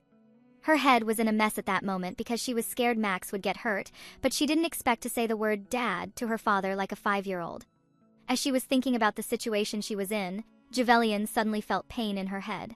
Not only that, but a memory of a child calling her mother played in her mind. The little girl was also calling her dad while running to both of them. When they carried her, the kid gave them a flower and said that it was a present from Juvel. It turns out it was the Duke and his late wife. She asked the little girl if she had picked those for her mom and dad, to which she answered yes and added that she would like mom and dad to be pretty like Juvel. After that, the three of them were happy, while the little kid stated that they were all flowers now. Juvelian felt the pain in her head as it suddenly flashed again. She asked herself why she kept seeing things that were not even in her memories. Her father, the Duke, got worried, so he asked her what was wrong or if she was hurt anywhere. Surprised by his sudden worries, the lady told His Grace that she was just fine. She also took that opportunity to apologize to him, as she couldn't believe she was rude enough to call him Dad, as if she were a little girl. However, the Duke didn't find it rude and even told Juvelian that she could call him that if she wanted. The lady couldn't believe what she just heard, so she asked if he meant that. Her father pats her head and says yes. When she heard him say her nickname, Juvel, she was trying her best not to cry in front of her father.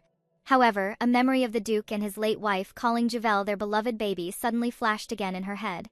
That was when the lady couldn't stop her tears anymore and had no idea what had just happened. As she cried even more, she wondered if that was what she was hoping for or something she had forgotten about. But the lady couldn't understand why she couldn't stop her tears anymore. Because of that, her father and Max got worried. His Highness asked the Duke why he made Javelian cry like that while calling him father-in-law. On the other hand, His Grace asked his daughter why she was suddenly in tears. The lady just apologized to her father without explaining the reason, so the Duke wanted to know if he had done something wrong. Since he already asked, Javelian opened up to him and said that he had been so kind recently, unlike before, so she thought he was finally being nice to her, but ever since the party ended, he had suddenly become so distant. Because of that, she was really scared he would go back to treating her coldly like before, which surprised the Duke. He had no idea that his daughter was already thinking that way, and he was the reason why she was crying like that. After hearing all that, His Grace apologized to his daughter, as he had hurt her again. While the Duke was hugging the lady, the Crown Prince was worried, so he told her not to cry anymore, as his father-in-law had always been the quiet type. He never knew what he was thinking all the time either, which made Javelian laugh, as she knew her dad was too quiet. His Highness continued to say that the Duke was always so serious about everything, which Javel agreed with as well. In addition to that, he always has that serious face on, so it was hard to talk to him, which the lady couldn't agree more with. When His Grace heard that, he knew they were right, so they told them that he got much better after his marriage. His daughter then asked if he meant that he was even worse before, to which he didn't answer. He just remembered how he was when he was still 10 years old, a little kid who was always serious about everything from a young age. Later that day, since Javelian arrived on time at the training ground, the Duke and the Crown Prince had a truce. The three of them decided to have tea instead for the lady's sake and to calm her down as well. Suddenly, His Highness asked Javelian lovingly if she already felt better, to which she answered yes. He even held her hand in front of the Duke, who was getting annoyed again at Max for being so close to his daughter. Because of that, he told the Crown Prince that he still has not accepted him, which surprised Max. He would do that if he could beat him in a sparring match. If not, he expects him to refrain from excessive physical contact with Javel or crossing the line by calling him his father-in-law. When he heard the words, crossing the line, he told the Duke that it kind of hurt. Aside from that, he said that he was in the middle of comforting the lady because she looked so down. Seeing him not letting go of Javel's hand, His Grace ordered Max to get his hands off her, as cake was more than enough to comfort his daughter. The Crown Prince obeyed him this time. Then the lady asked if he was fighting his father so seriously because he wanted to get his approval of their relationship, to which he answered yes. He added that he heard her ideal type was someone who was stronger than his master, but he was not too sure. His Highness looked at the Duke and said that, based on his killing intent before, that might all just be an excuse to end his life once and for all. However, His Grace denied that and asked his student if he looked like someone who would lie about something like that, to which Max said yes. The Duke finds his answer ridiculous and asks Max how he expects to protect his daughter with such a weak will. His Highness said that he keeps talking about him like he was some weakling, but he was still pretty famous for being a sadistic tyrant in their empire. When Javelian heard the word sadist tyrant, she couldn't help but laugh, which surprised Max. She said that it feels like only yesterday when she was so scared of that reputation that she never wanted to date the prince. When His Highness heard that, he told her that she had no idea how sad he was whenever she said that. The lady even used to say that she would rather live alone than marry the prince. Javelian was enjoying teasing him, but she apologized right away since she knew who he was now. Suddenly, the Duke had to interrupt their conversation as he got confused while listening to them. He wanted to know what the two of them were talking about. His Grace then asked Max if he was hiding his identity from Javelian all that time.